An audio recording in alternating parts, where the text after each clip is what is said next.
Ladies and gentlemen, the Permanent Secretary has directed that we sit in council shape like we did yesterday, the U shape. That is the right shape to take during this meeting. So she has permitted us to take a few minutes to readjust ourselves while she waits patiently for us. Thank you very much, Madam, for the few minutes. Please, ladies and gentlemen, please just indulge us. Could you please just step up, just stand up for a few minutes, and let's quickly rearrange the hall to the council shape we used yesterday. Thank you.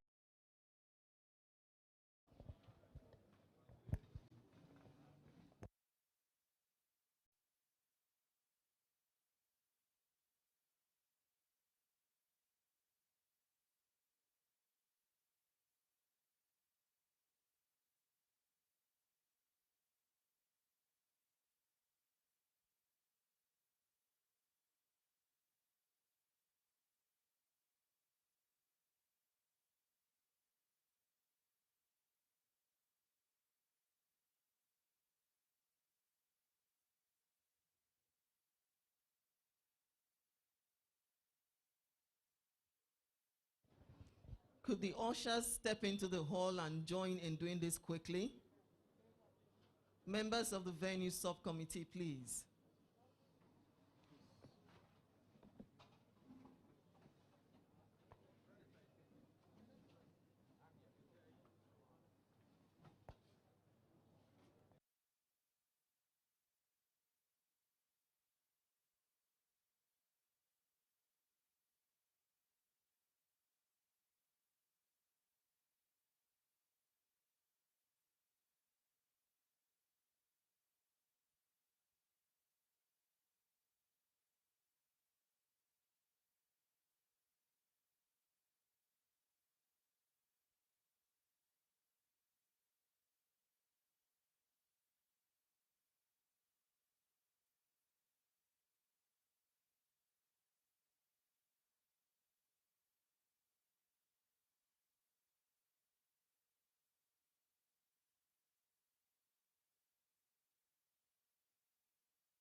Please take your seats. We expect only the ushers and the security to be standing. Every other person should please take a seat so that we can begin.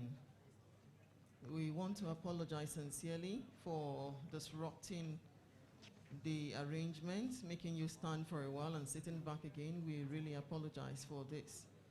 We would like you to sit down now so we can begin this plenary session.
need to tell them to settle down so we can start. Please settle down. The chairman says the hall is still rowdy. Can we please settle down? We are starting in just a few seconds. Settle down, please, so that we can begin this session.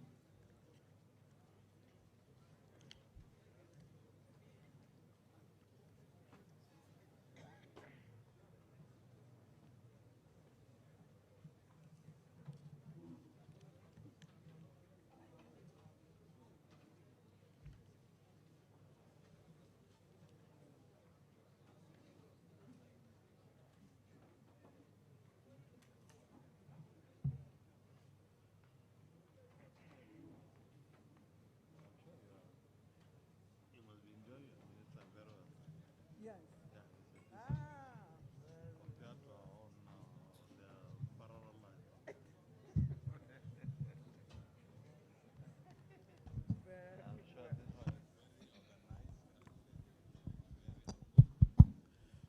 organized. Good afternoon, participants of the 28th regular meeting of the National Council on Water Resources. Welcome to day 2. Director Planning, Federal Ministry of Water Resources Planning Technical Support Services. Please, can you come this way so we can start the meeting?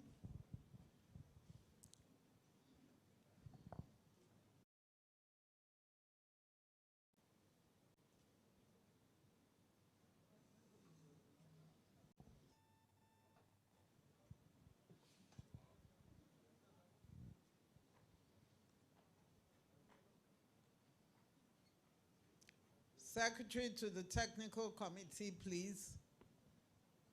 Can someone please get her?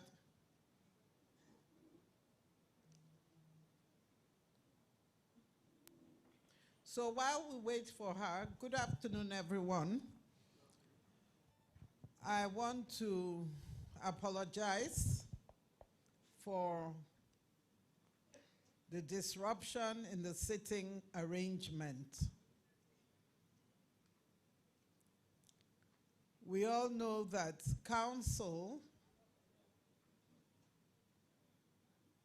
has a peculiar way that the seats are arranged. And this is for a very simple reason, that the members of council from the 36 states and the FC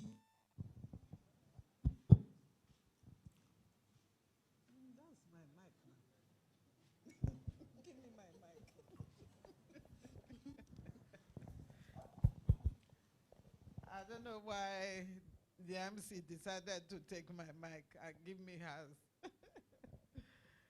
So we all know that for the simple reason that the members of the technical committee from the 36 states and the FCT are sitting in a vantage position where the chairman can see them, identify them, in order to recognize them when need be.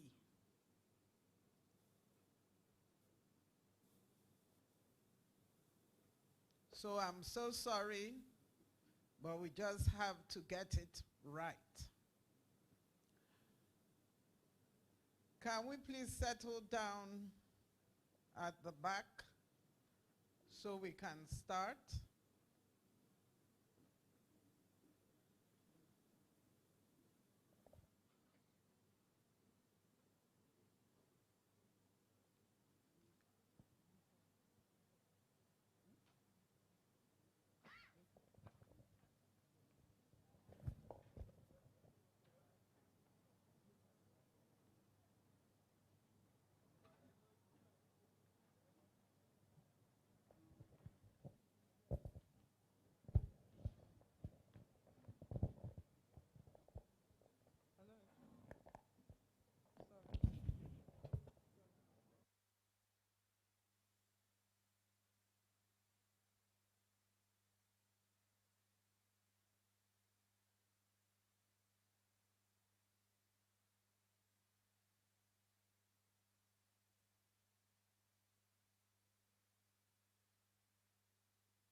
Okay, good afternoon. I'm so sorry for that break in transmission, as they say.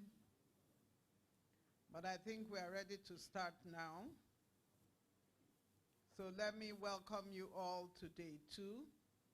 I know that you've worked so hard since yesterday, but I believe that at the end of the day, it will all be well worth it. I want to thank you very much for your patience.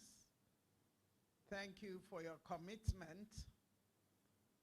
And I pray that as we start now, that everything will flow seamlessly so that we can get through all the memoranda in the fastest possible time.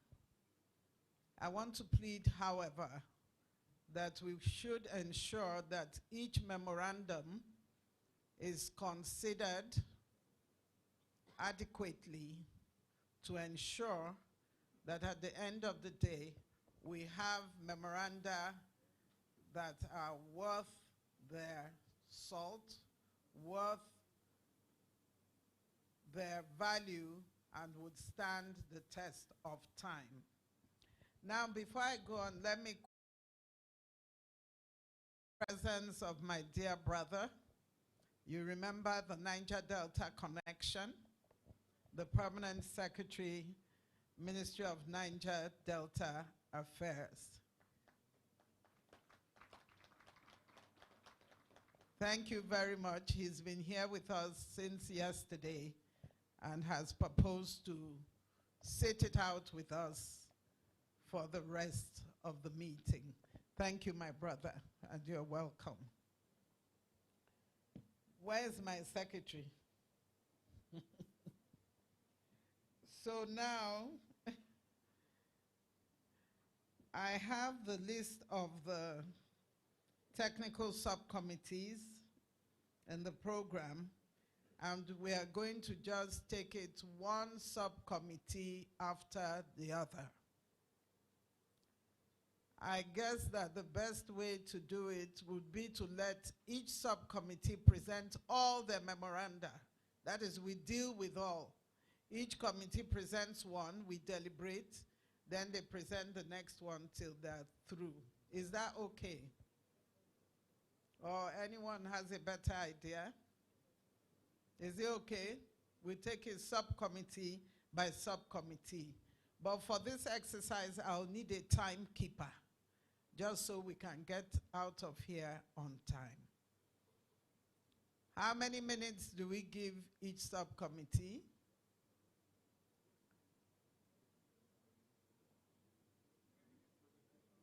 3 minutes per memo.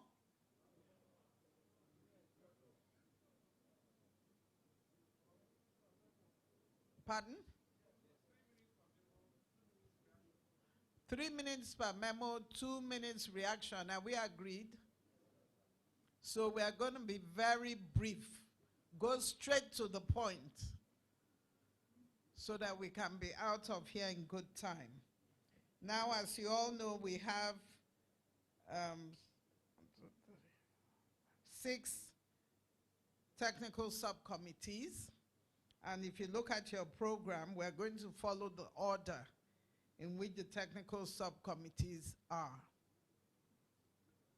So are we ready to go?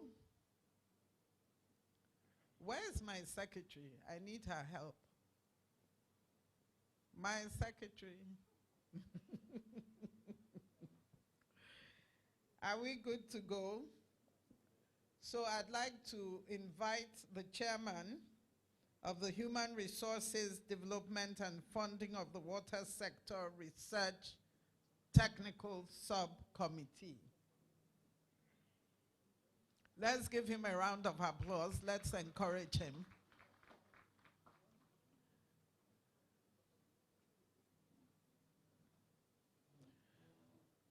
Sir, please, when you get to the podium, tell us your name, your technical subcommittee, and how many memos you have, how many action memos, how many information memos. And you can take the action memos first. Thank you, sir.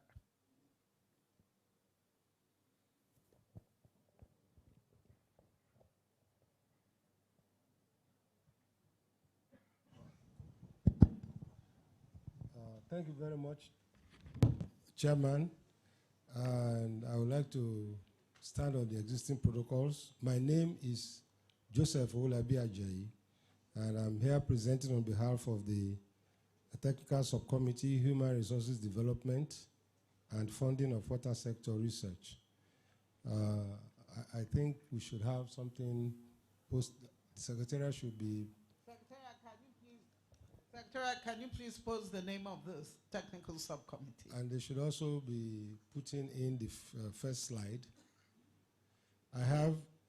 We as a committee considered 2 action memos and 7 information memos. In order to maximize the time, we have, please, the first thing should be the list of all the memos and their titles. If that is not coming, let me just quickly say, the first action memo we have, the title is Action Memo 1 on Strengthening Water Research and Capacity Building Program under UNESCO IHP in Nigeria. The second action memo is maximizing the partnership opportunity between a network of female professionals in WASH in Nigeria and federal and state water, sanitation and hygiene sector, MDAs. Now, those are the 2 action memos which we'll consider in detail. We'll just mention the information memos, the titles in passing. The first information memo is Information Memorandum on the National Water Conference, which held recently in Benin City. The second information memo is on accredited courses for NWRI by National Board for Technical Education. The third information memo is information memo on the activities of the National Water Resources Capacity Building Network centers in the implementation of WASH curriculum in the 6 federal universities in Nigeria. Mr. Chairman, sir, thank you. I think to save time, just tell us the number of action, the number of information, and then go straight ahead to the action. Thank you. We have 2 action and 7 information. So the first action memo is on strengthening water research and capacity building under UNESCO IHP in Nigeria.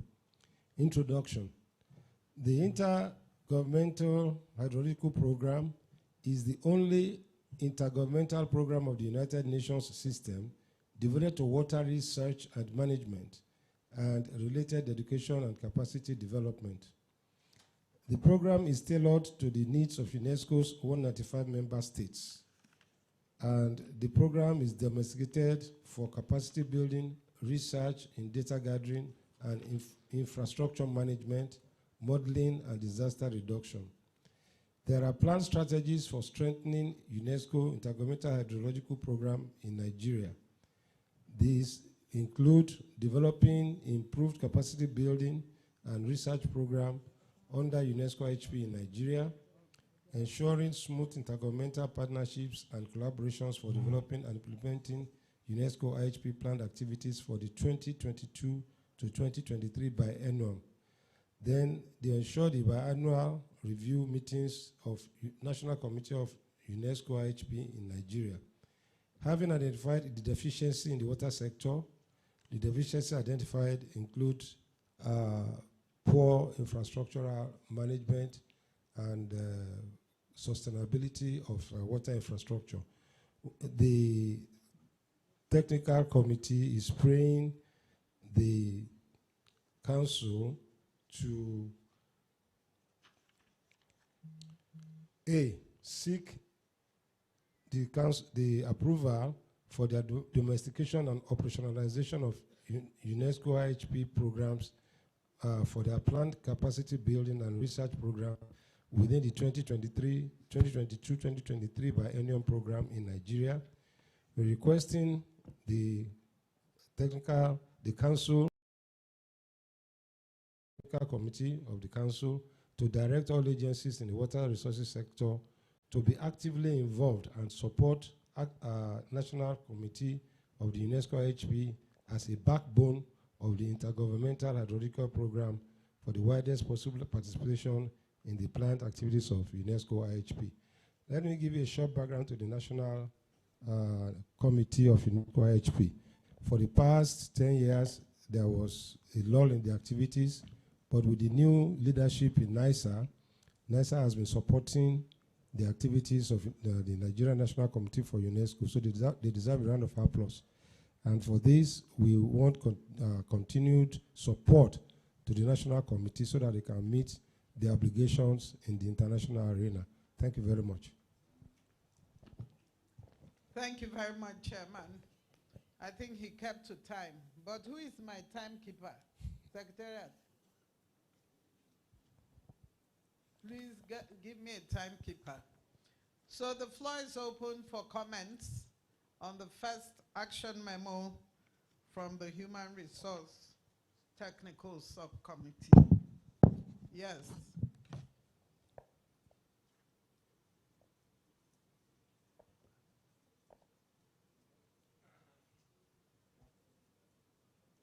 No comments? Do I take it that the memo passes? If that's the case, can someone please move? Yes.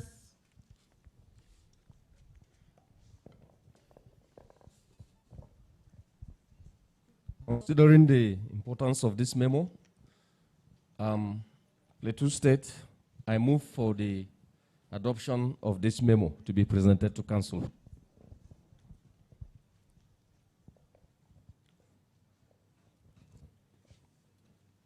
Okay, thank you very much. Supporter?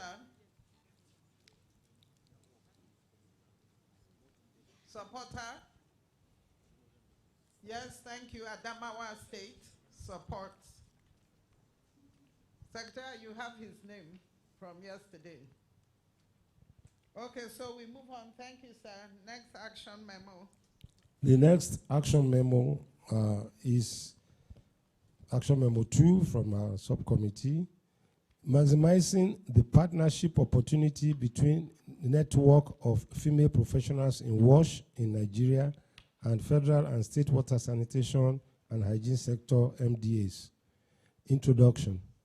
There is a concern for maximizing the specific opportunities presented to the sector by engaging in partnership with the network of female professionals in WASH and water resource and WRM in Nigeria, especially in accredited professional capacity. There are challenges facing Nigeria in the WASH sector. Recently, there was a partnership for expanded WASH and the Clean Nigeria campaign. And more recently, a World Bank loan was secured to implement the sustainable urban and rural water and sanitation in the health sector, SOWASH. Although women are usually the primary carers at home, and they spend a comparatively larger proportion of time accessing water supply, hygiene, and sanitation for their households, they are often underrepresented in WASH programming, and their choices are not heard or taken into consideration in decision-making at community and strategic national level. So what we are praying the National Technical Committee on Water Resources to do is to seek approval for the domestication and operationalization of, for the network of female professionals, support actually, for the network of female professionals in WASH, which was established in September 2020, and also to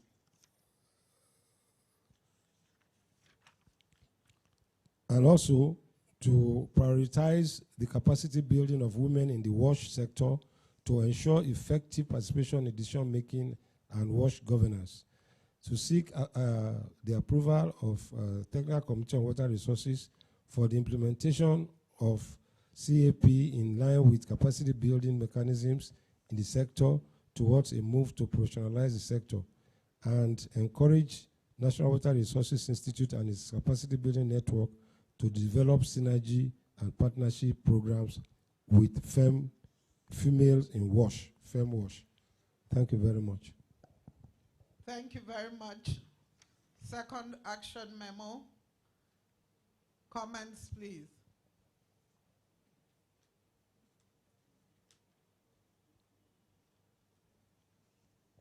I take it if there are no comments that we are happy with the memo. So can someone move, please?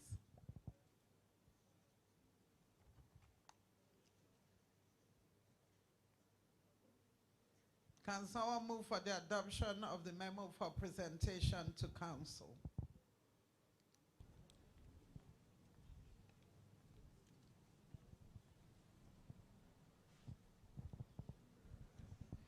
Good evening, everyone. Good evening. And considering the role women play in the watch sector, I move for the processing of the memo to get the approval of the council. Thank you. Your name, please, so Secretariat can record. Aisha Salugata from Sokoto State. Thank you very much. So I hope now the men will support, since they waited for the woman to move the motion to adopt. Supporter? Yes, my name is Alaji Okonlawan Musa Olarewaju, Permanent Secretary, Ministry of Water Resources from Kwara State. Yes. So I also move to support the actions. Thank you very much. Thank you very much. Thank you, Chairman. You can now move on to the information memos. We have, like I said, 7 information memos. I'll just quickly run through. The first information memo concerns the National Water Conference, which held in Benin, and it is to say that this is an annual event. This is an annual event in which the National Water Resources Institute cooperates with the River Basin authorities. This time it was with Benin Owena River Basin Authority, and the meeting held from the 7th to 9th of December last week, and the meeting was very successful. And the next one will hold, the memo has the dates and the venue for next year. The second information memo is on accredited courses. Sorry, just a minute. Yes. Even though it's an information memo, I believe we still have to adopt it. Am I right? So can someone move to adopt that information memo so that it can be presented to council? Yes? My name is Ibrahim Dasuki Abubakar, the Acting Permanent Secretary, Ministry of Water Resources, Kasana. I here move for the adoption of the memo. Yes. Thank you very much. Supporter?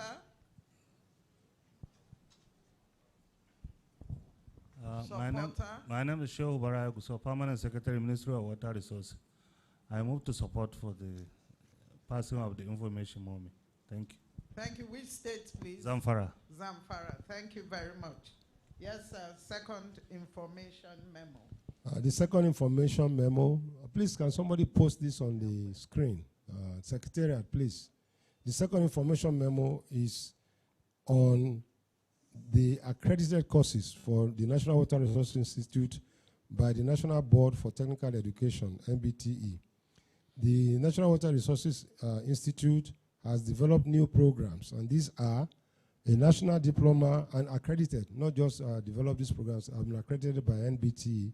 These are programs: National Diploma in Hydrology and Water Resources Management, National Diploma in Agriculture and Bioenvironmental Engineering Technology, and the National Diploma in Computer Science to be run at the Institute in Kaduna.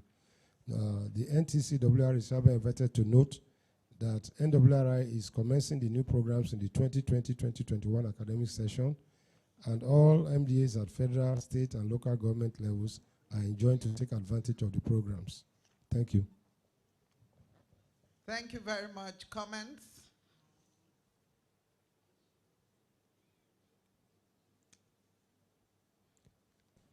I thought that this would elicit some comments, especially from the states.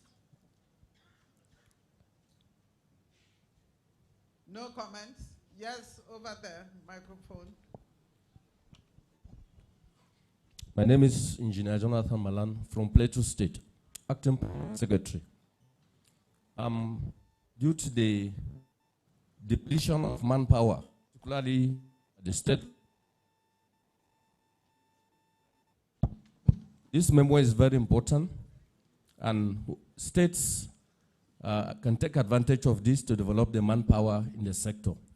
And on the basis of that, I still want to move for this memo to be presented to Council from the National Technical Committee. Thank you. Okay, thank you. I have an observation. I've just observed that the memos we have looked at so far are not initialed. Secretariat.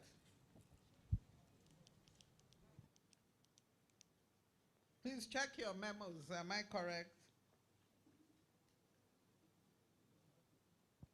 Members. You don't have the memos.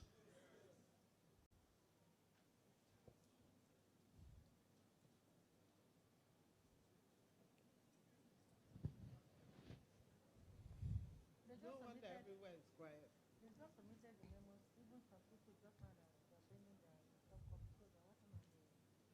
we are not ready.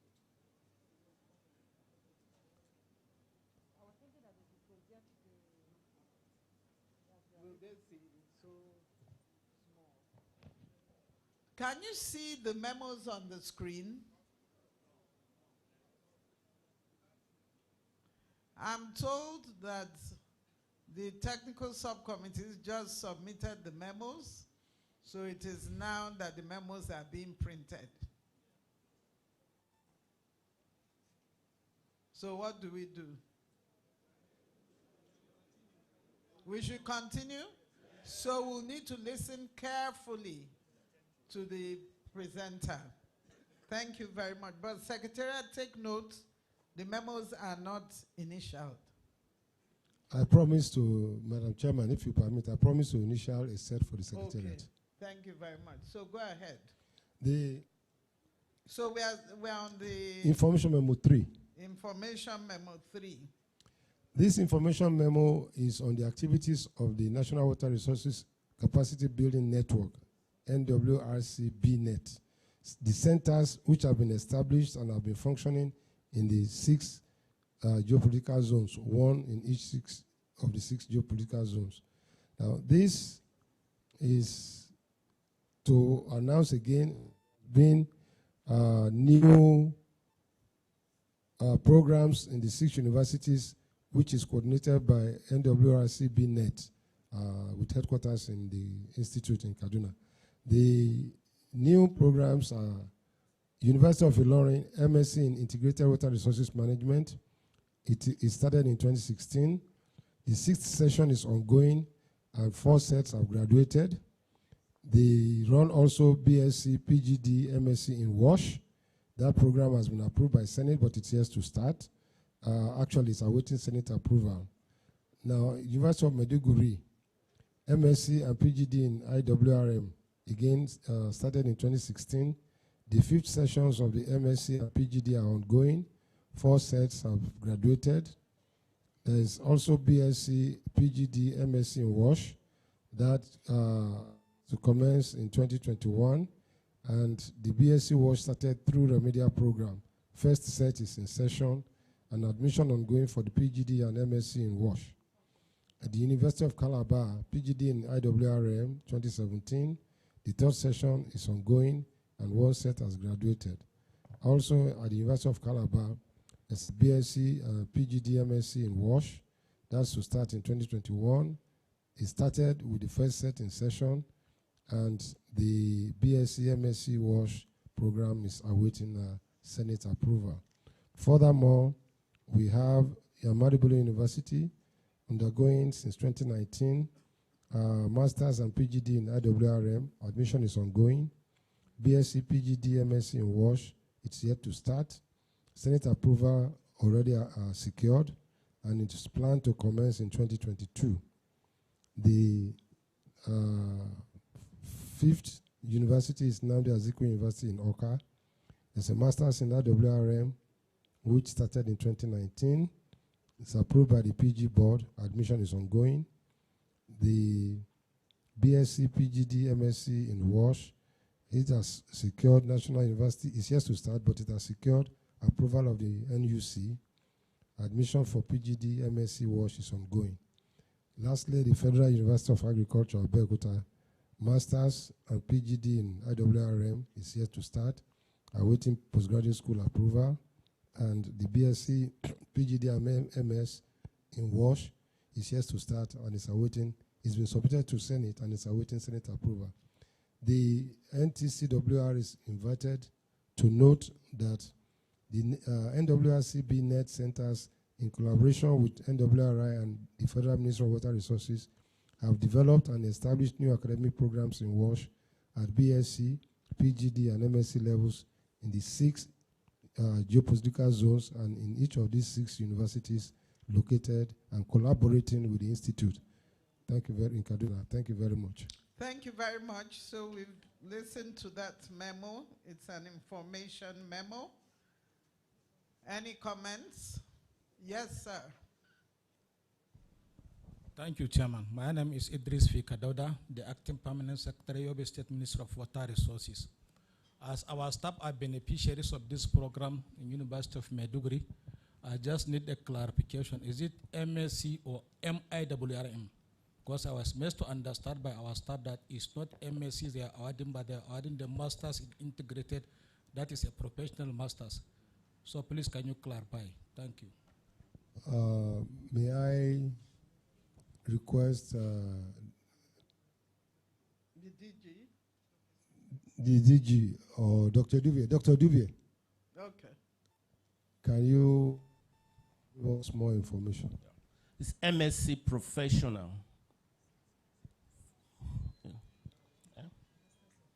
Yes, that's a Masters in IWRM. It's a professional. Thank you. No, the question is it just MSc or is MIWRM? MIWRM, professional, is different from the regular master's program. Yes, okay. Thank you. Does that satisfy your question? Thank you very much. Any other comments? If there are no other comments, can someone move for the adoption, please?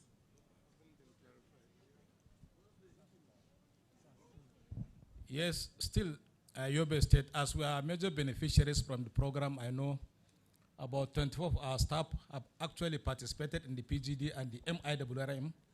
I moved motion to adopt the memo for consideration in the council. Thank you. Thank you very much. Someone to support him? Any other beneficiary? Who is supporting? Okay, someone. My name is Engineer Musa Buba Siam from Taraba State.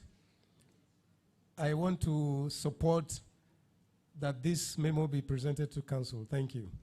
Thank you very much. So memo passes. We move on to information memo 4. Mr. Chairman, yes, please, if you will permit me, that these programs were developed and they were domiciled in each of these 6 geopolitical zones. I think it behoves of our other people from other geopolitical zones to key into this, because this is an international effort that has necessitated development of these programs.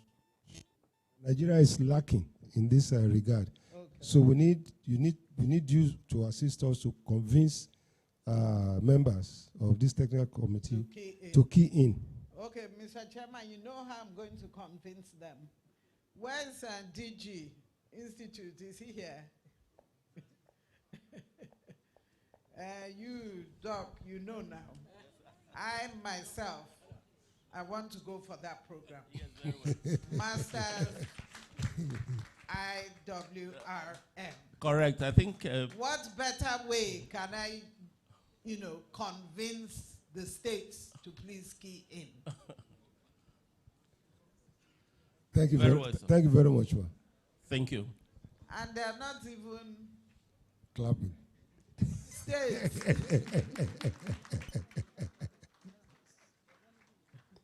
And they have to make it priority. Okay, thank you very much. Thank you, madam. Okay.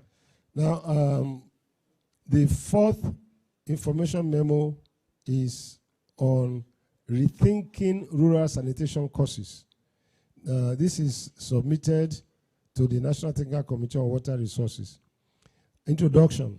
In an effort to achieving the Sustainable Development Goal 6.2, with specific focus on upscaling the levels of sanitation, improving gender equality, and implementing sustainable wash programs to meet the 2025 set target of ending open defecation in Nigeria, National Water Resources Institute and WaterAid Nigeria have signed an MOU for the implementation of rethinking rural sanitation courses to direct implementers of WASH at state and LGA levels. Action taken. NWR has taken the following steps towards implementing the course. In collaboration with WaterAid Nigeria, conduct a pilot training in June 2021, has included this course in the 2022 short course calendar being disseminated in the hall. And you can also visit the website for more information on this course. The Technical Committee on Water Resources is hereby invited to note that rethinking rural sanitation exists as a short course in the Institute, and implementers of WASH programs should take advantage of the course. Thank you very much. Okay, members, I'm also observing something which I don't know, Chairman. I'm observing that the memos are so scanty. Now, this memo here just, this information memo has just 3 paragraphs. An information memo ought to tell us, give us enough details. If there's not much to say, then maybe it shouldn't be a memo. I don't know what you think, but I'm a bit concerned because the memos are so scanty. Unfortunately, you don't have the memos. Let me send this one around.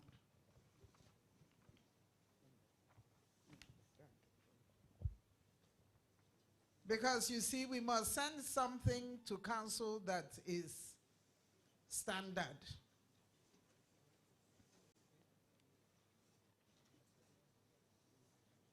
Now that's one of the memos. Come and see this one. This one has 2 paragraphs. Yes, give to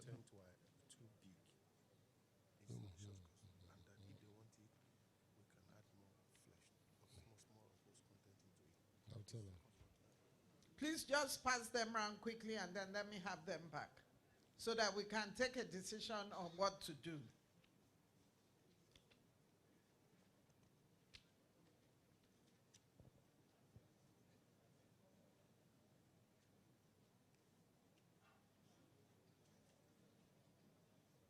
Yes, please. Microphone, give to him.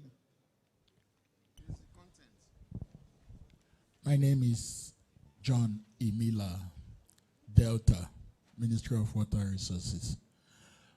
I don't know if all the information that is needed is in this memo, whether the volume doesn't make a difference. It is the information that it contains that, to me, that's what matters.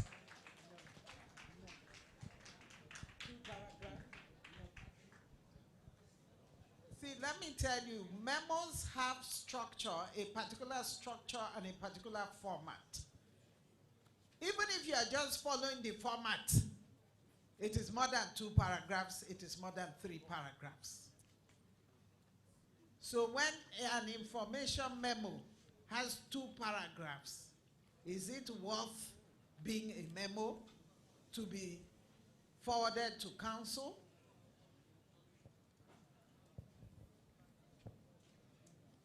Please, I need more comments. Yes, please. Please let me have my memos back. Hello. I think some of these information memos can be grouped. If you are talking about training, put all the training together. But if even tweaking a syllabus has to become an information memo to council is not correct. That one is about a new rethink. If there is a program, do a calendar of programs. To me, I think that is what is necessary. And then we are now in well, at least in our own group, we stepped down many of the information which we thought should be routine. Let's not trivialize the council and become something like we bring anything to. That's my observation. And by the time you put the purpose, the objective of a memo, the background information and the issues, and notations and prayer, you are already about 5 paragraphs. Exactly. Meanwhile, I have a memo here, 2 paragraphs. Yeah. Purpose of the memo and action taken. So, action taken is not even part of a memo. No. Secretariat, you have work to do, please. So what do? We step the 2 memos down that are 2 and 3 paragraphs.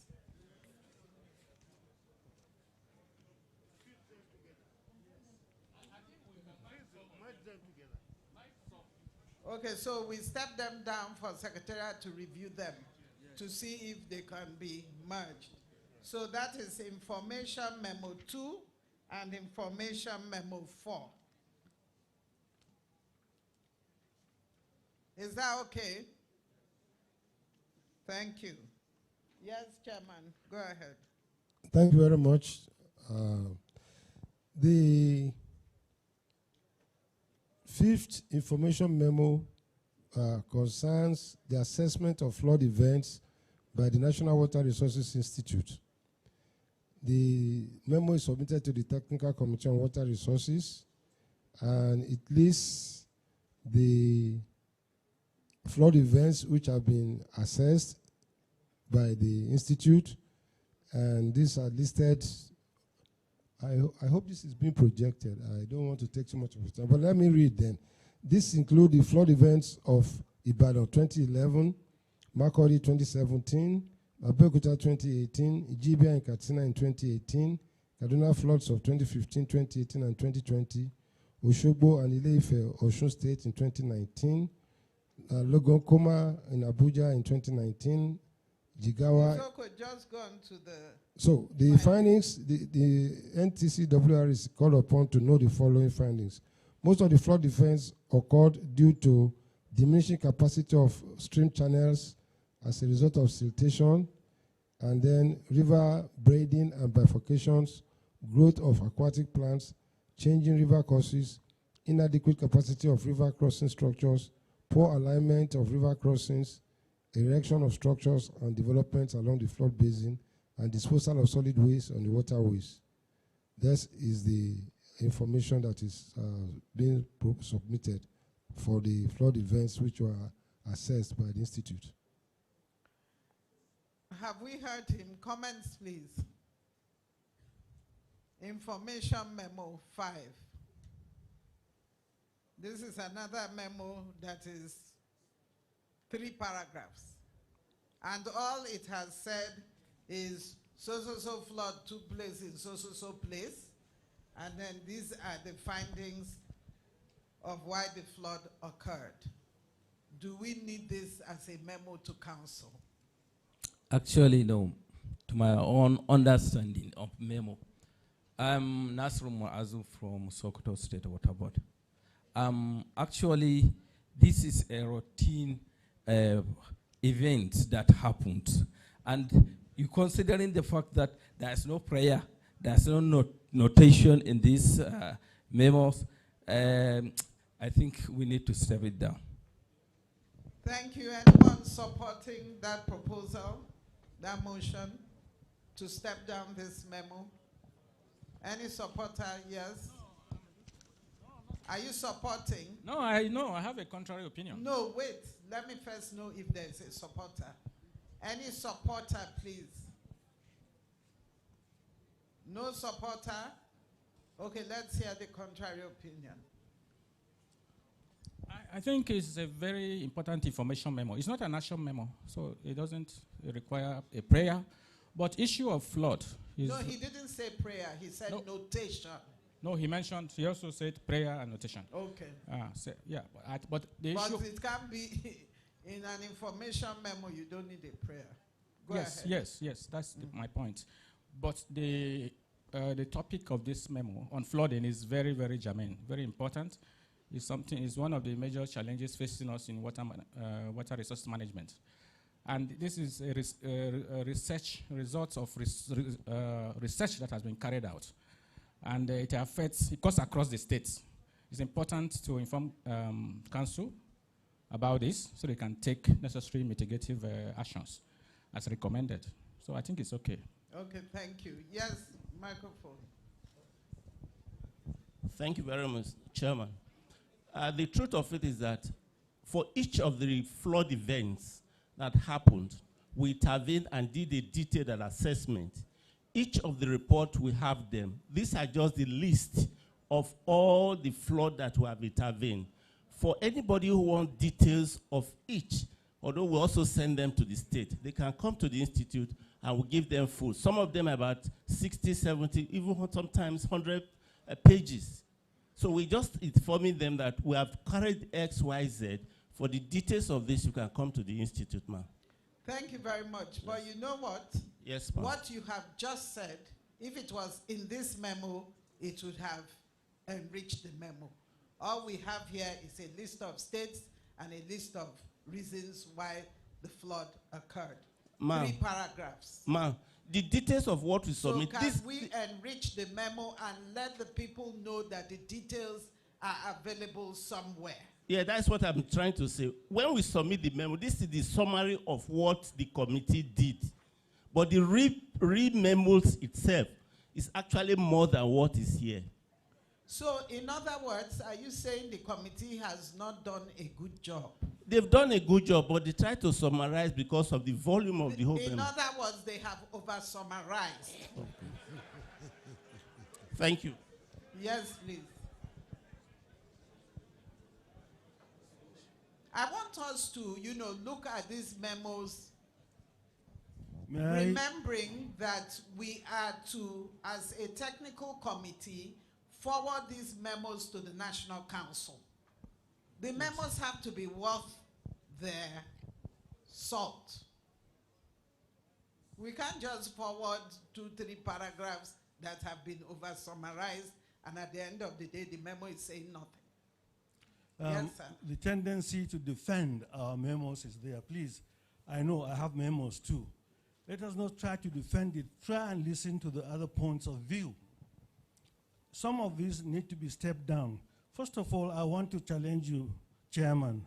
You said our memos should consider emerging financial and management challenges. Exactly. Have this done it? It's one of my measuring standards. Thank you. Thank you very much. Thank you for that reminder. I remember yesterday I went on and on about how these memos must take into consideration the theme. Yes, sir. Thank you, Madam Chairman.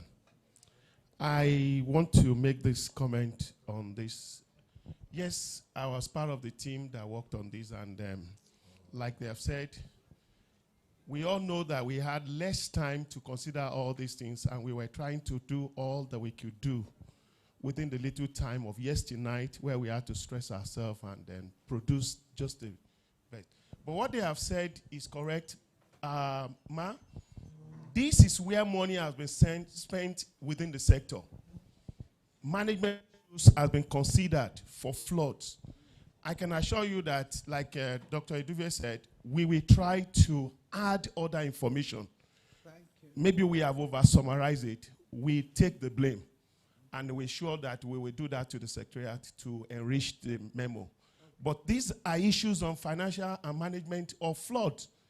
And they have done some work over many years. Money has been spent.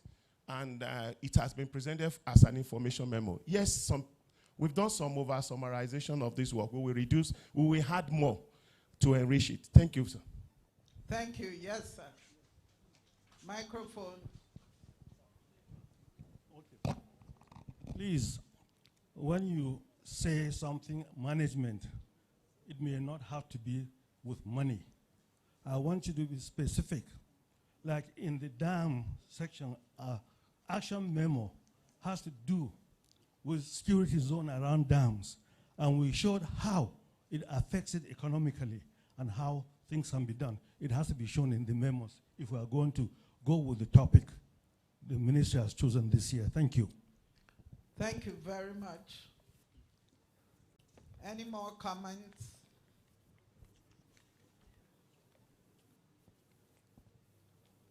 No more comments? So what are we saying? Are we stepping it down, or are we adding flesh to the memo?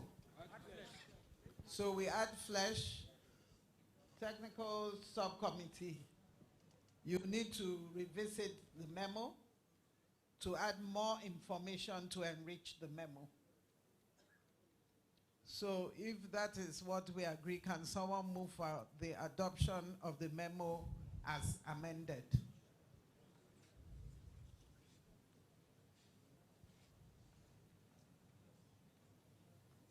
And please, as the last speaker said, in adding flesh, also let us know what are the financial challenges and the management challenges.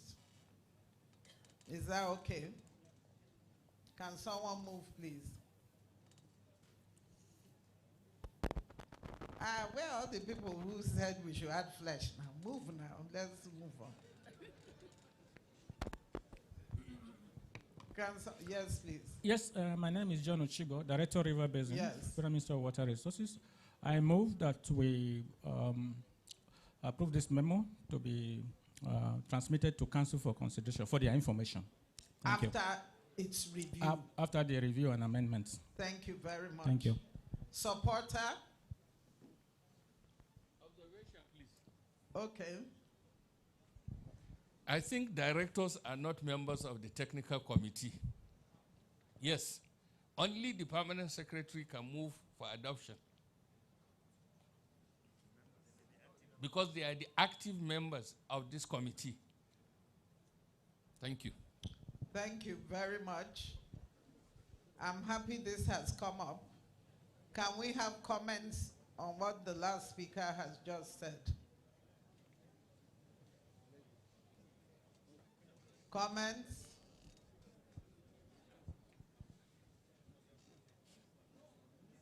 Let us clarify who are the members of the technical committee.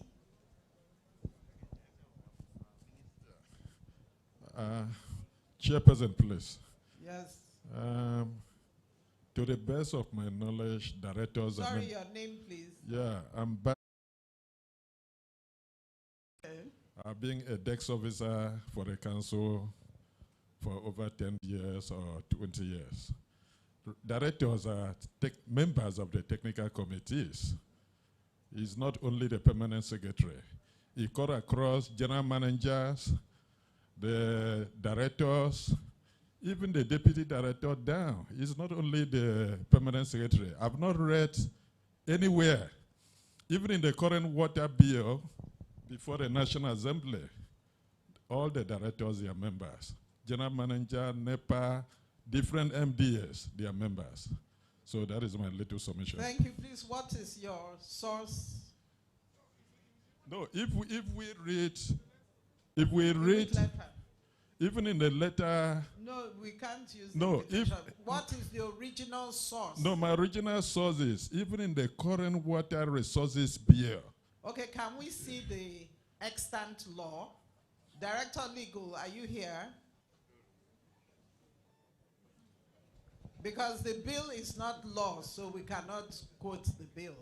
But we have an existing law. Sorry, Chairman. Yes, please. I just wanted you to, behind you, you have welcomed some set of people to this meeting. Yes. I guess they are also members of this technical committee. Okay, don't believe everything you read.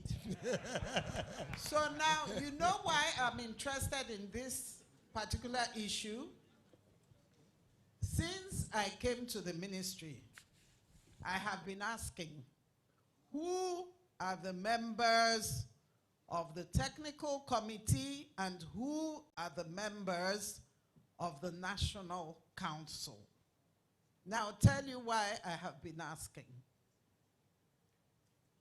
I'm happy my brother is here. When I went to the Ministry of Niger Delta Affairs and we were to have council, I had to find out who are the members. And it's not, this is not something, someone just says these are the members. There must be documentation. In the Ministry of Niger Delta Affairs, maybe because they're a fairly new ministry, there was a FEC resolution that identified who the members of council are. Now, when I came to Water Resources and I asked, I was told that, well, there's no FEC resolution. I said, okay, but there must be something somewhere that has listed who the members are. Because you could have members and then you could have stakeholders. But the members of council are not fluid that you can include and reduce and remove and add as you like. And that's why I wish the Director Legal Services was here. Because if we say that the membership is listed in the extant law, it is good that we look at that law and know who the members are. And it doesn't mean that non-members cannot attend, but we must know who the members are. And the simple reasoning is that the members of the main council have their officials as the members of the technical committee. And so if we know who the members of the National Council on Water Resources are, then it is explicit who the members of the technical committee are.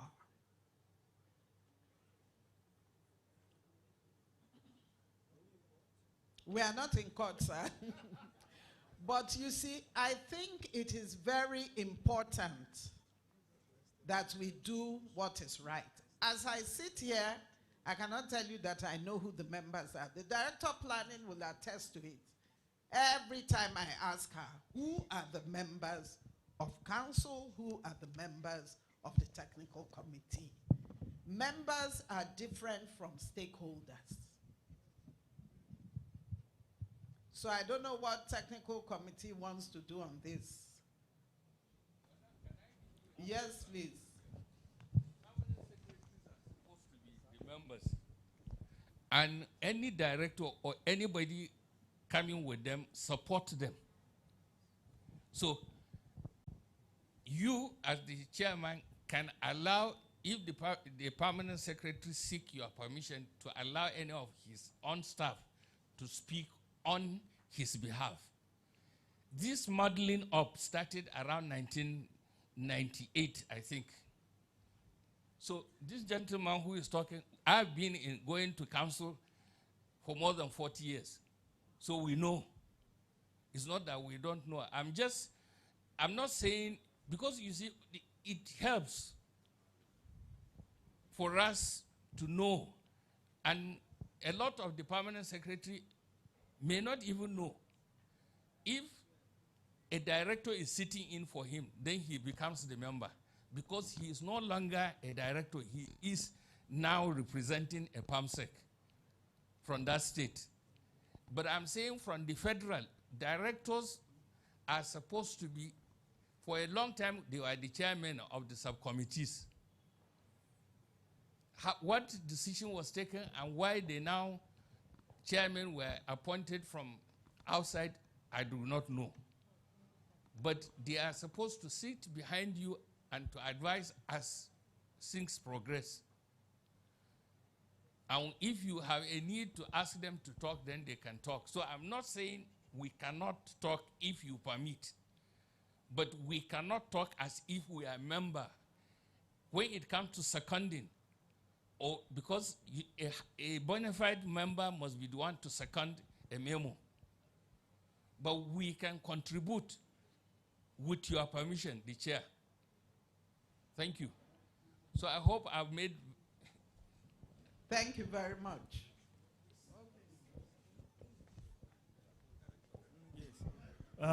I asked if we're in court because I'm not a lawyer. Okay? No, and I wrote the memo that recreated water resources. Okay. I've never told anyone, and I'm not bragging about it. I thank God I was able to do that. But from every time, the only council members are the commissioners. Only. There's no argument about it. Or whomever they ask to represent them. It could be the permanent secretary, it could be the water board chairman, whatever.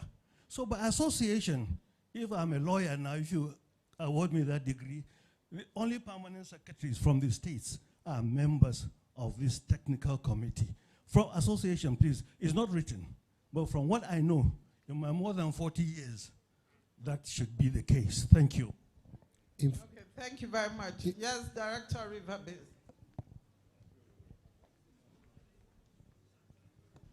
Yeah, okay, thank you. I have the electronic copy of the National Water Resources Bill here. No, sorry, we can't read the bill. I'm not reading. Okay, but I'm trying to tell you. Why don't you check to for the extant law, not the bill? Okay. To the best of my own knowledge too, the members of the technical subcommittees are drawn from ministries. I'm talking of technical committee, not council. Council is clear, is the commissioners. But is the minister and the commissioners. But for the technical committees, they are drawn from MDAs, ministries, departments, and agencies that are responsible for water resources, forestry, environment, so many, health, there are many, it's a long list. So it's MDAs, ministries, departments, and agencies. And these are the members these are the people that are here. From the departments are the directors, from the ministries, permanent secretary, and agencies. We understand that, Director. Yeah. What we are saying is there is a distinction between membership of the National Technical Committee.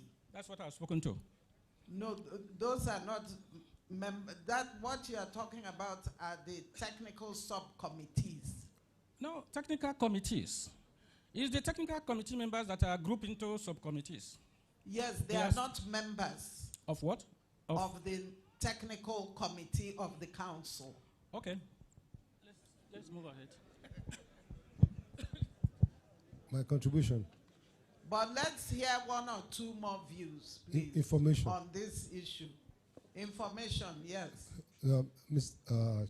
Chairman, somebody said for a long time it was the directors in the ministries, departments, and agencies that used to be chairman of these technical subcommittees. That is true. He also said he did not know at what point in time. It was sometime in the 90s. That's how I came in to be a chairman. 2010, yes. That the chairman of the council, of the technical committee, said he was tired of into the voice coming from the ministries and then advising again, and said the chairman must come outside of the ministry from among stakeholders. That was how I was appointed, the chairman of this human resources. In fact, I used to belong to the hydrology and flood management because of my training, and then I was asked to chair the human resources development and fundraising for water sector. And I'm not a director in the ministry, never worked in the ministry. That's the information I wanted to submit. Thank you that can be corroborated. Okay. Did I see a hand on this side? Yes, please. Chairman and Council, technical committee, sorry. I am from Bayelsa State, Dr. Ikoku, Director of Planning.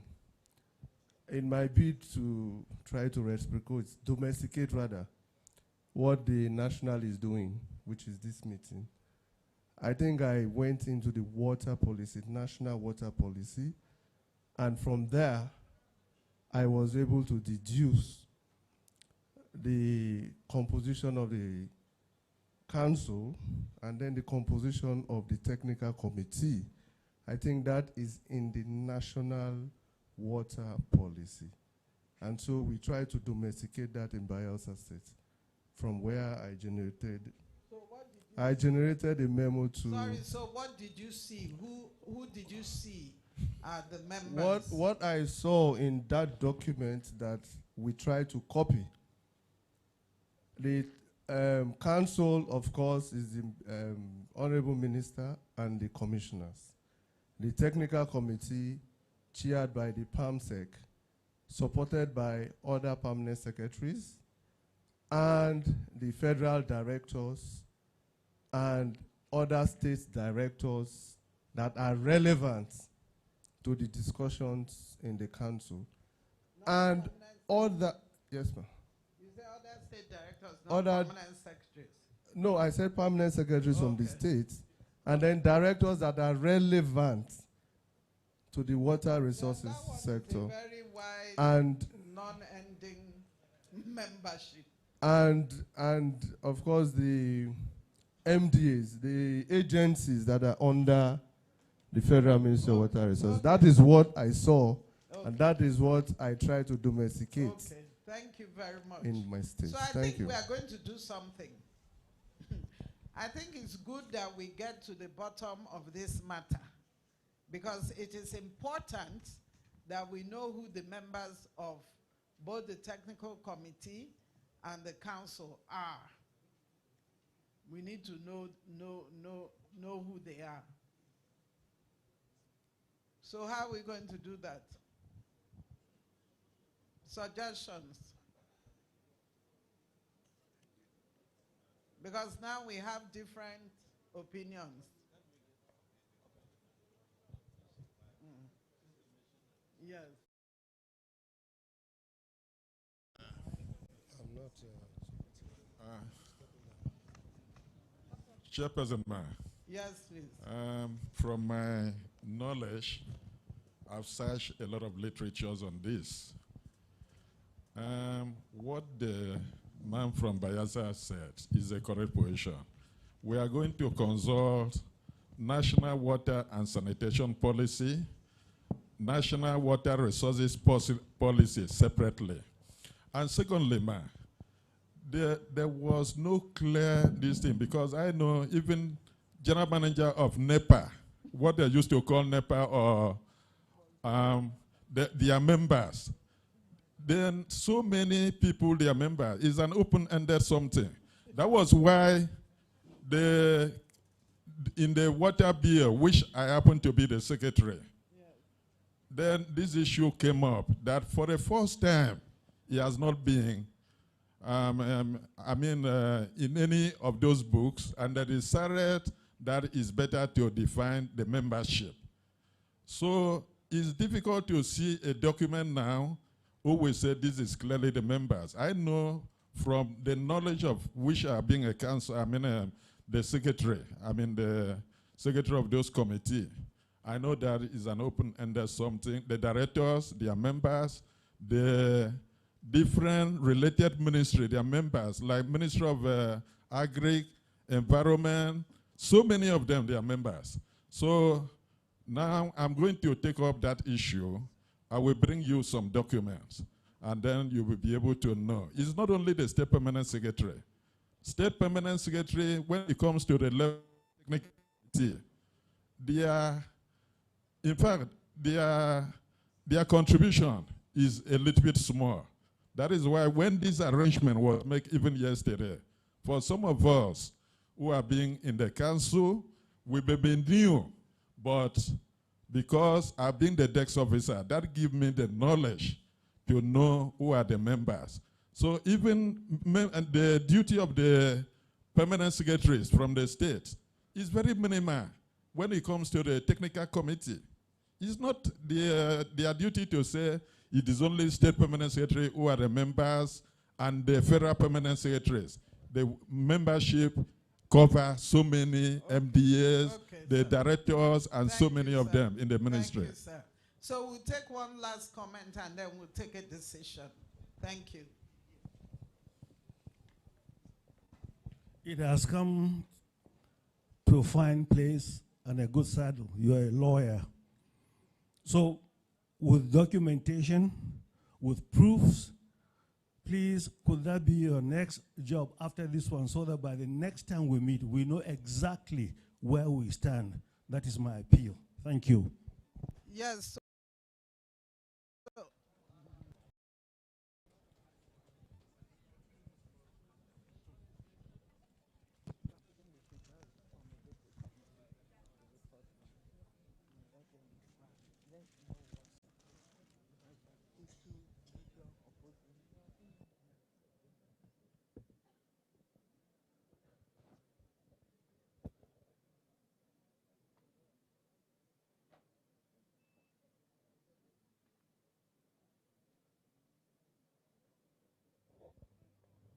Okay, thank you very much. A decision on what to do to ensure we know who members of the council and members of the technical committee are. I would like to suggest that we set up a little committee who will do their research and come up with something to report back to the technical committee. Do we agree on that? So let's have nominations for that committee, please. Quickly, please. Let the committee have every category of members, please. Yes.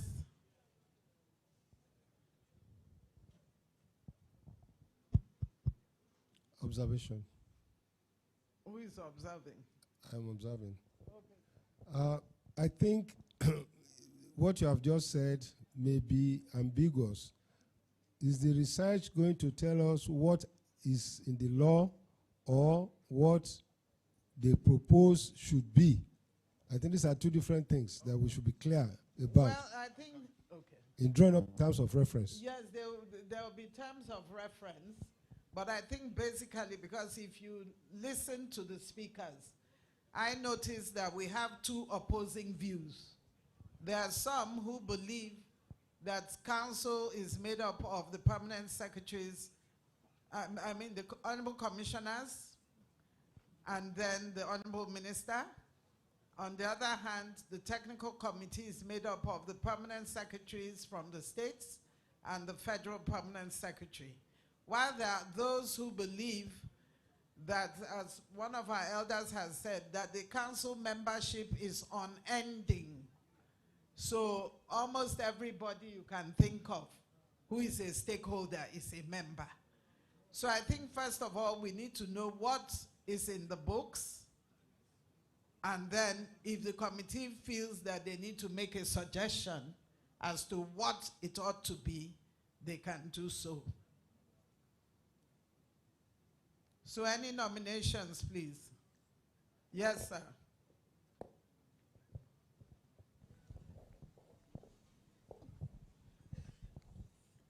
I wanted to just, before I make my nomination, I wanted to make one brief comment. Wow.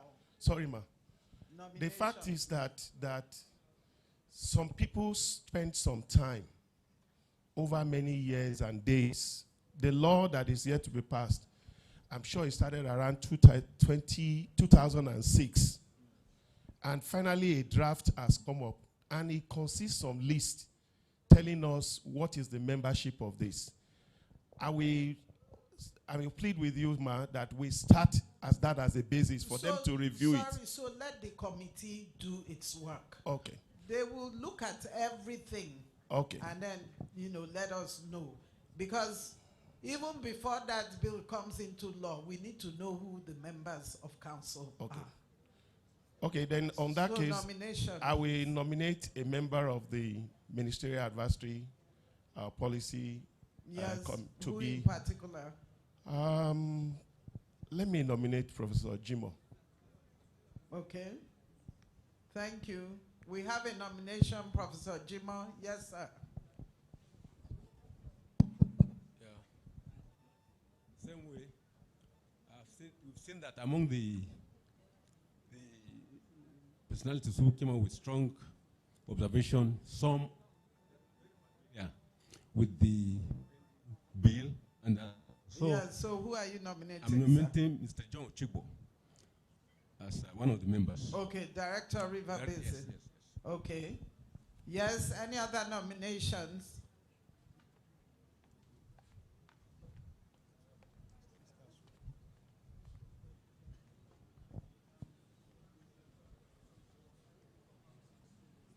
Thank you, Madam. I think the legal, I don't know who may be, the legal director in the Ministry of Water Resources. Okay. But I feel should be a member. Thank you very much. Thank you.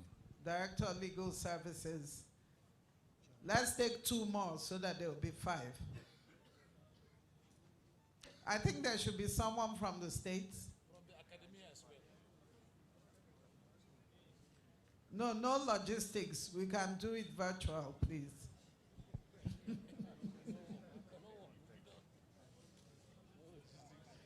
Quickly, please, so we can move on. Yes. I have nominated the man from Bayelsa State as a Okay. member from the state. Okay, thank you very much. One more person. This committee so far is not gender friendly. So I'm using my powers as the chairman to nominate the DG from Sokoto State. Multiple clap. Thank you. So we have our committee. Do we all agree that the elder should be the chairman? Elder should be the chairman, right? Yes. And then the secretary, I think, should be someone from the ministry, the director of legal. Director legal, yes. Is that okay? Very okay. So committee, you need to draw up your terms of reference. And what period are we giving them to submit a report?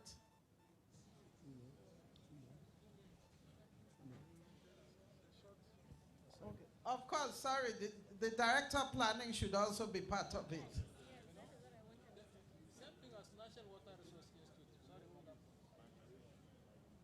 Are we together? So we have 6 members. How long do we give them to submit a report, please? 2 weeks? 2 weeks? 3 weeks? Okay, let's make it 3 weeks. Thank you very much. So, committee headed by Professor Jimo, and with all the members, Secretariat, you have the list of members. So they have to come up with a TOR, and they have 3 weeks to submit their assignment. Thank you.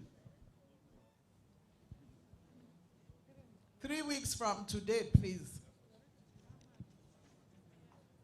3 weeks from today, please.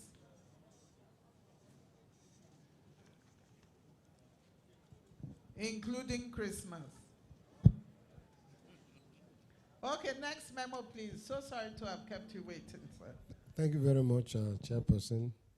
We have information memo 6, and this is really an update of an existing information memo. This is the need for mandatory capacity enhancement programs in the water sector. Update. Following the approval of the action memo at the 26th National Water Council on the need for mandatory capacity enhancement programs in the water sector, this memo seeks to update the council on the progress made so far. Letter seeking approval for recognition of professional certificates awarded by the NWRI for career progression and inclusion in the schemes and condition of service has been forwarded to the Office of the Head of Federal Civil Service. B, all modules for the career progression courses have been developed and that of induction course is presently ongoing. Notation. The committee is hereby called upon to note the above progress on the career progression program. Yes, we've heard the memo. This is another memo, 2 paragraphs. So, comments, please.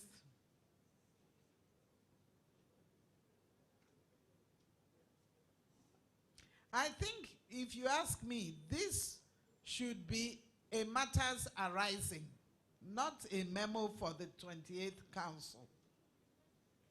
Because the introduction says, following the approval of the above action memo at the 26th National Water Council on the need for mandatory capacity enhancement programs in the water sector. This memo seeks to update the Council on the progress made so far. Meanwhile, the progress made so far is 1 paragraph. Please, what do we say? Comments?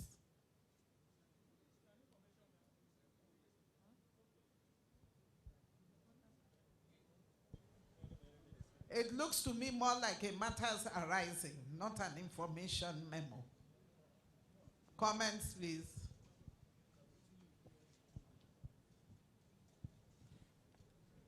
Are we taking it as an information memo or we are stepping it down? Yes, sir, you want to say something? Yes, sir. My comment is, it's an action memo for the 26th. So if it's going to be matter arising, it will have been reported at the 27th council meeting. But this is the 28th, and so these activities are still ongoing. So I think the institution is trying to make a report on it. Like you have said, like other one too, because I was a facilitator for the group, for that committee, we've reduced a lot of things because we just wanted to keep the information straightforward. Those information can be added if it's necessary for them to pile up the whole thing to add more flesh to it. But I think it's necessary for the council to be informed that the work is progressing, and it also helps council members to be able to key in once the information is properly passed and is properly well detailed. Okay, thank you. You see, my problem is that the information it is seeking to give council is neither here nor there because it is still ongoing. So why not wait till you have reached a conclusion and then you can bring a full memo? If everyone begins to bring memos, oh, I wrote a letter to the head of service, so I want council to know, how are we going to manage that? Because that's basically what they've said, that they wrote a letter, that a letter has been written to the Office of Head of Service. That's what they're saying. And the modules for the career progression courses have been developed.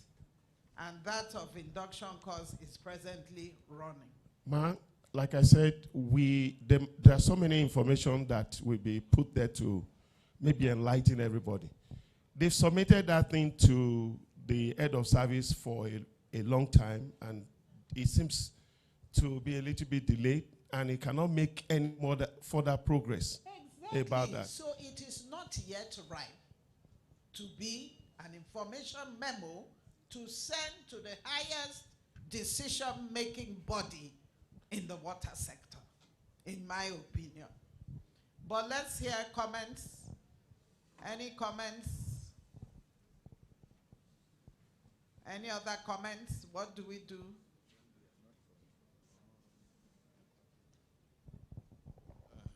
Excuse me, ma'am. There is different level of presentations at the council.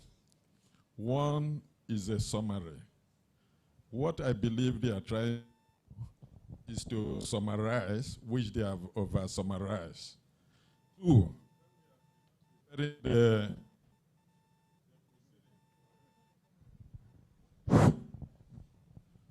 when they are preparing the proceeding for a meeting, if you over-summarize, it's even difficult to prepare a proceeding because the proceeding is supposed to go with all the information that you need.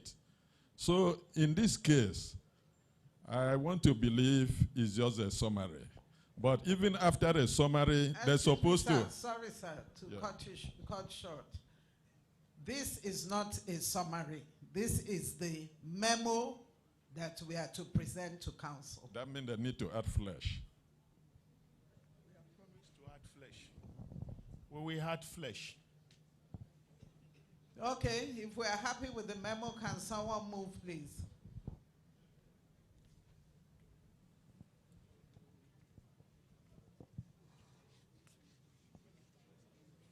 Can someone move?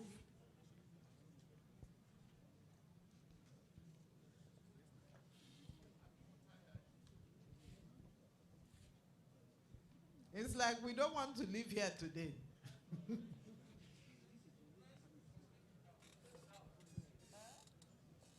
We don't want to live here today. Can someone please move? Yes, sir. No, I'm not moving. What I'm suggesting is okay. Thank you, Chairman. I'm suggesting the memo be stepped down since the actions are not yet completed as the resolution of the 26th council meeting. So I'm suggesting that it should be stepped down. Thank you. Thank you. So we have two views on the floor. One, we should add flesh and let it pass, and another that we should step it down. Any supporter for the first view, please? Any supporter for the first view? Any supporter for the second view? Yes. I think, Madam, since the members didn't accept to place it, it is better we should step it down. So you are supporting that view? Yes, yes. Okay, thank you. So the memo is stepped down. Yes. Next, please. Thank you very much. The last memo is IM7, Information Memorandum on the Erection of Flood Mark across Nigeria by the National Water Resources Institute. The National Water Resources, the preamble should be changed to introduction. The National Water Resources Institute commenced the erection of flood warning monuments across Nigeria along major rivers known for frequent flooding events. The aim of the program is to create an early warning flood structure physical monument indicating one or more of the highest water levels in the area. The knowledge of the high water warning marks is useful in the planning, design, and management of urban areas and cities, flood-prone areas in urban areas and cities. Secondly, it also serves as an early warning system for an impending flood event. The National Technical Council Committee on Water Resources is called upon to know the following. 1. Flood warning monuments have been erected in Kaduna, Lokoja, Makurdi, and Onitsha between 2019 and 2021, August 2021. The monument is graduated and is easy for reading during flood situations. The monument was color-coded for early warning, green for still safe, yellow or amber for be prepared, and red for exit flood zone. The nationwide program on erection of flood marks is ongoing. More and intensive sensitization is also planned to create adequate awareness within the flood-prone communities. Thank you very much. Thank you very much, sir. Comments, please.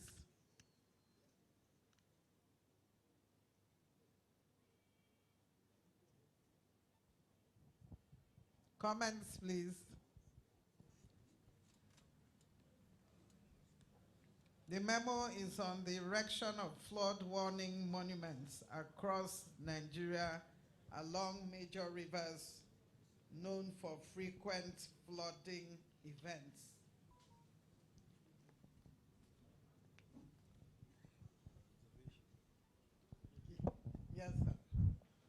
After 2012 flooding, the subcommittee on that set up by President Jonathan, we mooted this idea. Now I'm happy it has been taken. Please, let's take that so people will know that at least something has been done to let people know whether they're in danger or not in danger or close to danger. When flood is around, especially in flood-prone areas, let it be accepted, please. Thank you. Thank you, sir. Any other comments? I'm Dr. Sani Shelang, the Permanent Secretary, Adamawa State. I support the first speaker. I also want the early warning structure should be also situated in Yola, Adamawa State, because we have suffered the devastation in 2012. Thank you. Thank you very much. For me, I really don't. I'm happy with the memo, but I must say that first of all, please, we need to add more flesh. We need to add more flesh. That's one. And then you see this issue of flooding. There was another memo on flooding. And I'm really surprised to see that there's really nothing being done about this flooding in the south of Nigeria, where all the flooding that begins in the north, coming down, ends up in the south. I don't know, maybe that's not a discussion for this forum, but I just want those who work on these things to please take note that some of these things need to go down south, where we have a lot of flooding. Yesterday, the Permanent Secretary from Rivers State alluded to that. And I know that Delta states, Bayelsa State are also prone to so much flooding. But I haven't seen much that is going on there. Take notes. So what do we say? Beefed up and accepted. So please, can you move, sir? Madam Chairperson, I'm Engineer R.A.K. Jimo. I'm the resource person and facilitator for the technical subcommittee on irrigation and drainage. Yes. I so move that this memo, because it's very important, should be briefed off and approved as amended. Thank you. Thank you very much. Supporter? Yes. Dr. Ikuku, Bayelsa Ministry of Water Resources, I second or support, as the case may be, with the inclusion of particularly the people that receive the brunt of whatever is coming from up. I so second. Okay, wait, before we include that one, you know this is a report.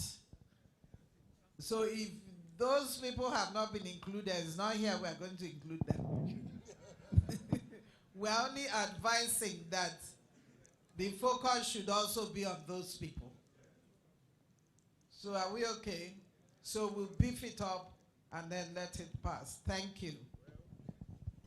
No, I would just like, thank you very much, Madam Chairman. I believe everything is over with my subcommittee, but I would just like to be guided with this new, with the recommendations for the information memo. Could we be guided as to how to go about it so that we can standardize, not just for my subcommittee, but all. for all? Okay, now the Secretariat has a template for memos.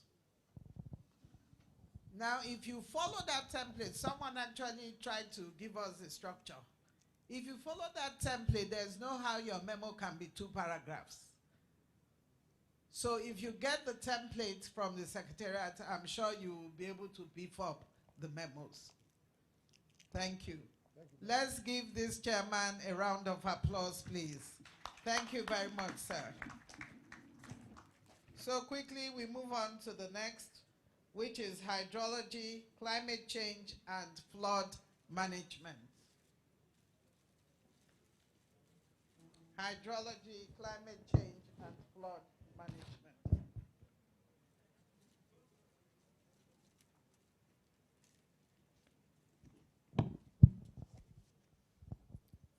Thank you, Chairman. The member of the technical committee, Professor Jimo. I'm standing in for Alaji Hanidu, who is the chairman of this subcommittee. We have 5 action memos. 5. Information 4.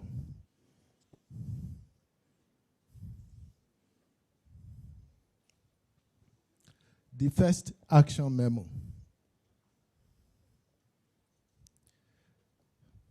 Title: Strengthening UNESCO Intergovernmental Hydrological Program in Nigeria.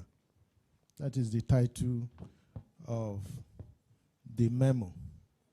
And the purpose of this memo is to draw the attention of the Council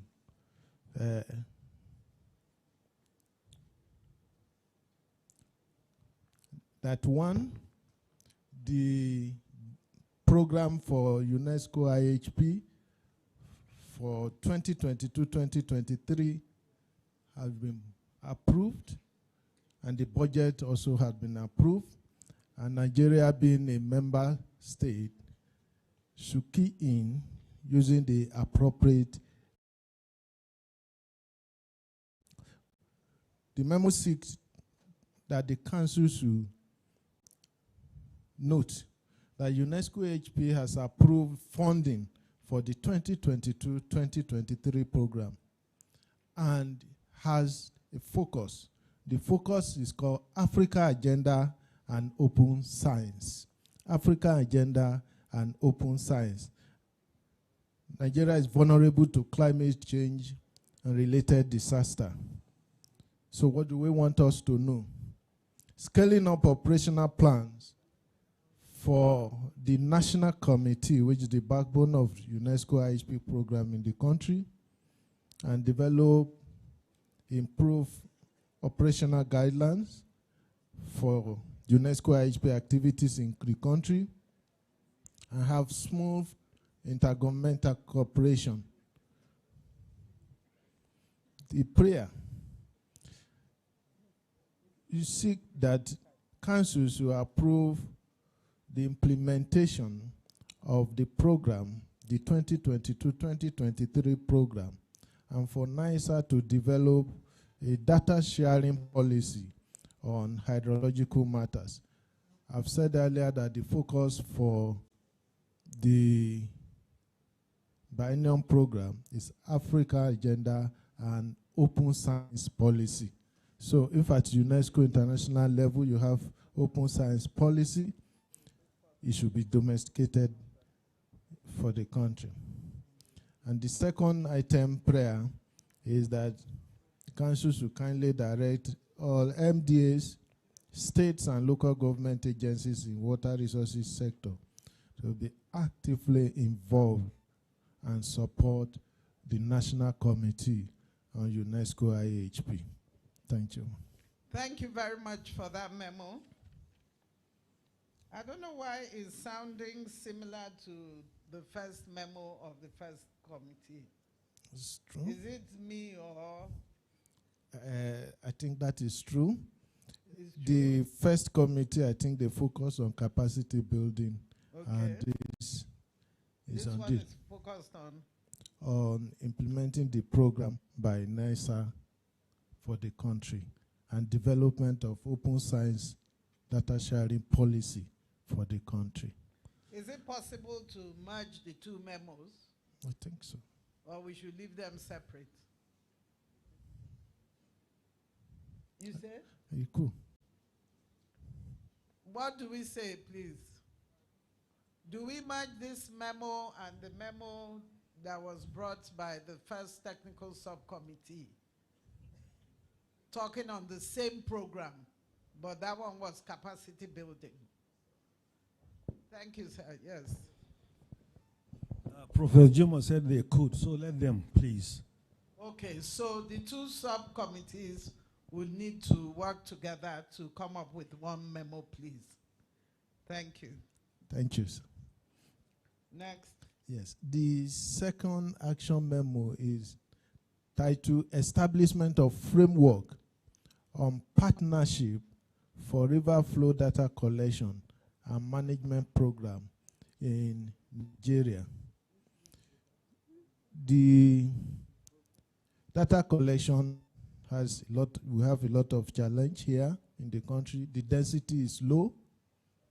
Funding, capacity building, continuity is a challenge, and this will seek to look for ways to bridge the gap on data collection at national, regional, and local levels for the existing river system, and seek to develop a framework that will address this through partnership between NISA and other MDA. The planned activities of this framework are: 1, initiation of a pilot project covering selected hydrological area, finalize modality for partnership framework, sensitize and mobilize key stakeholders, then and report progress as appropriate. And we have a number of issues we want the NCWR to note, that this is to address the gaps we have on data collections country, and that there's lack of capacity to address this at different level. And this framework will address these issues. Prayer. So requesting the council to consider and approve the establishment of a framework for partnership for river flow data collection and management, and NISA to develop this framework for participation between NISA and the MDAs and the local authorities, state as appropriate, and request RBDAs and states to initiate process for partnership in the exercise to, that is for sustainable operationalization of the program. Thank you, ma'am. Thank you very much. Comments, please.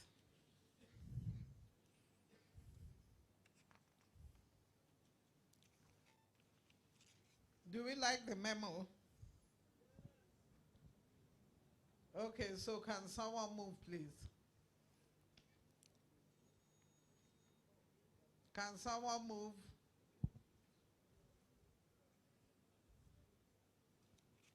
Can someone move, please?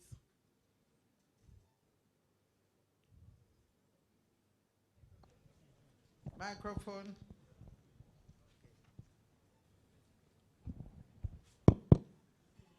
Given the relevance of data in all that is required to achieve good results and good outcome, vis-a-vis the inadequate attention being paid to collection of such data, I will support this. I will move that the memo be recommended for the council approval accordingly. Thank you. Supporter? Supporter? Supporter? Adamawa? Adamawa supports. Thank you. So next memo, please. Thank you. The third action memo on integrated flood management toward harnessing flood water for economic benefit. Flood, recurrent issue in the country, and it will continue in view of climate change, climate variabilities, and extreme. We have always been looking at the negative aspect And this memo is seeking one, that there is a positive aspect of flood waters. And that positive aspect will lead to economic benefit. So one, the notation notes one, floods are natural recurring events that cannot be prevented. Rather, humans should learn to live with the situation. Despite the adverse consequences of floods, floodplains, if managed in an integrated manner, will have tremendous benefit to the affected people. There should be strategies for managing floods. And looking at integrated approach where you could harness flood water for use will be beneficial for the country.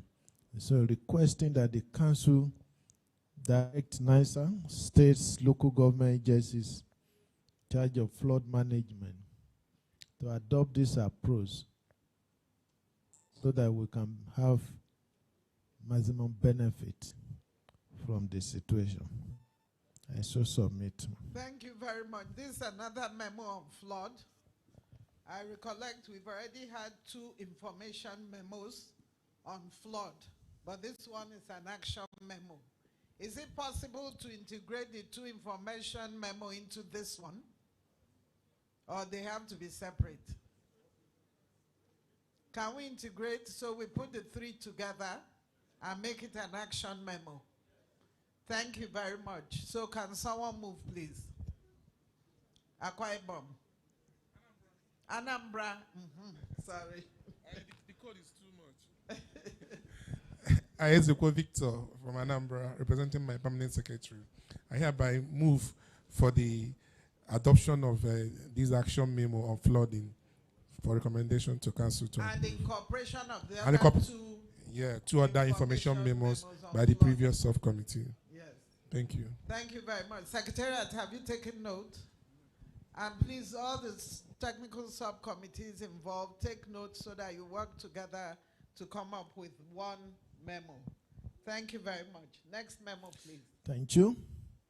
This memo is titled Action Memo on the Challenges of Groundwater Monitoring Network in the country. The purpose of this is to draw the attention of NCWR on the challenges of groundwater monitoring boreholes drilled nationwide by NISA, and particularly the one drilled in premises of State Water Company. The density is low in groundwater monitoring. At present, NISA has a total of 33 monitoring boreholes, out of which 24 instrumented. And out of these 24, have challenges of 3 located in some areas and are being vandalized. However, the agency in locating these boreholes seek stakeholders' view before doing that. So we'll note the council to know that stakeholder workshops and meetings were held before the sites were fully allocated. And the monitoring borehole in some states have been destroyed, and the data logger installed in some have been removed. And the prayer is that direct the management of the relevant agency, state agencies to damage monitoring boreholes and ensure that respective governments where the monitoring boreholes are vandalized or tampered with replaced as appropriate, and the council is requested to compel every institution to drill fresh borehole NISA and instrument same. Okay. Yes. And this one say,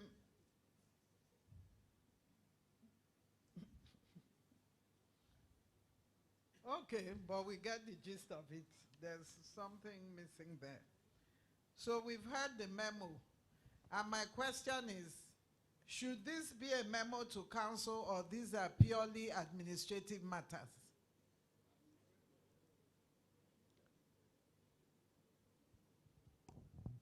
Can we have comments? Yes, I see a hand at the end. The one at the end, and after that, the next one. Thank you, Chairman. I think yesterday, while discussing the matters arising, an issue came up like this, and Lagos State reported that they are almost 90% complying to drill another borehole for NISA. So I feel this was already considered, so more emphasis should be made administratively than taking it to council. Thank you. Thank you very much. The next hand. Mr. Chairman, my name is Engineer Magashi Umar Bashir.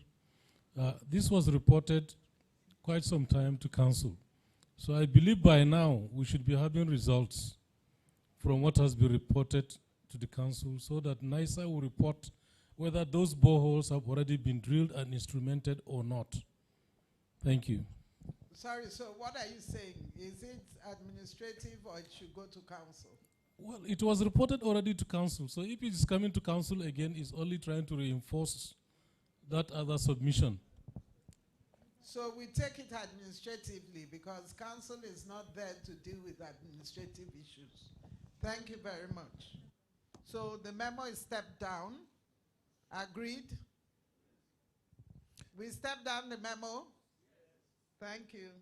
Next memo, please. Thank you. The fifth, the last memo, action memo, and it's titled The Need for Expansion of Network of Weather Station for Sustainable Management of Water Resources Infrastructure. The purpose of this memo is to highlight that weather variables are vital in the design, construction, operation, and maintenance of water infrastructures. And NIMED plays an important role in gathering and disseminating hydrometeorological data and advisory to policy and decision makers to enable them take informed decisions. However, the density of stations as managed by NIMED is low in the country. To scale up this in line with WMO requirement, Nigeria will need about 1,000 weather stations. For us to work well, we are then around 200. And in line with this,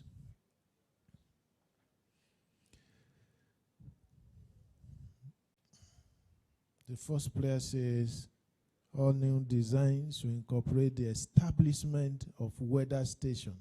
All new designs for water resources infrastructure should incorporate the establishment of weather stations so as to improve the density. Take measures to resuscitate and expand the program whereby basic weather stations are supplied and installed in schools as well as state water agencies, RUWASA, not RUWASA this time, as was the practice before.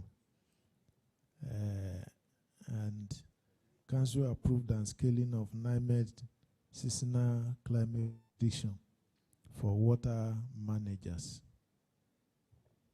Actually, this was initiated by stakeholder NIMED to the subcommittee.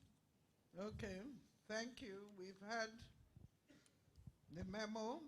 Can we have comments, please?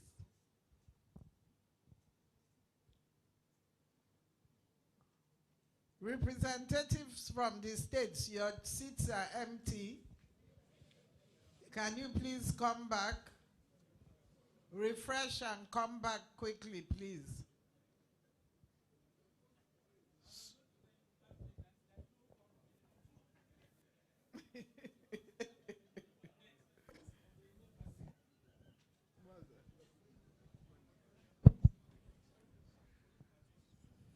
So can we have comments on the memo, please? I have the floor. Comments on the memos. Yeah, Madam Chair, Yes. I want to suggest to NISA if one way for them to expand their network is to collaborate with others who have now installed weather stations, and in many cases they are not really running the weather stations because of maybe funding, logistics, and so on. There are water boards in some states and even in the agricultural sector that have installed automatic weather stations. And I think if you can collaborate with them, we can go back to the days of post-colonialism, where the hydrological agency used to provide us with charts in those days when we don't have electronic. We used to go to Lagos or send to Lagos to collect charts that we now put on our weather stations. And in exchange, of course, we now send them the data. So maybe you can say something similar to that. And there are clearly many states that have installed and agencies that install weather stations. Okay, so how do you see the memo? Are you in support? Yeah, I'm in support of the memo, but I think they should be more innovative and expand to this collaborative idea of looking at really who has weather stations, and they can run it together and take the data. Okay, did you get that? Thank you, sir. Yes, that hand at the very back.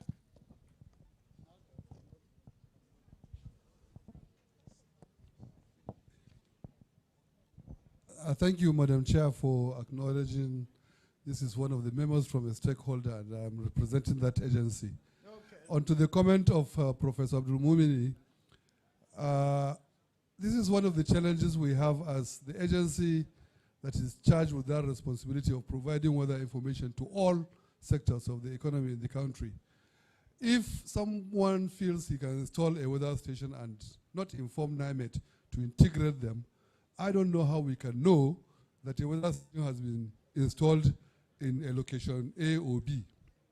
So unless the owners of the stations contact NIMET so that we can integrate them into our networks, there's no way we can know. So I would advise that people that want to go into installation of weather stations should please contact NIMET so that we get them integrated into our network of stations. Thank you very much, ma'am. Okay, thank you, NIMET. So, do we like the memo? Yes? So can someone move?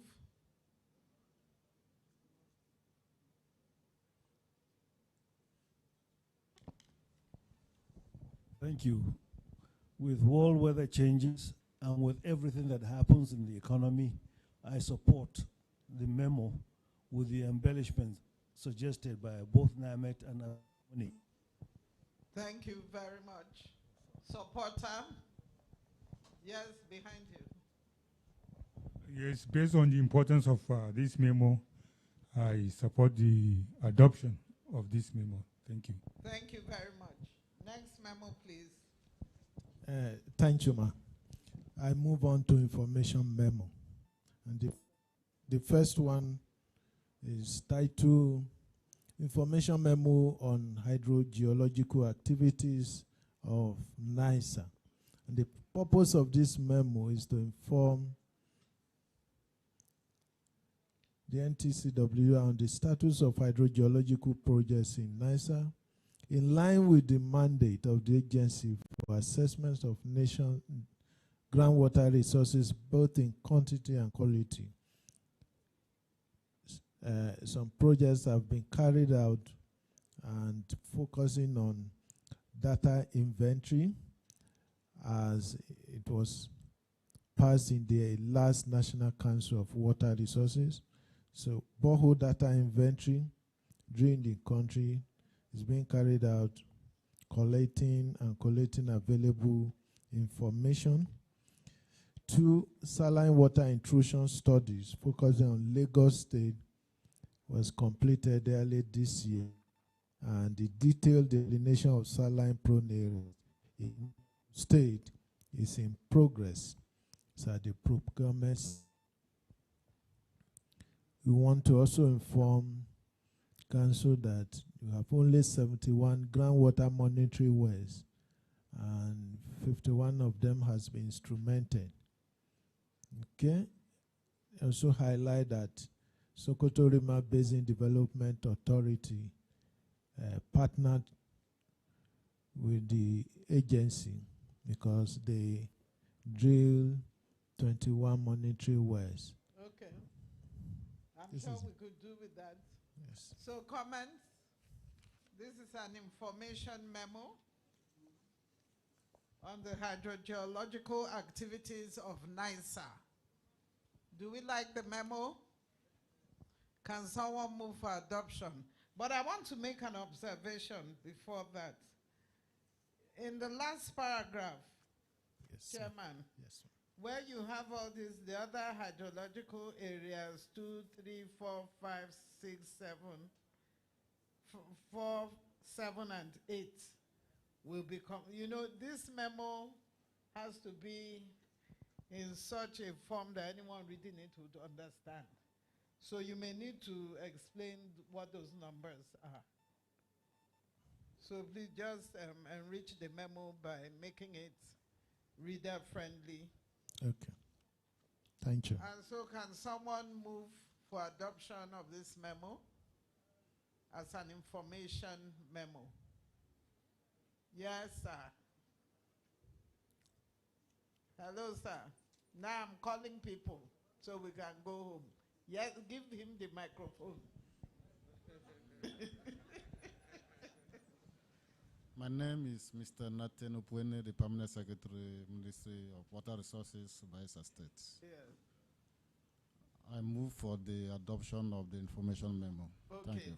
Thank you very much. Thank Supporter, Anambra. Anambra supports. Yeah, Anambra supports the adoption of the information memo. Thank you very much. Thank you, ma. As amended, yes. Thank you. Go on, next memo. Yes, the next information memo is also giving the status of hydrological services activities on automatic weather observation system that the agency has 14 numbers of automatic weather observation system. This was one in partnership with NEMA. They assisted in 3. So we have 17 in total for the use of the country, and they are distributed across the information is provided, the distribution. Actually, all the basins or basins are covered. And so we want to inform the council about this and also highlight the positive aspect of inter-agency cooperation with NEMA. Thank you very much. Yes, comments? Good memo? Yes, okay. Someone move for adoption. Bring the give him the microphone. Yes.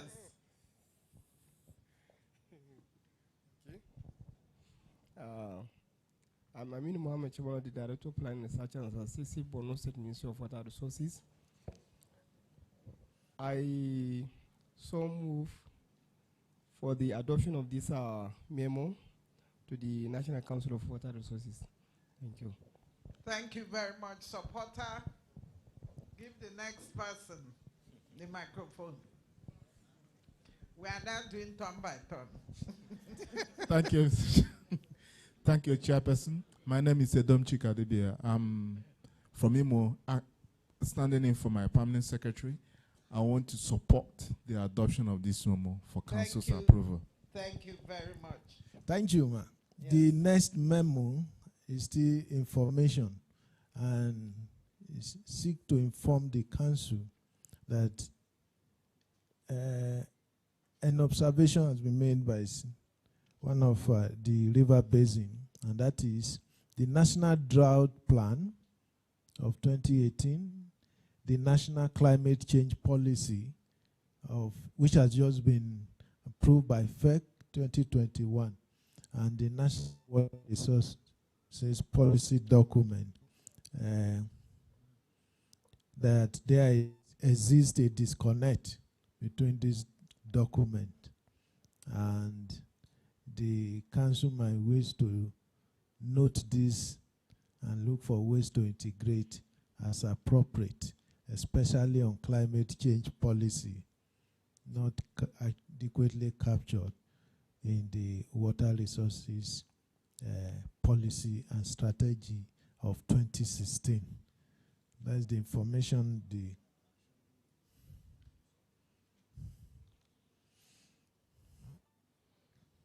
Can you please take the observation? Bring the microphone, please.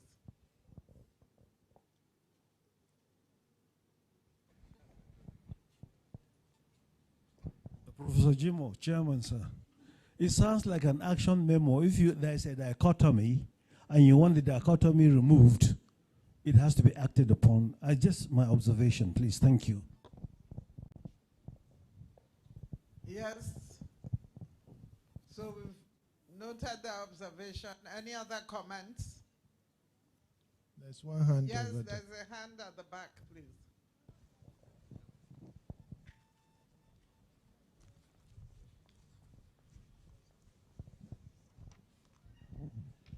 I support the comment of the last speaker and wish to ask that the committee puts this same this memo into an action memo, noting the fact also that a policy, national water policy that you're mentioning is 2016. This is 2021. The lifespan of basic water policy, any policy, is within 5 years. So they can quickly draft another action memo requesting for the ministry to, for the council to note those things and also to approve the process for the development of a revised water policy for the country.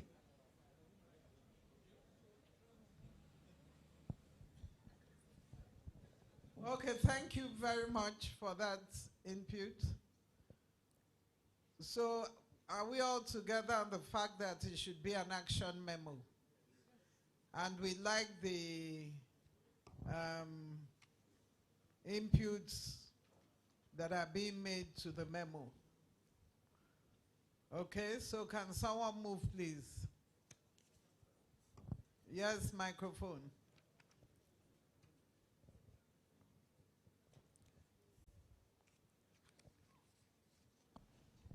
I move that this information memo be transformed into an action memo, accepted first of all, and then review the duration on which the policy is active. Thank you very much. Secretary, did you get that? So, Seconder? Yes, here. I support the memo to be accepted by the council after amendment. Thank you. Thank you very much. Thank You're you. done? I have only one. One more. Okay. Yes, it's an information memo. Is to bring to the attention of DWRP and the council that IHP now no more not international hydrological program. It's now intergovernmental hydrological program. It's the only program of UN, United Nations system, focused on water resources and management. And the national committee in the country responsible for implementation of IHP in the country, inaugurated 1988, has been working, although sleeping some time, but an election has now been held, and We have 8 officials of the National Committee. We have an ex-official, the financial ex-official by Professor J.O. Ajayi, Financial Secretary Dr. Odunuga, Treasurer Dr. Martin Eduve, Assistant Secretary Oluwafemi Bejide of NISA. The Secretary is Clement Unze, the DG. Professor Johnson as the second Vice Chairman, Professor Mbajogu as the first Vice Chairman, and my humble self as the Chairman. This is John. Okay. Are we okay with the memo? Any comments? The memo passes. Thank you. So thank you very much, Mr. Chairman. Let's give him a round of applause, please. So quickly, I'd like to invite the chairman for the Irrigation, Drainage, and Agriculture.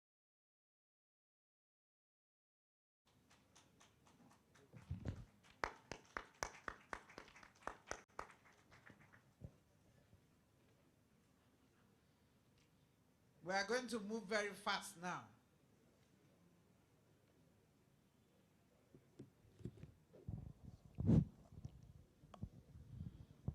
I would like to apologize on behalf of the chairman, Obong J. Obasi, who is not feeling well this evening. So I'm standing in for him. Okay. All right. The subcommittee has actually two what I consider action memo. The third action memo is, I think, more of either the PAMSEC might decide to step it down and take it as a memoranda, or even act on it straight away. And then there is one information memo. The first memo, which is a little bit all-encompassing, looked at addressing emerging financial and management challenges to achieve sustainable irrigation. At last. Yes. At last, we have our theme. Go on, please. Okay. Sustainable irrigation and drainage infrastructure are critical to attaining food security. However, of the potential irrigable area of 3.14 million hectares, barely 300 hectares have been developed, owing to the enormous investment required. Meanwhile, even the few developed schemes are facing increasing financial and management challenges that has led to their rapid deterioration, low capacity utilization, and inappropriate management of the infrastructure. This memoranda seeks to provide innovative strategy that will ensure sound financial regime and sustainable water infrastructure asset management in future for the consideration and approval of National Technical Committee on Water Supply.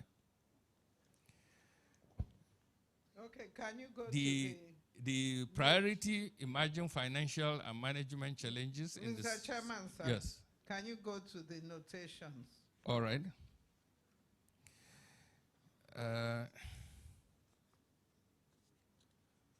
The notation is the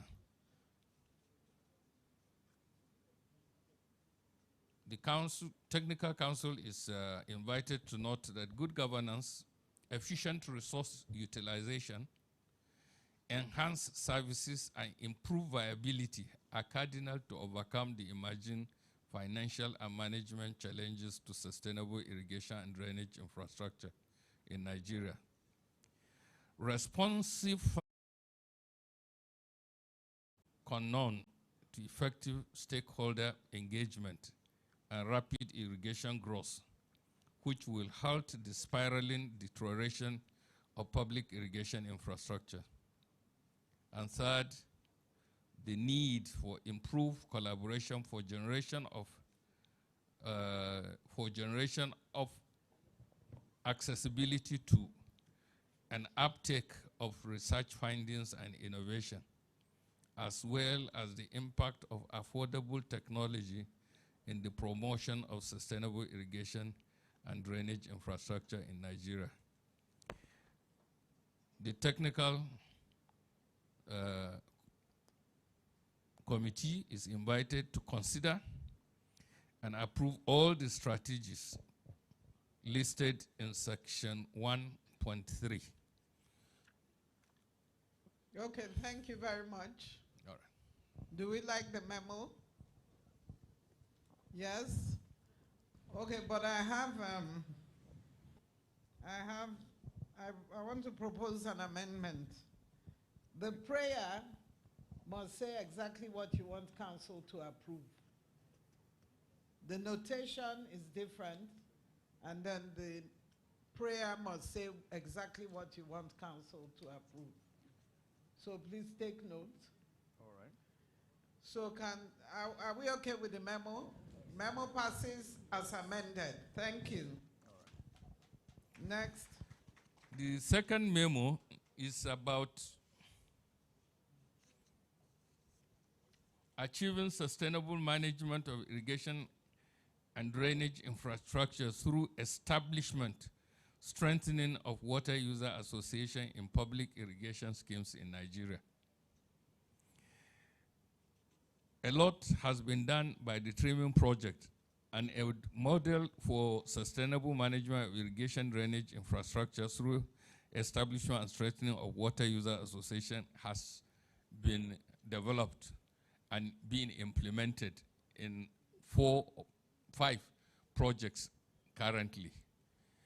All of them are large-scale projects. So the department has started regional workshops to sensitize states, local government, and other.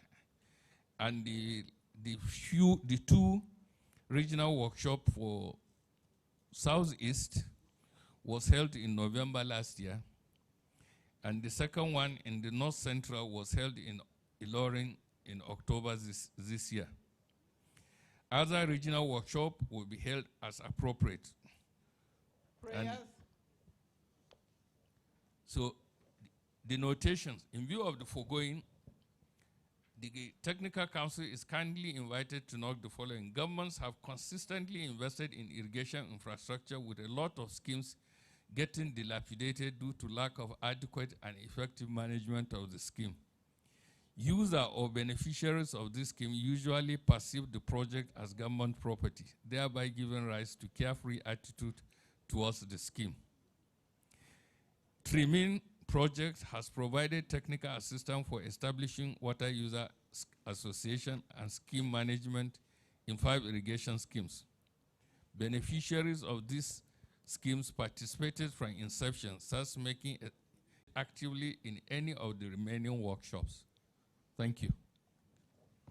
Thank you very much.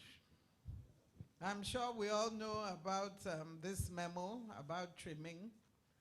Do we like the memo? Thank you. Thank you very much. Next memo, please. Action memorandum on reversion of name for the subcommittee to National Technical Subcommittee on Irrigation and Drainage. This is the one I said you might decide whether you want to take it as an action memo, but because the decision to change the name, we believe must have come from the council, we felt we should present it to council. In 2017, the name of the Subcommittee on Irrigation and Drainage was changed to Subcommittee on Irrigation, Drainage, and Agriculture. We believe this puts us on a collision path because agriculture has a council entirely for itself. And irrigation and drainage is all. The reason that the Agricultural Service is being provided by River Basin cannot stand, because River Basin have in the old had always had agriculture. It was that made it to be reverted. It was in the TCPC that the agriculture was run out. So we feel even this, the extension, the agricultural service we give is tailored to irrigation, not to general agriculture.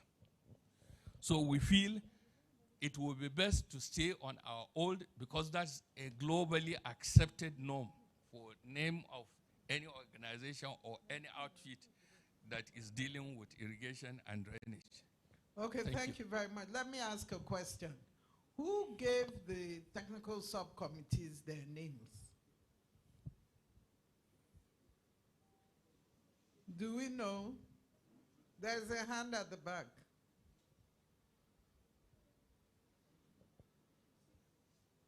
Okay, go to the back and then come.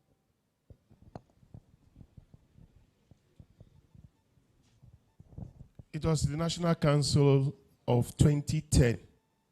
Those names were renamed and restructured at the 2010 National Council meeting. Okay, thank you very much. Just, yeah.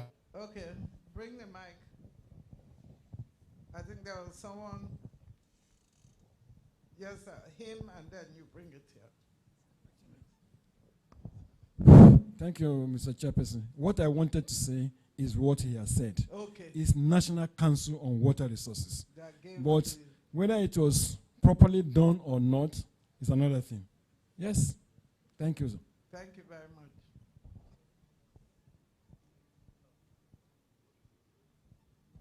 I think Engineer Musa is right. Please, in 1989, after my report on recreating water resources, Ministry of Agriculture was hurt. It's part of the reason why you have Ministry of Water Resources, no Ministry of Water Resources, Ministry of Water. So it's a good step forward, please.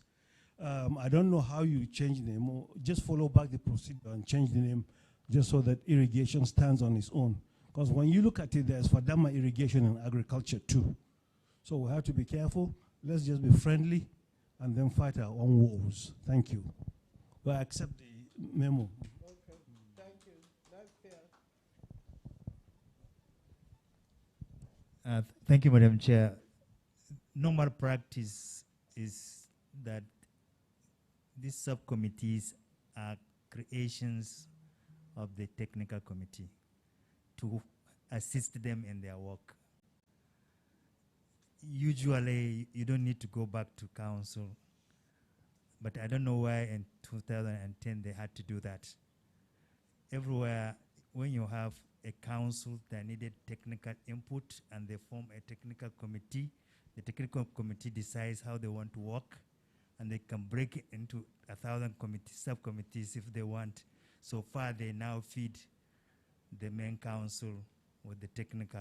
So as far as I'm concerned, this body can name, rename, form new subcommittees if they can fund them. Normally, that's the practice.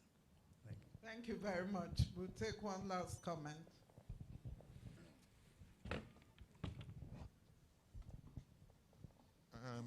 A similar thing happened about 4 years ago, where integrated management subcommittee, integrated river basin management subcommittee was standalone, and when they wanted to add river basin, so they came up with an action memo which they presented to council, and the council advised that it can be changed. So I don't think it can be changed at the level of a technical committee. It's at the level of a council. Okay, thank you very much. So I think the majority view is that it should go to council. So we like the memo. Thank you. Next memo, please. All right, the last memo is just to bring to the attention of the council. Is an information memo to let it know that, bring it to the, and digital map of irrigation scheme, which will help private investors to complement financing of irrigation infrastructure development. It has been produced, and so consequent on the foregoing, the technical National Water Resource Technical Committee is kindly invited to note past effort at compiling comprehensive information on collective efforts of successive government intervention and private sector participation in irrigation development were not digitalized. The production of compendium digital map of irrigation scheme in Nigeria are now completed, and it was launched by the Honorable Minister of Water Resource on 17th August this year. The compendium will provide vast platform for easy access to the general public and attract potential private investors. The total data acquired is for the 6 geopolitical zones of the country and covers 323 irrigation. The next stage of the initiative is to migrate this to the web-based application for more robust data and information necessary for key investment decision and general consumption. Copies of the publication have been sent to all the 12 River Basin Authority, State Ministry of Agriculture, Water Resources, relevant agencies, and other stakeholders. Thank you. Thank you very much. We like the memo. I like it myself. I can see a hand at the back.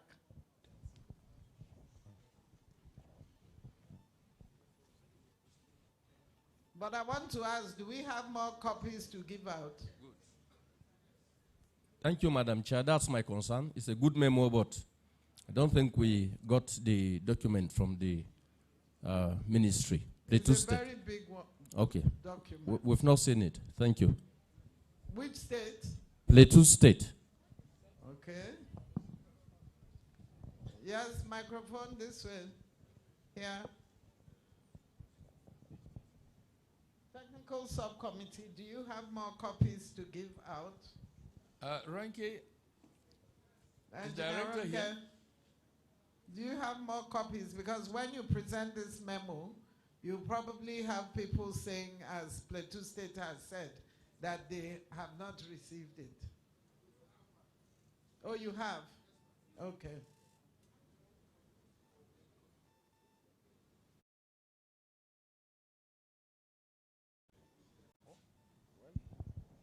Mine is not a comment, but just to go in line with what the Plateau State fellow said, we have not received any copy in respect to this booklet. Thank you.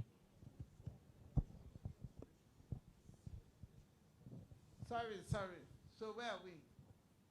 What? Sorry, I was distracted. He also confirmed that he hasn't also received a copy. So, well, you see, the truth is that when officers change, you probably get things like that. So maybe it was sent when there was somebody else, and so I don't know. But you say you have enough copies. Okay. So please bring copies for those who have not received it. And then make sure when we go to council that you have enough copies. Thank you very much. So we like the memo, so it passes. Thank you. Next. Oh, that's all. Yes. Please give him a round of applause.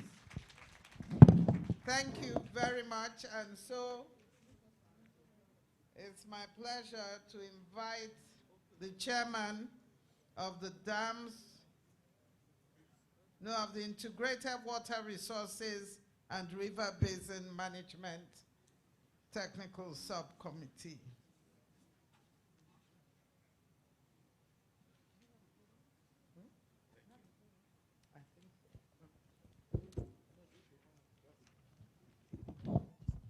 Thank you, Chair. We have 7 action memos, and 7 information memos. Quickly, I will go through them. The first one is an action memo on development of conservation plans and management of wetland in Nigeria.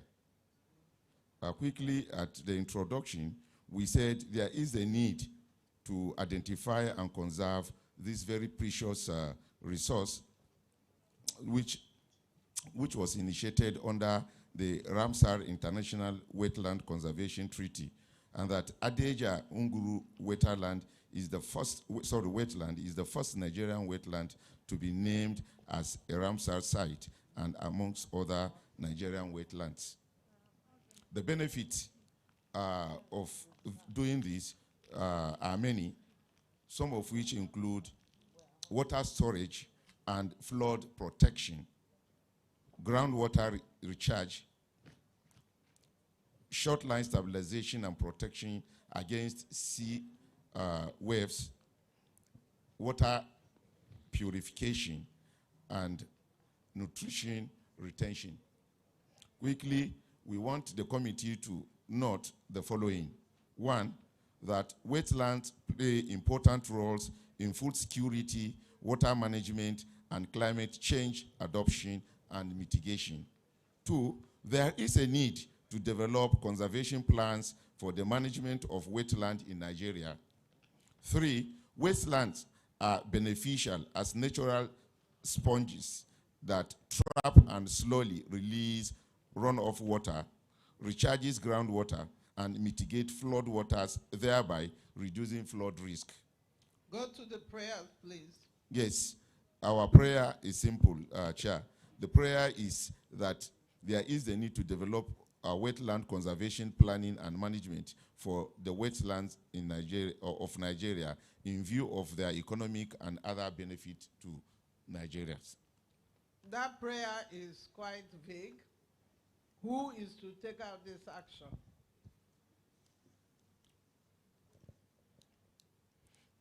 Who is going to do that? Because if you don't say how it is to be done or who is to do it, then it may never be done. I thought it is the council that should direct that it be done. But you need to recommend to council what you want them to direct. Okay. Is it a general thing for everybody? Yes. Okay. And they need to develop conservation plan. Okay, so do we like the memo the way it is, or we want to add value to it? Yes, Director Riverbed. The memo is quite okay, but I think the explanation, additional explanation, is the fact that the commission would take the lead in drawing up the plan. It's a national plan. Then, but all the stakeholders like the River Basin. So I think so. So the prayer should, guide council as to who should take the action, and then that person will bring in all the other stakeholders. Thank you. So can we do that? Yes. So are we happy with the memo as amended? Thank you. So the memo passes. Next, Thank you. Please.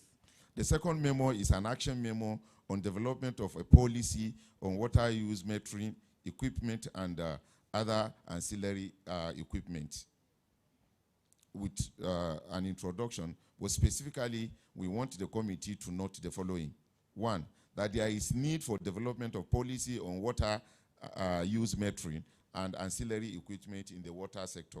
Two, the water metering and ancillary equipment policy shall provide for standardization of water metering and ancillary equipment. The policy will state requirements and specifications for importation of all metering and ancillary equipment. The policy shall ensure installation of meters as a requirement for water use licensing.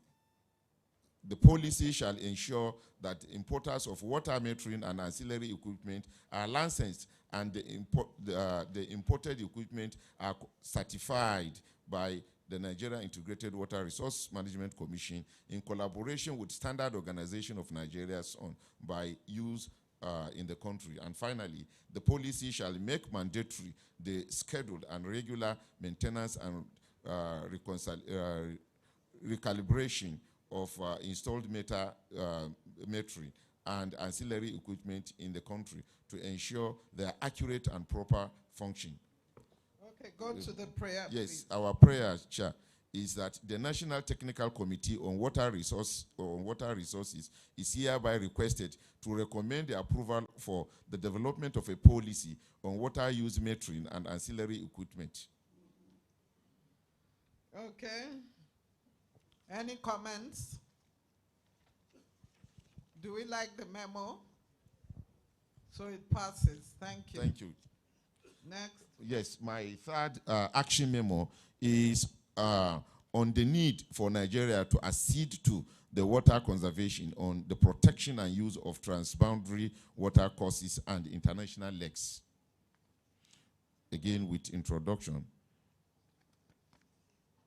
And our notation include one, that the water conservation project ensures the quality, quantity, and sustainable use of transboundary surface water and groundwater by strengthening transboundary water cooperation. Two, that the conservation fosters the implementation of integrated water resource management, particularly through the basin approach. And finally, number three, that it also fosters the development of agreement, establishment of joint institutions, and the strengthening and bordering of cooperation at the political and technical levels while strengthening national water governance. Our prayers are, one, that Nigeria, through the Federal Ministry of Water Resources, commences the process of acceding to the convention and show commitment in completing all the steps as outlined by UNEC Secretariat. Two, that Nigeria commences the procedure of ratification of the treaty. And finally, number three, that state and local government be enjoined to collaborate with the federal government to ensure successful accession to the Water Convention.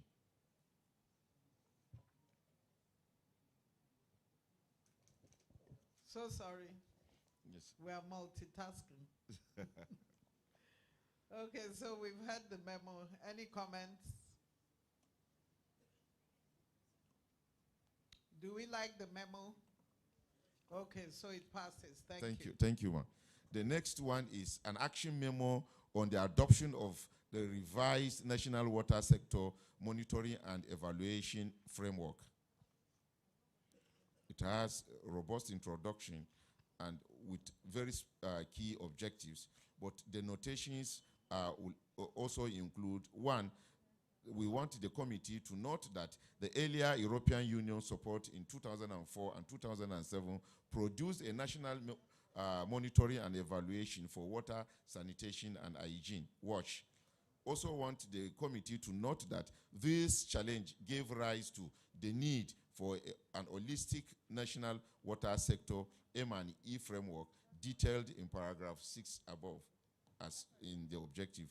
Three, we want the committee to note that the Honorable Minister of Water Resources inaugurated a technical committee on the review of the National Water Sector Monitoring and Evaluation Framework with the mandate stated in paragraph 6 above, and that we want the committee to also note that the validation workshop held from the 9th to 14th February 2021 with participants drawn from the stakeholders detailed in paragraph 3. And 5, we want the committee to note the thematic areas for which the performance of key indicators have been developed to perform the responsibilities detailed in the document. Okay, let's go to your prayer. Our prayer is simple, ma'am. The prayer is we want the committee to adopt, we want the adoption of the revised National Water Sector M&E framework by all relevant stakeholders in the water sector. Let me ask a question. Yes, please. So is the document attached to the memo? Yes. The document which you want council to... It can be attached, yes. It should be. It can be attached. You understand? They need to see what it is. What they want, yeah. Okay. So do we like this memo? I love it. Oh, thank you. So the memo passes. Thank you. Yes. Our next action memo is an action memo on the participation of state in the implementation of partial commercialization of the river basin, with an introduction, and we want the committee to note the following. One, that the NCP approve the partial commercialization of the 12 RBDs and implementation as commenced in 4 pilot RBDAs out of the 12 RBDAs. 2, that the transaction advisor engaged by BPE has conducted diagnostic study of the 4 pilot RBDs, that the recommendation have been approved for implementation, that the partial commercialization of RBDAs has commenced in 4 pilot RBDAs, and finally that water is an economic good, hence there is need for payment of water rate by commercial users, including the state government, for operation and maintenance of water infrastructure. Our prayers are, 1, that RBDAs host state and communities take shareholding interest in lieu of the compensation, land titles, security guarantees, etc., to address land title and related issues. 2, that state government pay charges for bulk water use from dam reservoirs to enable sustainable operation and maintenance of water resources infrastructure.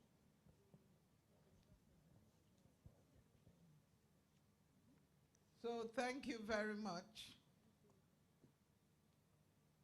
So comments? Yes, sir. Well done, Chairperson. Thank you very much.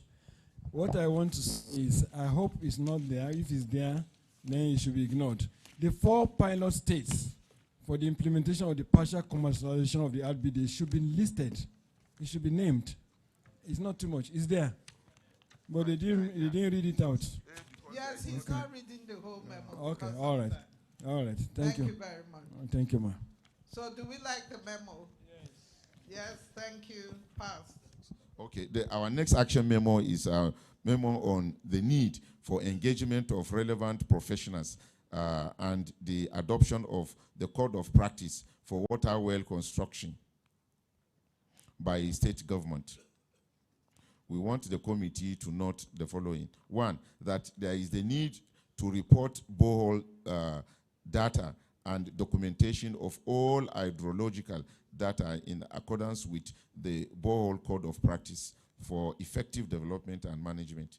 2, that there is the need for all relevant professionals to be involved in the design and supervision of water projects and to ensure that certification by COMEC or COREN registered professionals as specified by the code. And finally, that there is the need for domestication of the borehole code of practice for water well construction and as approved by all state government and development partners to reduce incidences of borehole failures and to improve access to water in the country. Our prayer is that the committee is invited to recommend to the National Council on the need to adopt the borehole code of practice in the water sector and encourage state government to buy into this best professional practice in water well development. Okay. We like the memo. Comments? Yes. Dr. Ikoko again. Just a general comment, ma'am, for the technical people. We don't have the memos.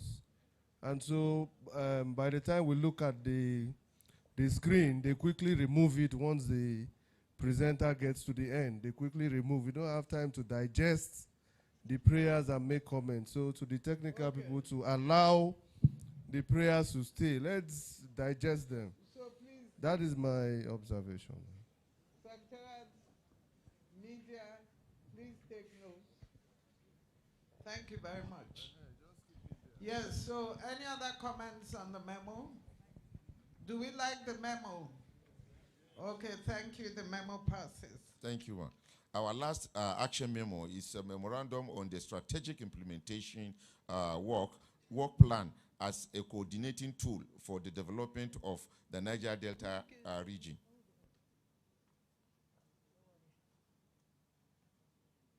Go ahead. Notation, please. The first one is that SIWP was conceived and designed to promote concerted and coordinated development in the Niger Delta region. 2, that the SIWP set up an interministerial technical committee level with membership comprising directorate level officers of relevant MDAs, IOCs, and development partners, which provided technical coordination support, while a state technical committee chaired by the SSG of our state is for operational coordination at the subsidiary level of the state, and a well-based monitoring and evaluation system for reporting on implementation. 3, that the SIP identify, aligns, and tracks the planned and budgeted project of MDAs and IOCs for short, medium, and long-term intervention. 4, that effective implementation of SIWP will eliminate duplication, wastages, and abandonment of projects in the Niger Delta region. And 5, that the Ministry of Niger Delta Affairs and the Niger Delta Development Commission have started uploading their projects and programs into the SIWP e-portal. And number 6, that the Federal Executive Council has approved the Strategic Implementation Work Plan as a tool for tracking all development project programs of ministries, departments, and agencies, international oil companies, as well as non-governmental organizations operating in the Niger Delta region. Our prayer simply is that all projects and programs of the Federal Ministry of Water Resources in the Niger Delta region be uploaded into the SIWP e-portal as part of the concerted effort to ensure accountability and citizen participation in the development of the region. Thank you very much. This is a memo presented by the Ministry of Niger Delta Affairs. And I can tell you that I love this memo so much because I was there working on this particular project so many years ago as a director. And I think it is just awesome to sit here chairing this technical committee meeting, and here comes this long-awaited memo. Yes, I see a hand at the back. Make sure you are speaking for the memo.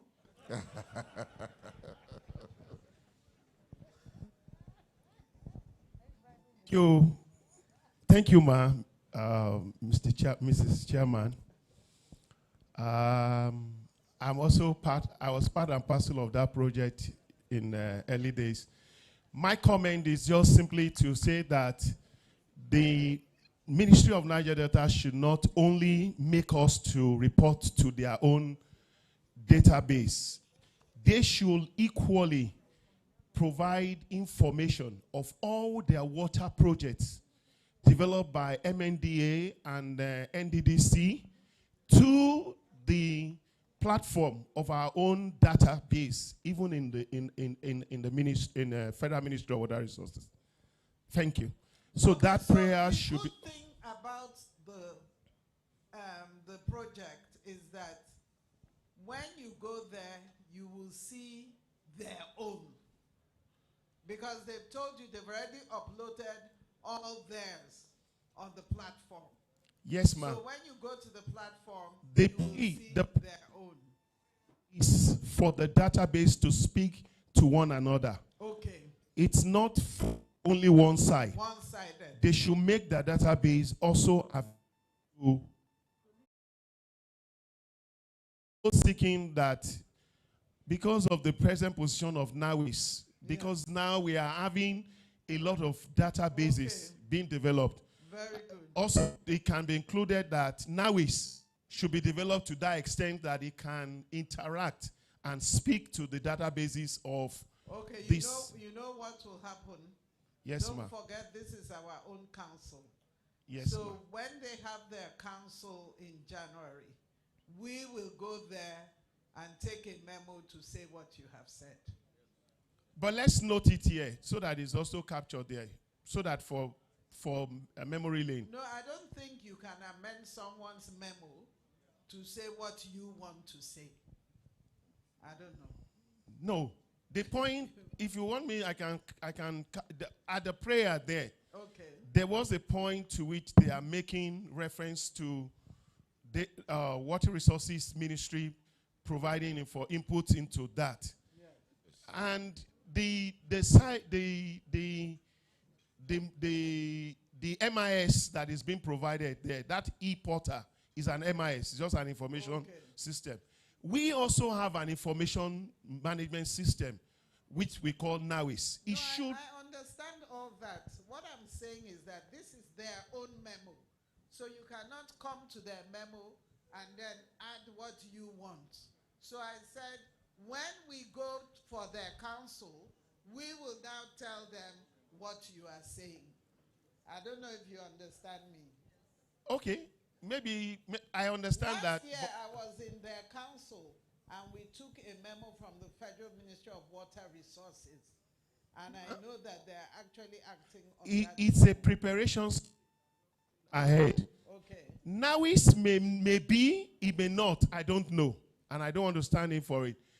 Prepared to even capture that database. But it's here for council to so direct the operators of NAWIS for a preparation to be able to speak to this. That's my prayer. That's what I'm talking about. Okay. If, as at today, NAWIS is prepared, then no, there will not be for those prayers. But to put that. And also, there are so many databases that NAWIS needed to begin to be prepared to be able to speak to.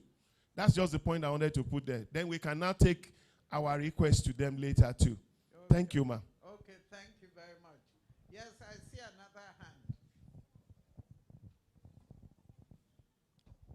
Thank you, Madam Chair. The prayer says that all projects and programs of the Federal Ministry of Water Resources. The amendment is that all relevant water projects and programs of the Federal Ministry of Water Resources in the Niger Delta region be uploaded. We are talking of relevant because not all the projects in the Ministry of Water Resources are projects in the Niger Delta. Thank you. Okay, but it says they are talking about only the ones in the region. That's why they said in the Niger Delta region. So I think it's covered. Thank you very much. Yes, Director River Basin. I want to propose an amendment to that prayer that it should be a matter of exchange of this data between the Niger Delta Ministry and the Ministry of Water Resources. The way I understand it is that we are the ones to supply them our own data, and we are not getting from them. Well, see, let me explain this. The Ministry of Niger Delta is responsible for the Niger Delta region. Yeah.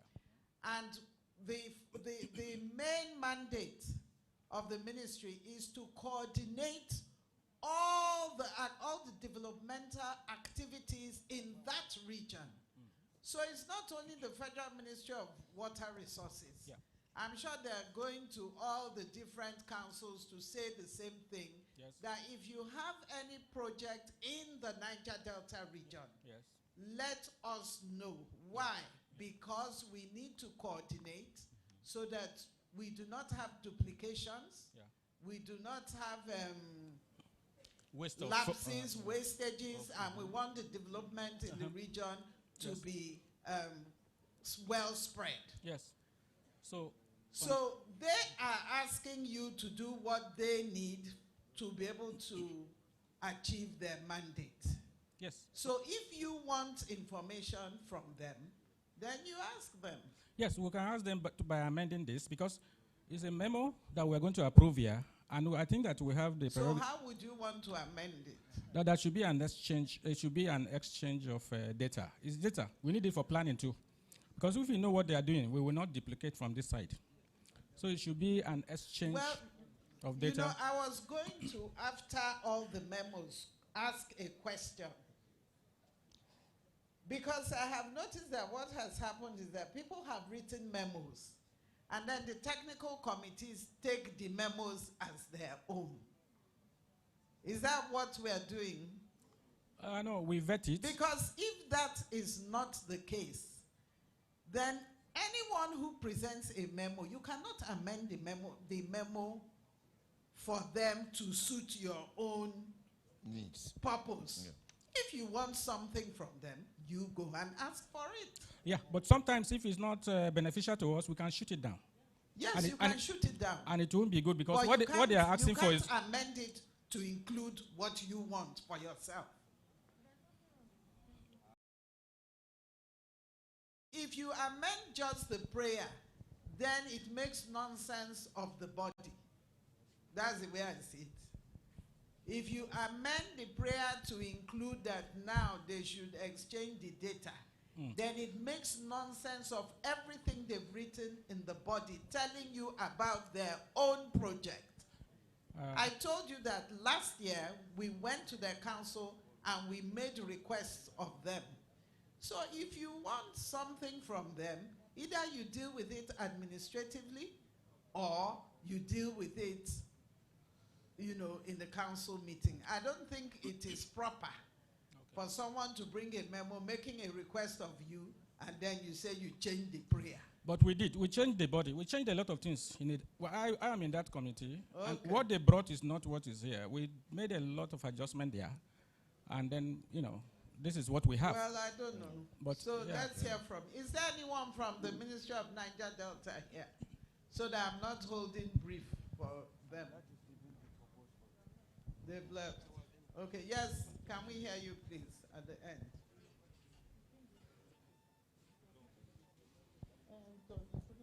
Thank you, Chairman.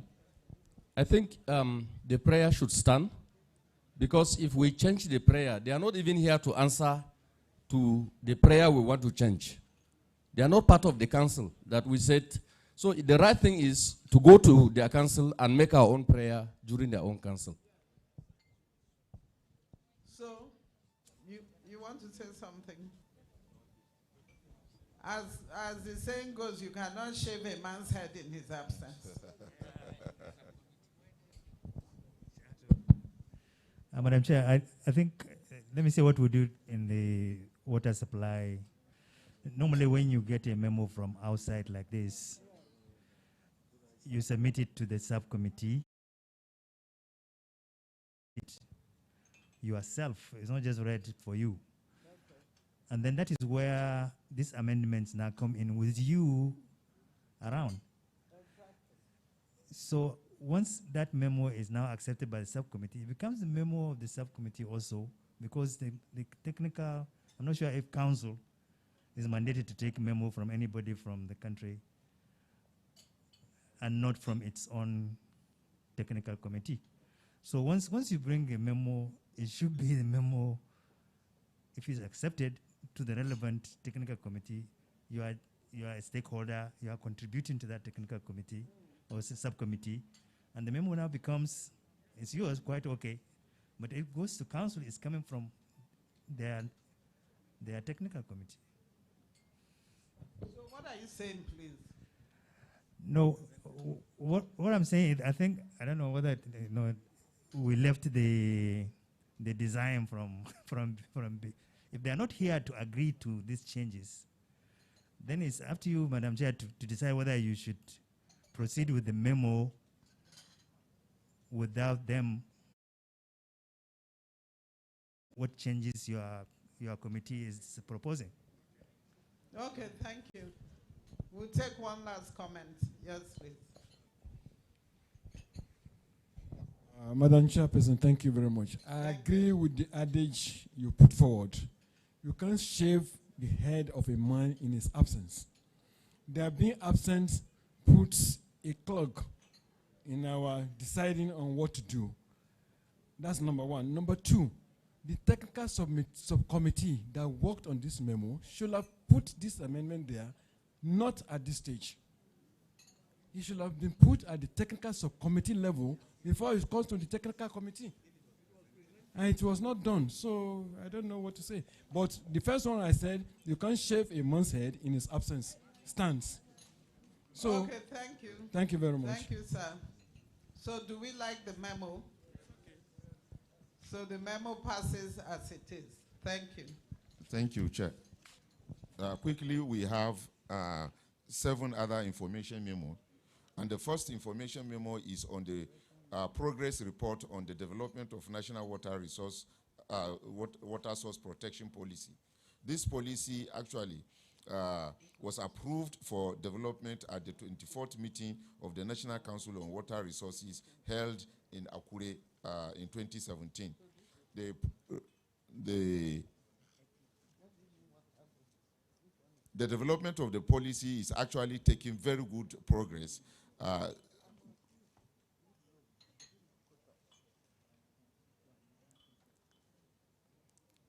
It's taking very good progress, and it is yielding very good results. So we are calling on the committee to note the following. One, that the commission has successfully implemented the 3rd phase of the policy document, which involves the finalization of the policy by subjecting it to various reviews by relevant agencies, key stakeholders, and the academia. 2, that the final draft has been presented to the Honorable Minister, Federal Ministry of Water Resources for further action. And finally, that the Council is invited to note that the policy is at the approval stage now. Thank you very much. Yes. Comments? Do we like the memo? Okay, thank you. It passes. Thank you. The next information memo is an information memo on state integrated water resource management coalitions for the Adeja, Jamare, Komadugu, Yobe Basin. We want the committee to note the following on this. 1, that the operating instrument of water charter and the implementation document of the catchment management plan for the basin, which we have on ground, is in deciding the line of action, including review, so as not to conflict with the Water Resources Act. 2, that the joint SRRWMC as a major stakeholder platform in the Adeja and Adeja Basin has a roadmap for sustainable resource management, and if the tempo is sustained, it is a promising avenue for the national DWRP to make imprint in the basin. The effort made for a decade and a half should not be left to waste away or derail. It requires support and commitment by all stakeholders to overcome the present circumstances. Non-installation of IWRM in the state and lack of budget line is an issue. Okay, thank you. Yes, comments? Are we happy with the memo?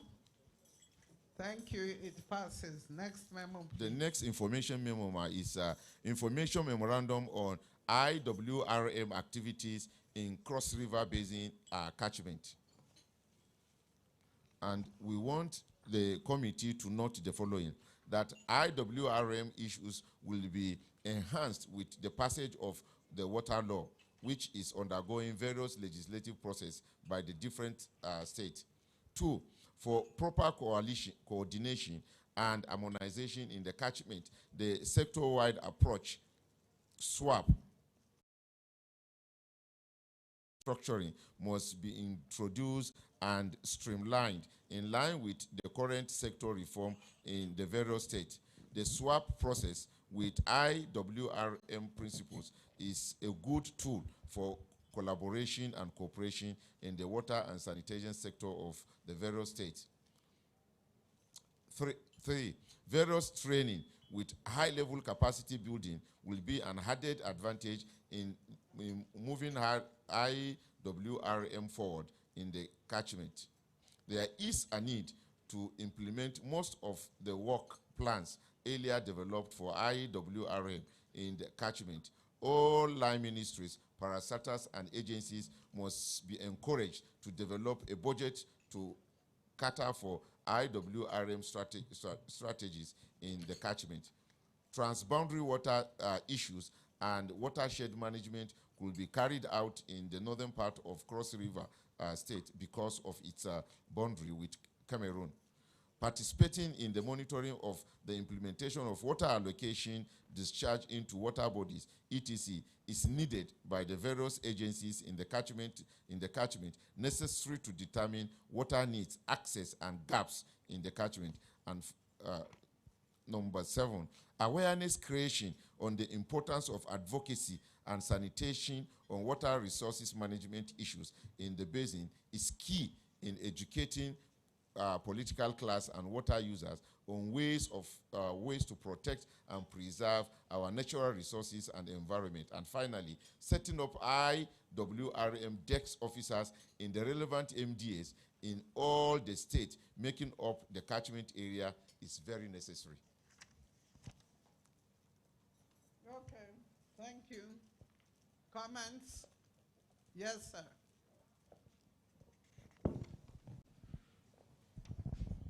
Thank you, Madam Chairperson. Confirm whether in the Cross River Basin it has been mentioned in which states they have established and is functioning IWRM state committees. I think it's important to have that in this information memo. State IWRM committees. I believe that, I think I know that Cross River Basin has more than one state within it. So if we have information on which states we already have established IWRM state committees and they are functioning, it will be important to have it in this information memo. Thank you. Okay. So do we agree that we need to add that information to the memo? And we like the memo, so it passes as amended. Thank you. Thank you, ma'am. Next memo. Yes, the next information memo is memorandum on the establishment of GIS laboratory/unit at Nigeria Integrated Water Resource Management Commission headquarters in Abuja here.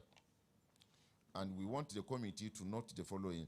1, that georeferencing, digitizing and updating of the hydrological catchment area map of the country, watershed and streams network delineation.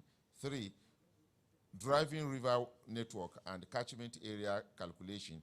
4, water body extraction using normalized difference water index.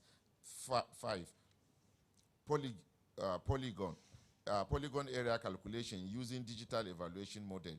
6, digital mapping of lakes and reserves and the creation of an attribute database lakes and reservoirs of the country.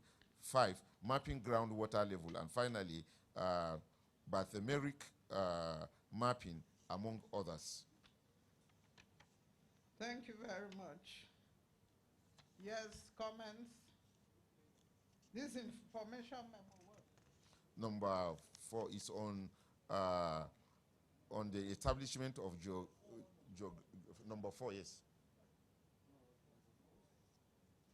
Okay, Information number 4, yes. I'm seeing so many integrated water resource management memos. Is there any way we can merge some of them? Because I'm seeing 1, 2, 3, 4, or they need to all stay separate. They're all separate because they're for separate categories. Okay. So do we like this memo? Thank you, it passes. Yes, thank you. Now I have an announcement before we take the next memo. We have tea, and please, just so that we continue to do our work, if you are interested, you can just walk up to the tea stand and have a cup of tea. Is that okay?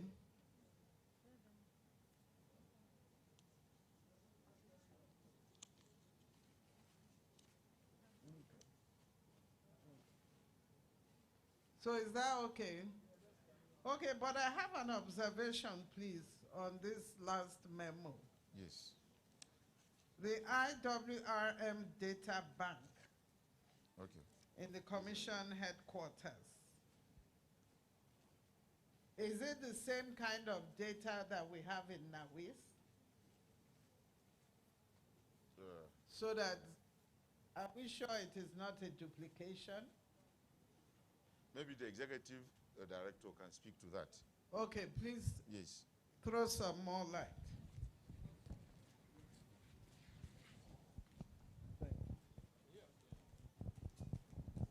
Thank you, Madam Chair.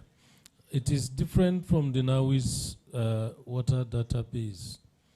What we will be having here is the database that we collect for hydrological catchment studies and all that, water availability, catchments, all that. That's the type of data that we're looking at.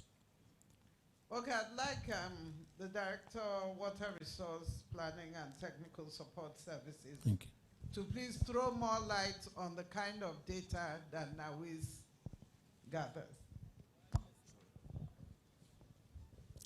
Thank you, Madam Chair. I think I'm worried when we use the word IWRM data bank, and we have the NAWIS data bank, which we collect all data from all subsectors, whether you are from integrated, from NISA, from River Basin. We all collect whatever activities that we are carrying out, the information from there to feed into that NAWIS center.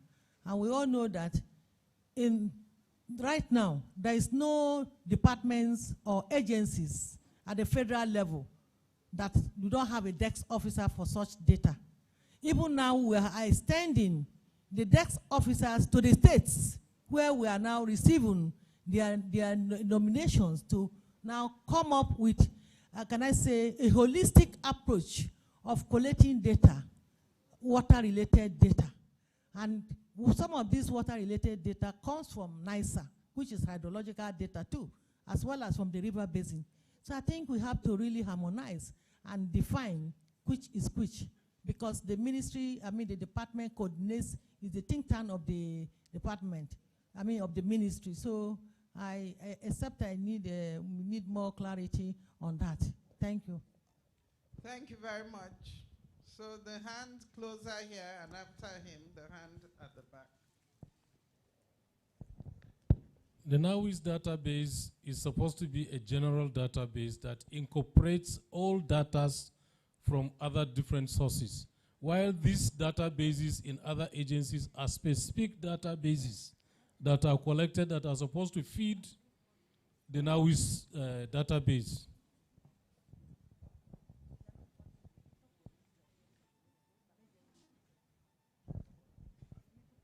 Chairman, the last speaker said one basic thing that is similar to what the director has said. The missing link is that NAWIS is designed to do that function of speaking to any existing database in the water sector. from any subsector within the water resources. It's designed, but it is not operational. And that is the blunt truth about it. I seek that we may use this forum to ask people who develop NAWIs to be prepared for, operational or to operationalize NAWIs to speak to all other database within the system. That makes it to now be operational beyond the design. As it is designed, it's good, but nobody today within the sector, whether water supply, whether wash, whether irrigation, whether whatever, can speak to NAWIs operationally, not as designed, as at today, ma. Thank you very much. You know about the NAWIs because we are part of those that also contributed to the establishment of that NAWI. The original concept is that it's designed to accommodate all data for water resources. Unfortunately, the work was not properly done. And efforts have been made to make it operational. As I'm talking to you now, we have expanded the NAWIs at the headquarters. And right now, we have established also zonal offices for NAWIs in the zone, in the 6th geopolitical zone. Right now, the African Development Bank, they are doing needs assessment to ensure that the NAWIs is operational in all the centers as we have identified. So creating a database, is not coordinating for the ministry. It's an agency. So he's supposed to send us all his data for good storage. You know, you said data bank, and this should be an internal, can I say, the activity, not for council to allow you to create a data bank. That's the. Thank you. Anyway, thank you. It's just an information memo. The bank is already there at the Integrated Water Resource Commission. Okay.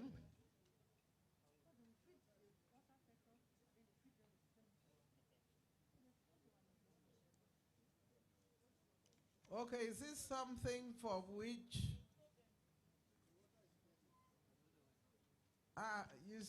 people still want to comment? Okay, Director Riverbase. I think I want to align myself with the Director Water Resources Planning and Technical Support Services on this because if you look at the body of this memo, it appears that the data bank that they are proposing will be responsible for the entire water sector. And I don't think they have that mandate. They are free to maintain their database for their functions, regulatory functions. Nothing stops that. And they don't need, I don't think they even need to submit a memo to council on that.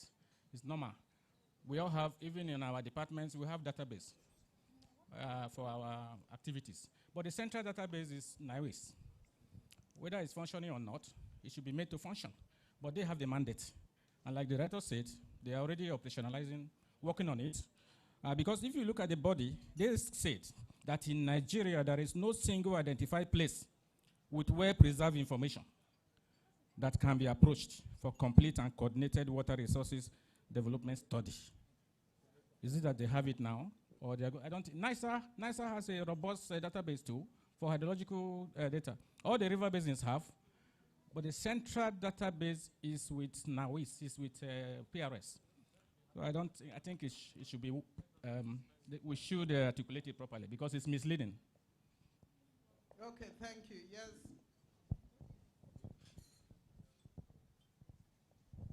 Thank you very much, Madam Chairperson. The two, what I call department and agency, they have need to have a central database or data bank because the two of them perform functions for the whole ministry. What I mean, the water resources sector. So what I'm trying to say is that the two harmonize this position to see how they will not disrupt the operation of any of the two if we allow only one to operate. Like we are talking of that of planning now that is not very functional or is having some problem or challenges. But that of Nigeria Integrated Water Resource Management Commission, what I'm saying, their role also, that's Nigeria Integrated Water Resource Management Commission, is central and is national. So there's need for the two bodies to sit together and harmonize their positions so that they will work effectively for the service delivery for the whole country in the water sector. Need for the two bodies to sit together for effective delivery of their services. Thank you. Excuse me, ma'am. Thank you very much. Thank you, my elder statesman.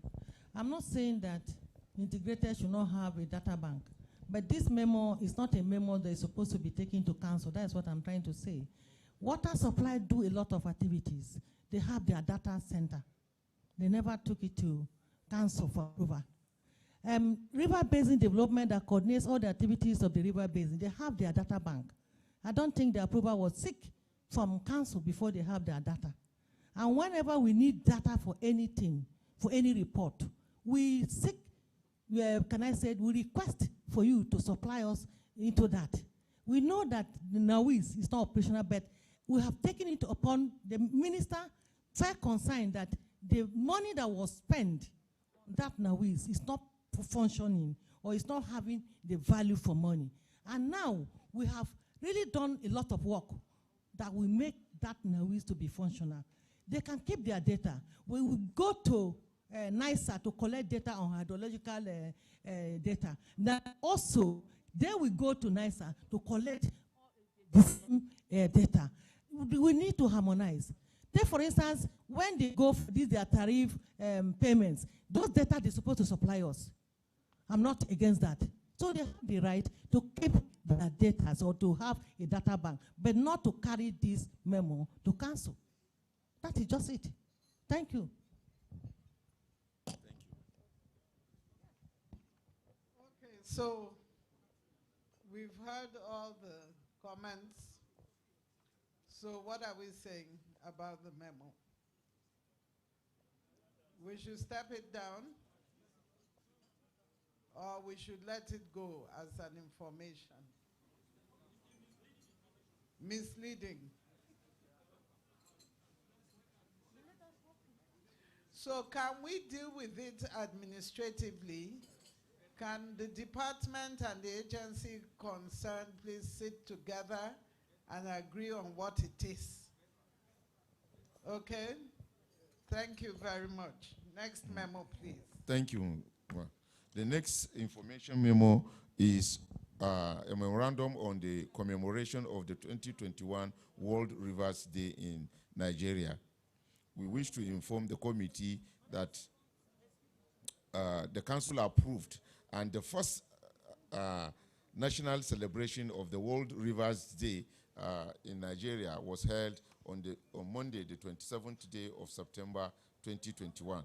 So we wish to inform the committee that council approved the celebration and that the Honorable Minister of Water Resources graced the occasion on Monday, the 27th day of September 2021 as the Mendin one, and that the last Monday of September of every year is now designated for further celebrations of this all-important day. Thank you very much. It passes. Thank you. The last information memo is a memo on implementation of dry season potato production in collaboration with the river basins across the country. And we want the committee to note that ROFAN has launched a roadmap for a 10-year implementation rolling plan of potato production, and that POFAN is collaborating with the Federal Ministry of Water Resources through the River Basin Development Authorities.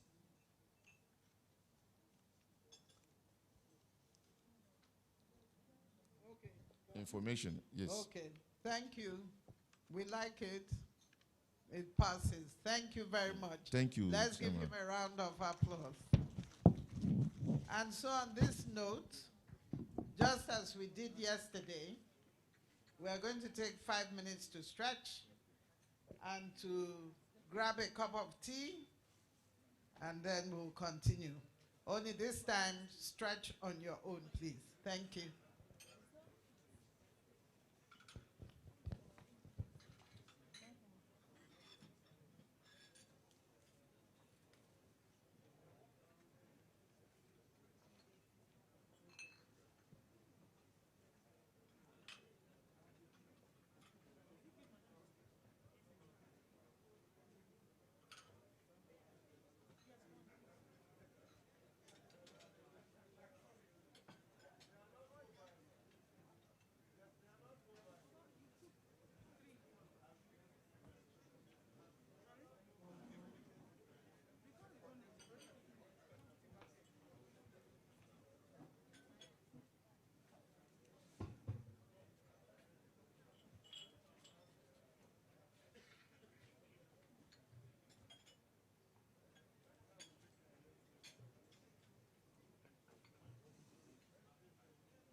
Hello.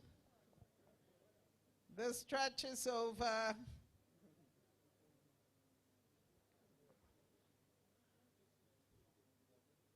Huh?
Can we start in 2 minutes, please?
Okay, the House is called to order, please.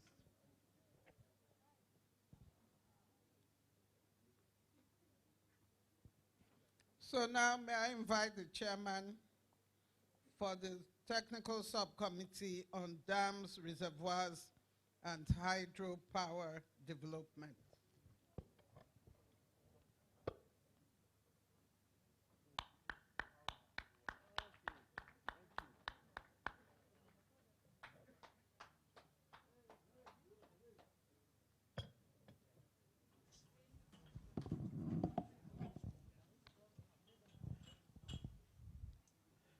Good evening, or is it night? Good morning. Some says good morning. We may be sleeping here. Thank you, Chairman and fellow members here who are going to take decisions on the department. We represent it, and we are going to present the memo of dam reservoir operation. What's happening with this microphone is it just skips. Me? Oh gosh. I don't like that light. Okay. We have one action memo and 4 information memo, and they are all having financial and management addresses. This luckily has been our center point. Well, action memo, the need for the establishment of protection zone around major area. Okay? The memo says, brief the National Technical Committee on Water Resources and on the need to undertake the establishment of protection zone around reservoirs to ensure water security of the country. The memo is introduced by showing areas where dams are, and we chose a few only: Niger North, Niger Central, Upper Benue, Lower Benue, Niger South, Western Littoral, Eastern Littoral, and Chad Basin, and showed the dams that are there. The point is, if the life of the dam, if the life of the water behind the dam is affected, economic activities are affected. Are you with me? So if you don't protect it, you are going to kill a lot of, first of all, living conditions, economic activities, and that will require heavier management. And we gave the excuses: abuse of resettlement, where people normally make the area unlivable. They cause things to degenerate, and then it has wasteful effect. Number 2, waterways transportation, where oil spills on the river, kills fishes, and you don't get your livelihood on. Security, mitigation, this is important. Like Kashimbila area, it's Cameroon. Okay? Bandits are there, the robbers are there, they disturb economic activities. The management goes beyond the management there. It has to go zones when established for maintenance and security. That is the action memo, the only action memo we have. Okay, thank you very much. You like the memo? But I have one observation. Very nice memo. But when we say we want to recommend that council approves the establishment of protection zones. To be, and laws don't cost money, so to speak. Question again? I said, who is responsible, and then what about the funding? Bearing in mind our theme. Yes, I know. If you don't, if you own a dam and you don't fund it, you will lose its benefits, which is more costly. So you go on cost-benefit analysis now. You'll be willing to protect your investment. The onus will be mainly on those who own the dams and what have you, but we have to encourage and let them know the responsibility they have. Okay, thank you very much. You like the memo? So the memo passes. Okay. All right, number two, this is... Sorry, someone wants to... Oh, okay. Yeah, actually, if you can put it on, I just wanted the prayer to be reframed or rephrased. The council is requested to, to approve that Federal Ministry of Water Resources, like you are saying, who is responsible, we need to have it inserted into it. Okay. Federal Ministry of Water Resources should liaise with relevant MDAs like Ministry of Environment, who is also in charge of environment, to seek for the, to determine or to develop the, or to establish protection zone around those dam reservoirs to ensure water security. Possibly now from sources like ecological fund, whatever, can that be made directly because it's an ecological issue. So we need to say Natural Resources Development Fund, yes. So we need to suggest such to the council. I think a memo is more effective when you give the responsibility to to an agency or whatever, and also even suggest sources of funding. It helps. You guys are getting me emotional. In charge of ecological funds. Earlier on, these three ministries can ask and they will get assistance from ecological fund. Ministry of Water Resources, Ministry of Agriculture, and Ministry of Environment. Then it was made political. And I have been praying every minister that comes to water resources, get your colleagues on this. I don't know where the unfortunately, I didn't have copies of the document. But I know I applied from even 1% of national budget to 2%, and it was approved. And every time, if Minister of Water Resources had a project, all they do is request. But they have to prove it, there is a need. So please, I'll be very happy to say ecological funds. So the team in DAM, make sure this is incorporated.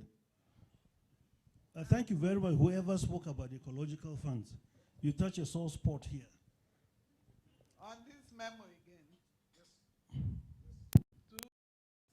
Okay, start here. This is a very beautiful memo, but I would like it inserted upstream and downstream of the dam axis, I think, for emphasis. Well, okay. Just all around the dam has upstream and downstream. That is why we just make sure that we say around, we didn't say upstream of the dam only, we didn't say downstream, just the reservoir area and the dam itself. Director River Basin. Yeah, my question, I didn't really quite, whether it's the same to what, with what he has just said, but my concern is, what is this protection zone? Because if you design a dam, you would have already delineated your reservoir area. Yeah, so monitor it. I'm coming. And then if there are people that you will resettle them, properties, lives, relocate them and compensate them. And then within the reservoir area, the inundation area, nobody will be there. And so where is the protection zone that they are talking about? Around and how let me answer you before you go too deep.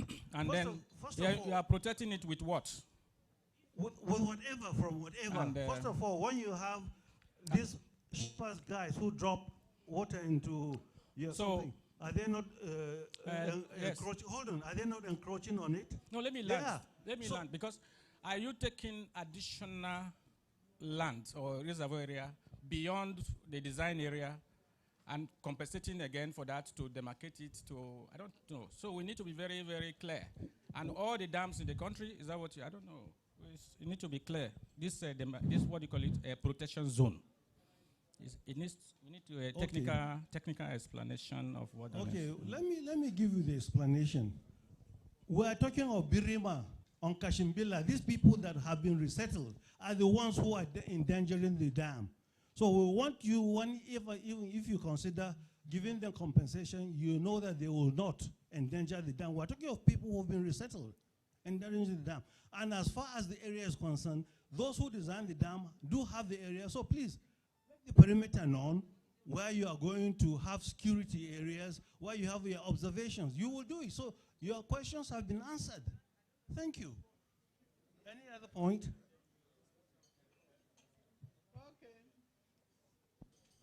Let me ask, do we like the memo? Question.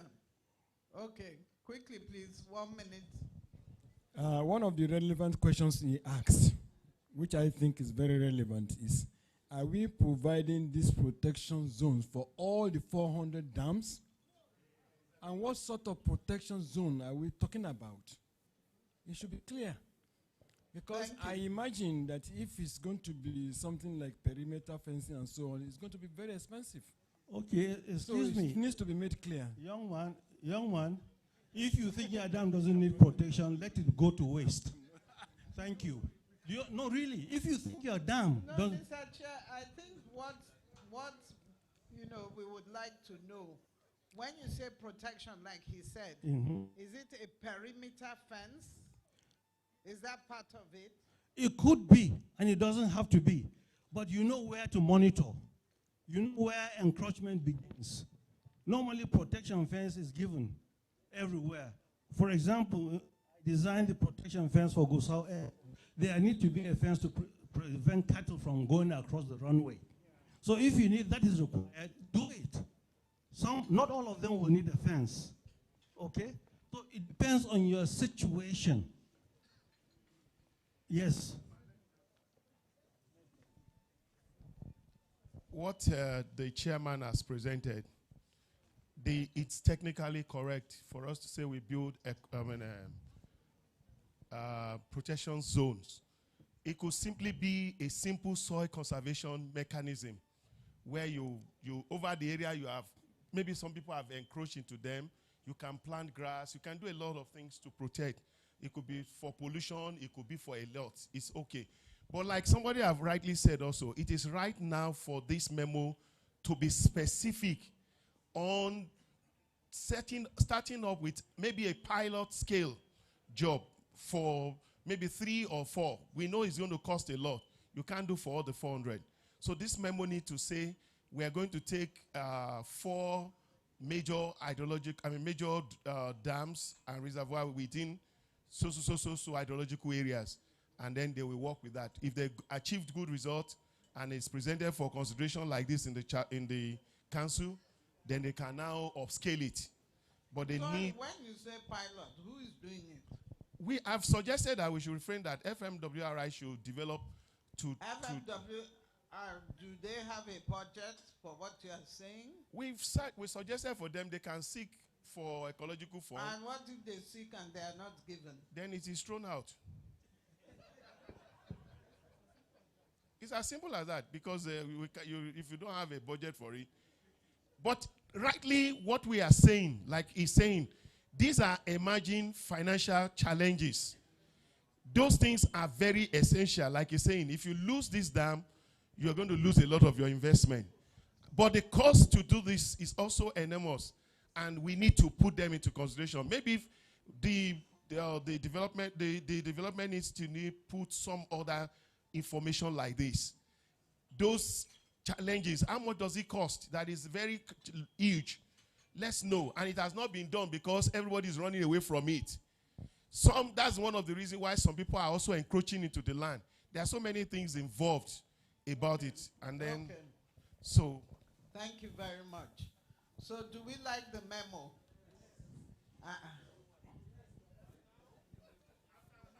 No, I'm wondering, there's a hand up again. So we like the memo as amended. What is the amendment?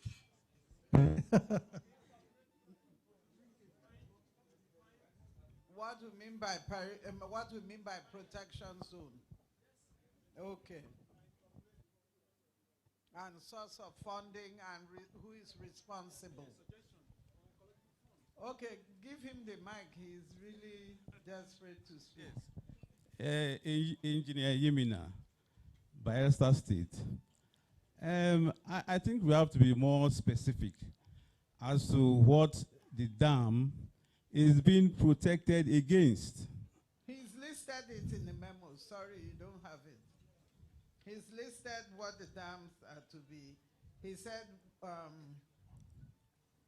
migration, so issues of security, farming activities, overfishing, maintenance, vandalization, waterway transportation, abuse of resettlements. So he's listed the reasons why the dams should be protected. Well, I see those points, but I think they are still quite bogus. Because so give yes, us an be more example. specific. Give us example. If the activity, let's say, of the people will affect the dam, say exactly how it will affect the dam. If somebody comes to fish in the water that the dam creates, how does it affect the dam? So you explain those things. That's what I'm saying. Thank you. Can I give him a short answer? We mentioned, I gave example, for example, boats that go on the river, spill oil, and destroy it. I mentioned people who come and overfish and kill the fish. I did mention them here. So I have mentioned them. So what is it you want more? Okay, so the memo passes with amendments. So the subcommittee will need to collect all the inputs to amend the memo, please. Okay, the first information memo.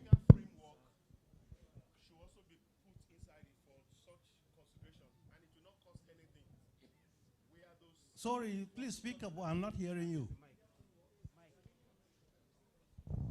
I was just walking away when somebody just gave an insight that it's also possible for us to have this responsibility put also either for the ministry, collaborating with any ministry of justice or whatever, for a legal framework for our reservoirs. I was in Lower Ogun, Oshun, distance. Most of the land that was even there, they've been taken over because there's no any legal framework. So for protection also for this, there's a legal aspect of it which can be also looked into. That's what we just said we can also put into that consideration. And it will save a lot of money. By the time you built your dam, you have some legal backing and cover. By the time you build the dam, nobody will come and argue with you. Okay. Please take the amendments and what some people want. I go on my first information memo. And this information memo on the concession of some hydropower dams.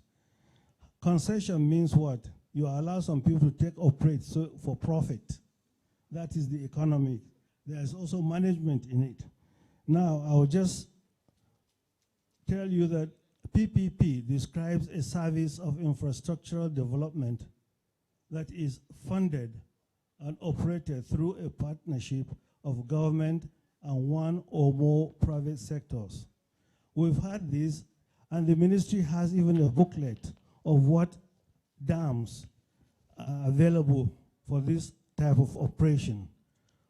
There are several of them, and details have been given on what could be done. We have PPP are increasingly seen by many governments in Africa as desirable solution to fund and support government in developmental projects, particularly infrastructure that has been a strong growth in private sector investment in Nigeria, especially in water sector. PPP unit is saddled with the responsibility of preparing and implementing efficient and effective PPP transactions for water infrastructure. The climate is fully set more than ever before for investment in the water sector in general and hydropower in particular. There are several such things that I can keep going on, but it's just information memo so that you will know that this is on. It gave the example that the Gurara Hydro Project, 30 megawatt, gives you Kashimbila 40 megawatts, and several. Okay? Thank you very much. We Okay. like the memo. It passes. Okay. Next memo, please. Information memo number 2. I'm following the document, that's why I know them offhand, but let me follow the document.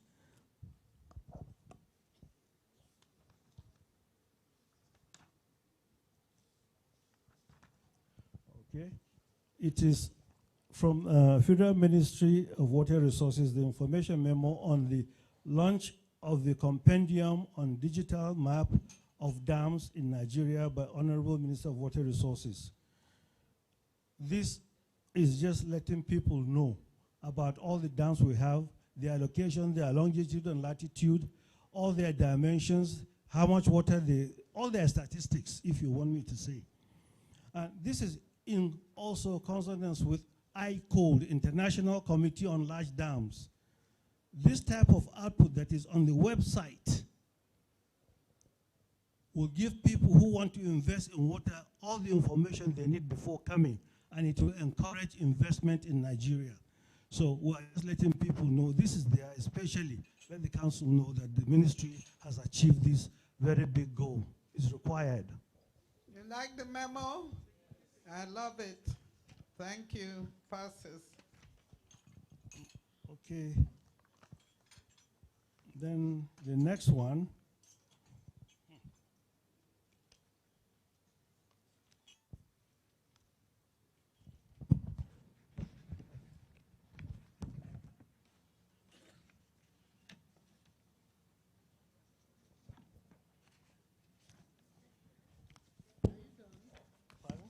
Are you done? Which one? Yes, I'm looking for it. That is. Sorry, my eyes. This one is blinding me. This one is blinding me. So It's true. Why are these lights on? Yes. These two lights. They are terrible. Can we have these lights off, please? These very bright lights by the side.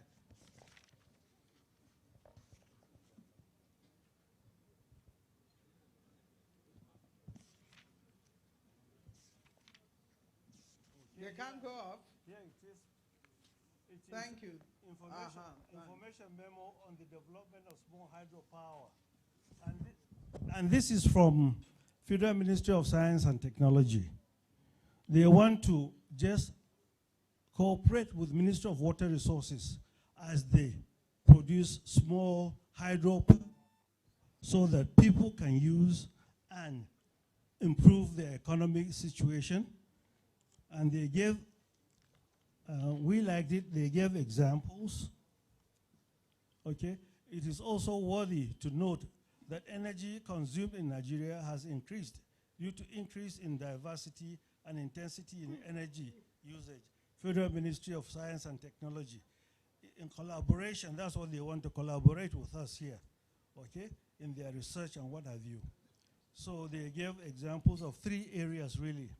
Shagari Dam, another 3 dams they just mentioned, so that we will collaborate with them.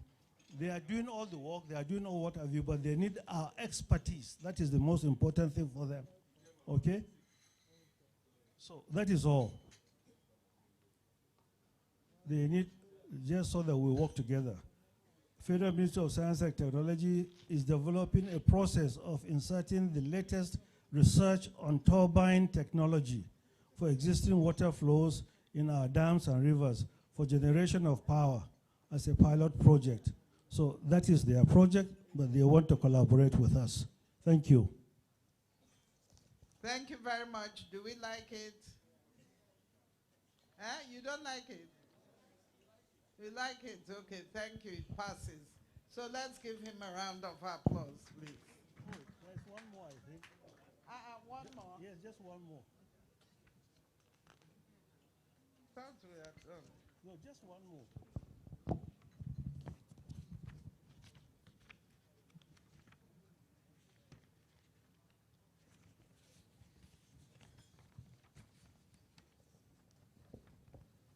Okay. It is information memo on the reservoir sediment studies by our own NWR, the institute we run in Kaduna. They studied some rivers and found the problems of sedimentation and gave their results and gave interpretations of the results. Okay. The vast majority of the nation's water storage reservoirs were constructed decades ago, and since construction, they have been trapping the sediment, clay, silt, sand, and gravel eroded from the land surface of the upstream watershed and carried downstream by river flow. In most reservoirs, the accumulating sediment consists of clay, silt, sand, and gravel. Okay? National Reservoir Sedimentation Studies. Since 2010, the Institute has been carrying out these studies. So the extent of siltation of the nations is heavy, and they gave percentages of some of the areas they worked, and it's alarming.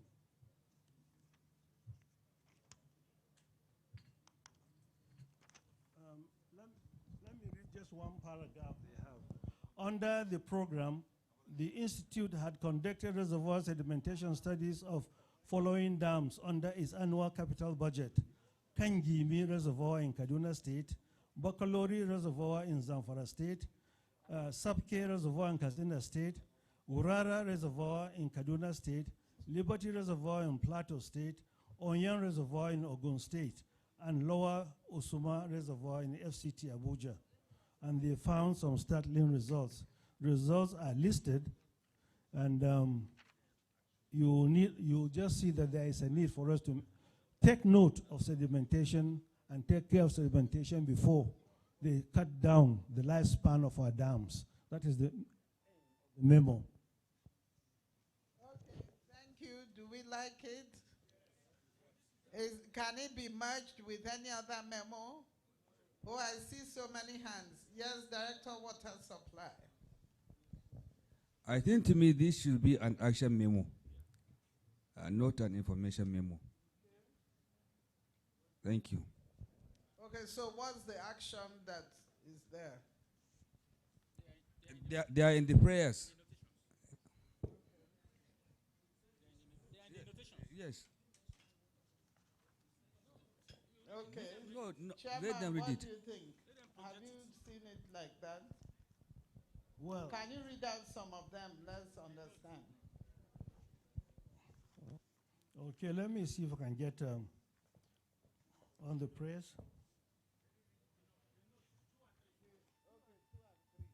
Yeah, let me.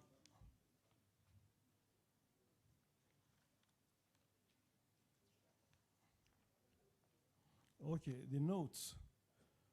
The extent of siltation in the nation's reservoirs and the filling is on the increase, meaning loss in the storage capacity. The Department of Dams and Reservoir Operations and the Department of River Basin Operations and Inspectorate should mandate the RBDAs to embark on best management practices in their catchment areas to reduce the impact of sediments in reservoirs.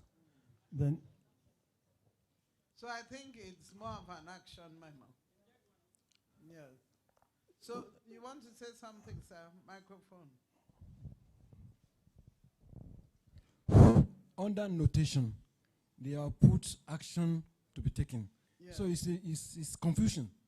It's confusing. If it's turned to action memo now, they will have to separate notation from the prayer.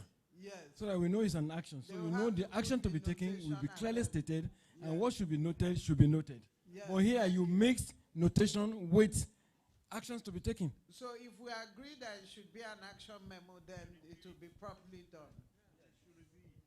Okay, so. Okay, let me just make a little point. When you do your PhD, you are told or you learn that one sample does not make the entire sample population. So this is just the first the Water Institute told they've done. And in the results And in Chalawa, we found reconciling the percentage result they gave. So we will watch that and we will know. If only they themselves said they have done enough research, and that is the average of everyone, then I know what I will be talking about. But if you want it to be action,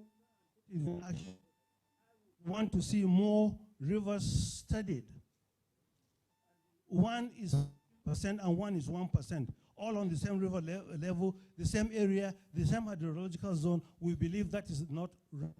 This is what the committee have decided, and I know from my PhD I did something like that. Okay? So please allow us that freedom. If you want it as an action memo, we'll put it, but I'll be jittery when you're presenting it. I'll do it, but I'll be jittery because the sample population is not large enough for me. Okay? Madam, please, I have the microphone to beg you on one thing. That thing is, who is a member of the technical committee? And we mentioned everybody. When you have everybody, especially those who don't like you, they will try to stymie you and make sure you don't operate. Whatever, Chimo, when you have your committee working, you better make sure that water resources can hold its meeting with or without anybody. And I mean it. They can cripple you. If everybody is, if a dog belongs to everybody, nobody will take care of the dog. Thank you. Thank you, Chair. Let's give him a round of applause. So what did we say? The memo is taken as amended.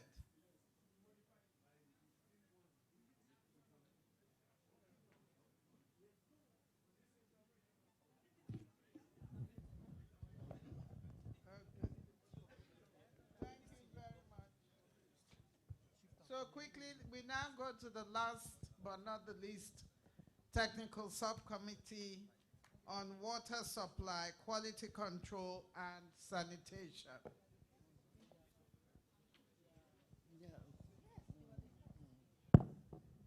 And I want us to give a very special round of applause to this subcommittee for being the first to submit all their memos. No, at the ministry level, sir. At the ministry level.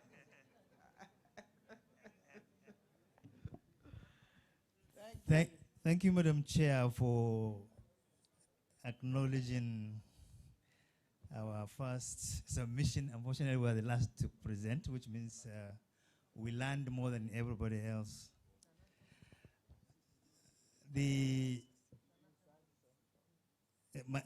I think many people don't know me. My name is Salisu Abdulmumin. I have been in the water sector for quite some time, in the Ministry, Institute, Department of Water Supply, then about 3 of them together, water supply, quality control, and inspectorate, I think, in one place. The programs we have are mainly the WASH programs, of course, water supply, sanitation, and hygiene. All these projects fall beautifully within the theme of the conference because they are all infrastructure, development, management. You have to deal with people, bringing states together, bringing stakeholders, international donors, sourcing funding, and so on. So it gets almost every project has that as part and parcel. Mr. Chair, you've spent 10 minutes of your time. Okay, no, I just have want only 5 minutes left. Okay, thank you so much. We have 3 action plans and 7 information. The first action memo is the Clean Nigeria Use Toilet campaign under the national program to end open defecation. The notation is the council is invited to note that Nigeria has the highest number of people, estimated at 46 million, defecating in the open in Africa. And of course it follows, we have the highest population, so we should have the highest number. Since the flag off of the campaign in 2019, with 16 local governments certified and declared as open defecation free, additional 56 local governments have attained ODF, making a total of 72 local governments. Only 10 states and the FCT have constituted a steering committee for the campaign. All states and the FCT have launched their state-level campaign, and there has not been, unfortunately, commensurate resources invested by the states for these campaigns.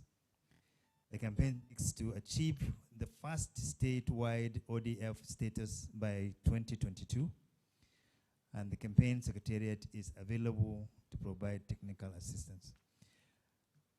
The council is prayed upon to urge the remaining 16 states which are annexed to constitute a steering committee for the campaign. And second, all states should be urged by council to direct budget line for the campaign and adequately fund it for effectiveness. It's very important because there is this deadline or target of 2025 for full open defecation. However, we still, as of now, we are trying to make sure at least one state is open defecation free by 2022. I submitted this particular memo. Okay, thank you. We like the memo. Very well, thank you. Passes. Next. Okay, thank you so Please much. take 2 minutes for each memo, sir. Okay. Second memo is an action, the full implementation of the National WASH Action Plan. This is the umbrella program from which the others now take up. Council invited to note that the initial recovery period of 5 years envisaged by the National Action Plan will lapse in 2022. The ministry has set up a national coordination office. The ministry, under the auspices of the World Bank Sustainable Urban and Rural Water Program, is desirous of full implementation of the action plan. In September 2020, a contract was awarded to develop the architecture for the National WASH Fund, and already 27 state governments have signed up for the National Action Plan. We listed the states in Northeast. Maybe there is no time to go through the list. The WASH we have developed curriculum with the, along with the institute and the other training outfits like NUC, MBTE, to start a culture right from the youth. So the prayers are the NCWR is invited to urge all the remaining 10 states that include Lagos, Kogi, Bauchi, Borno, Kano, Zamfara, Nasarawa, Abia, Anambra, Akwa Ibom, that are still to sign up for the National Action Plan to please do so urgently. And to urge also the 36 states and FCTC to key into the full implementation plan. Submitted. Thank you very much. You like Yeah. the memo? Thank you. Yeah. It passes. Next. Okay, thank you so much. The third and the last action plan is the institutionalization of the production of WASH account report. Notation is the WASH account is a product of the TrackFin initiative of the World Health Organization. It tracks the financing in and through wash services delivery. It is a strong advocacy tool that helps planning and evidence-based decision-making. The Federal Ministry of Water Resources, in collaboration with relevant stakeholders, produced for the first time last year the 2018 Wash Account Report. It was revealed that the total expenditure in the sector was 3.6 trillion naira. But out of this, the highest percentage contribution is not from the governments, but from the private people and private enterprises. The prayer is for the council to is invited to approve that states key into the process to develop and produce individual state wash account reports in order to partake in the benefits of this. The idea here is really to track every kobo that invested in water supply, sanitation, and hygiene, and have that information available for policy making, funding, donor agency participation, and so on and so forth. Thank you very much. I think this memo really speaks to our theme. Yeah. Do we like the memo? Thank you. It passes. Next, please. Thank you so much. So we have now the information memos, which are about 7 of them. The first one is National Village Operation and Maintenance, VLOM. The notation Just is... tell us the purpose and go to the notes. Okay. The purpose of this memo is to inform the council on the status of the implementation of the National Village Level Operation and Maintenance Strategy, which is being implemented by all the 36 states and FCT as approved during the last council meeting. The strategy is designed to look into the issue of low functionality of water facilities in Nigeria. The notation is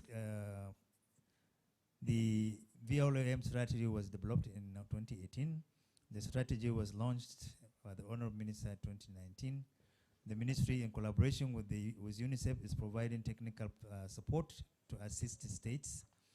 The ministry, in collaboration with UNICEF also and TCF, is having a pilot program for strategy development in 3 states, Adamawa, Borno, and Yobe.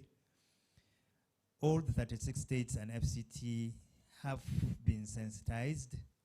So far, 12 states, Rivers, Delta, Cross Rivers, Edo, Plateau, Kaduna, Ondo, and so on is in the notation, have expressed interest in the implementation of the strategy. Online meetings were held due to COVID, and stakeholders engagement meetings have already commenced. All states are to report their progress in the implementation of the VLOM strategy in 2022. Thank you very much. A very detailed information memo. You like it? It passes. Thank you. Okay, thank you so much. The next one is the Africa Sanitation Policy Guideline. This is a regional African countries effort. This memo is to inform Council of the development of the Africa Sanitation Policy Guideline by the African Ministers' Council on Water, AMCAO. The African Sanitation Policy Guidelines was developed by AMCAO in consultation with African Union member states. The program contains critical elements necessary for the revision and development of an inclusive sanitation policy. In other words, each country can pick up from that, like it's like a route, and then it can develop its own policies, which are, critical or unique to them. The Notations Council is invited to note that Nigeria, along with the rest of African countries, had endorsed the SDG and UNGOR Declaration on Sanitation. AMCAO assessment of sanitation policy environment across the continent showed an absence of up-to-date and enforceable sanitation policies and laws. AMCO developed the Africa Sanitation Policy Guidelines to provide guidance to African countries so they can produce their own.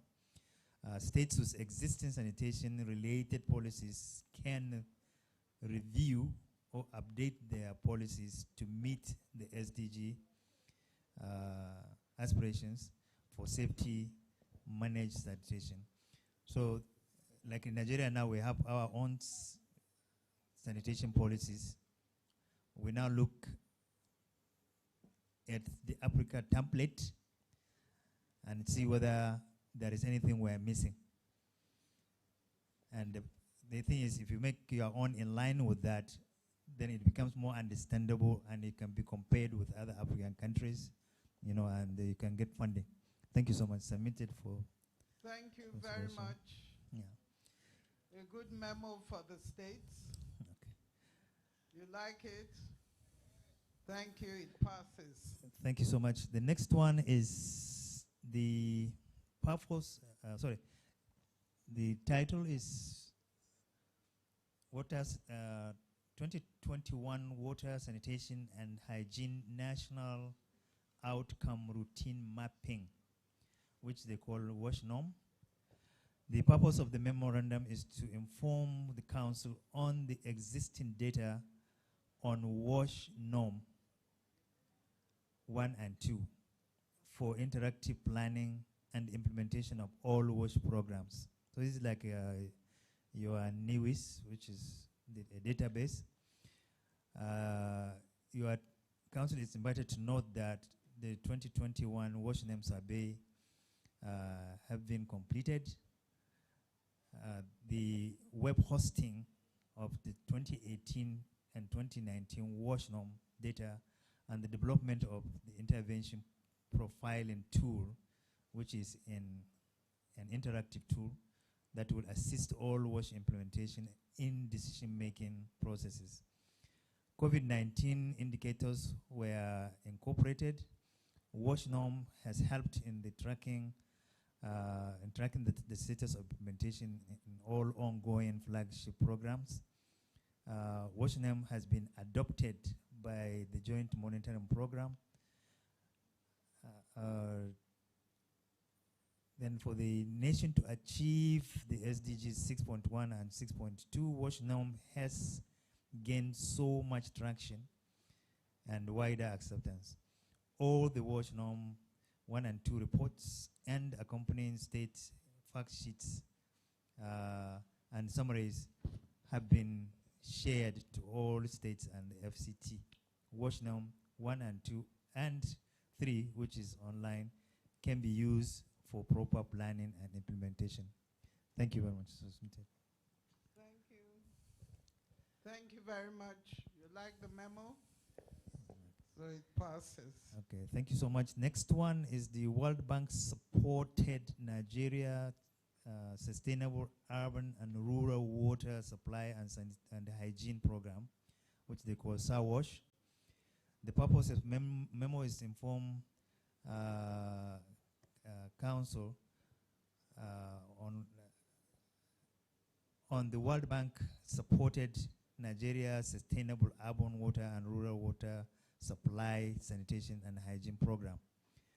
The program is a $700 million loan facility that was presented to the 27th Council in 2020. It is geared to improve urban, small town, and rural water supply, sanitation, and hygiene in the 7 states that have emerged as participants in the program, in the pilot program. The estimated beneficiaries under the program include 6.1 million people provided with drinking water, 1.4 million people provided with access to improved sanitation services, and 500 communities to be supported to become ODF free. The note is the World Bank will support the Federal Ministry of Water Resources in the implementation of the National Action Plan for the revitalization of Nigeria's water supply, sanitation, and hygiene sector with a loan portfolio of $700 million. The program development objective, which is the PDO, is to increase access to water, sanitation, and hygiene services and to strengthen the sector institutions.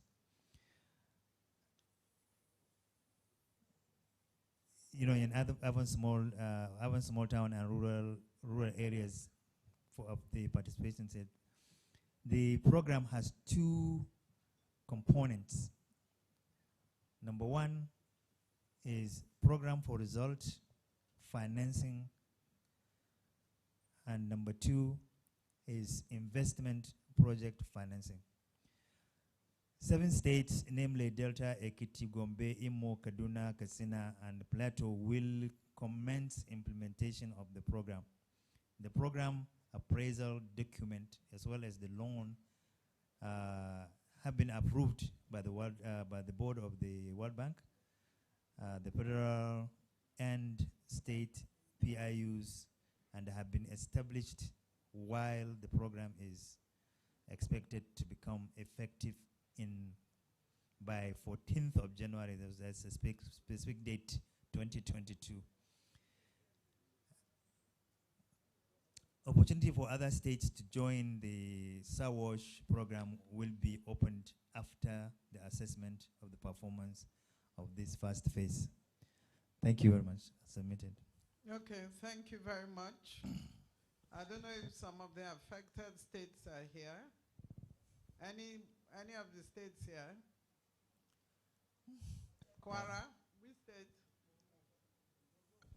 Borno, okay. Imo, okay. So do we like the memo? Okay, so it passes. Thank you. Okay, thank you very much. Second to the last is establishment of the National Water Supply, Sanitation, and Hygiene Fund. The purpose of this memo is to provide update on the progress made towards the establishment of the National Water Supply, Sanitation, and Hygiene Fund, which they call WASH Fund. The overarching objective of the fund is to create a basket of money to promote federal to state partnership towards achieving national targets for universal access to water supply, sanitation, and hygiene.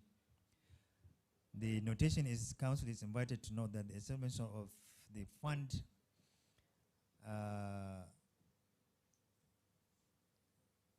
to create a basket of funds to promote federal and state partnership to achieve the national targets for universal access to water supply and sanitation and hygiene WASH, that the framework has been prepared with the contribution of stakeholders, and that the need for all the relevant stakeholders to continue support and successful launching of the program.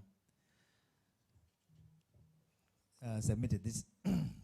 This is actually the last one. The last one. So do we like it? No, sorry. No, sorry, sorry, it's not the last one, madam. It passes. So you have one more. Yeah, no, I have 2 more, 3. Okay, go on. There are more. There are more. Okay, the next one, which is number 6 here, is activities of the Federal Ministry of Water Resources in response to fight against COVID. I think this is self-explanatory. So the notation is the ministry developed programs and interventions, measures working towards, working with states to harmonize efforts in responding to COVID-19. Establishment of WASH Committee on Response to COVID, which was inaugurated by the Honorable Minister. The Federal Ministry of Water Resources received fund under the Federal Government National Sustainability Plan for National Wash Intervention on COVID-19. The program was successfully implemented in all the 36 states and FCT. Contract for water supply and sanitation projects, including supply of countless hand washing facilities, were awarded for implementation in all the 36 states. A total of 479 water supply schemes have been either constructed, rehabilitated, and 296 sanitation facilities have been constructed in the 36 states of the Federation. While the contract for the supply of hand washing facilities was cancelled due to the lack of performance of the contractor. In addition, 36 states water agencies and the FCT Water Board received support of up to a minimum of 10 million naira to support continuous water production in their catchment areas. 75,100 out of 77,400 youth volunteers, 100 each from 751 LGAs in the Federation, have been engaged to work on the national campaign against orphan defecation and other wash support activities. All this under the intervention against COVID-19. Submitted. Thank you very much. I'm sure I don't need to ask whether you like it. Good. So it passes. Thank you. Okay, thank you so much. Next one is need for all the stakeholders to collaborate with states to address emerging financial and management challenges for sustainable water infrastructure in Nigeria. This is a memo from a sister state, Niger State.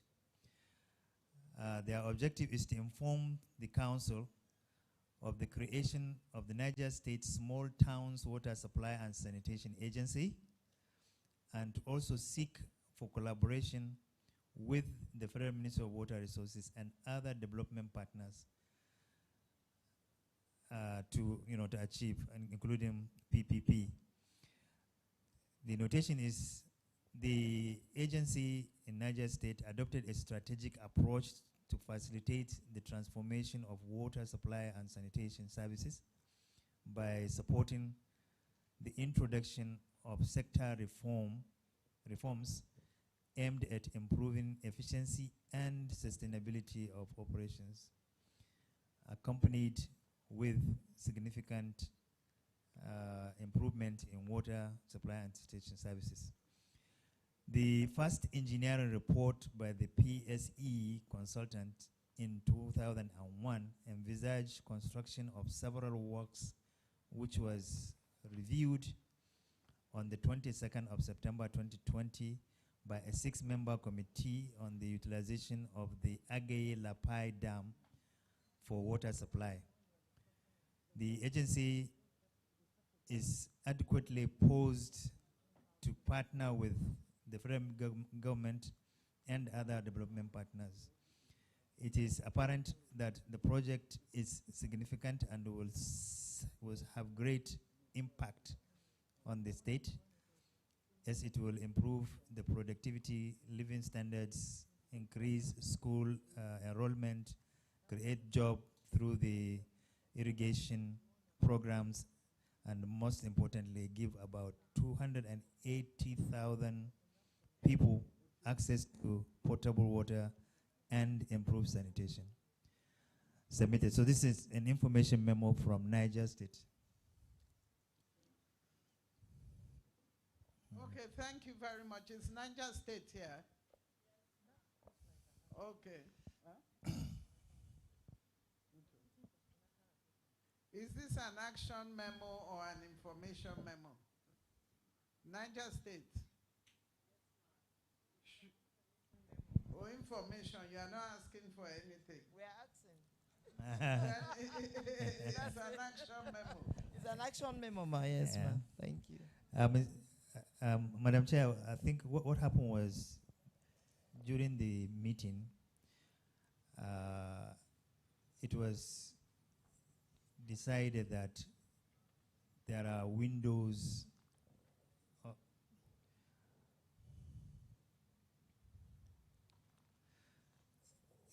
It was decided that there are ways in which they can achieve this purpose, first starting administratively from governments. They have already been told a few options that can lead them to some funding. The issue is if you allow, request council for funding, council doesn't really fund it by itself. So you will have the same thing from almost everybody. But people are not really aware of certain channels and windows of funding. So she was encouraged to first write to the minister, and through their administratively she will now come down to the department and they will now guide her as to. Okay, so that's why you thought it should be an information. Yeah, that's why we change it to and not information. an action. Yeah, but she's been told what to do. Okay. Yes. Okay, so what do we say to that? Yes, the hand at the back, please.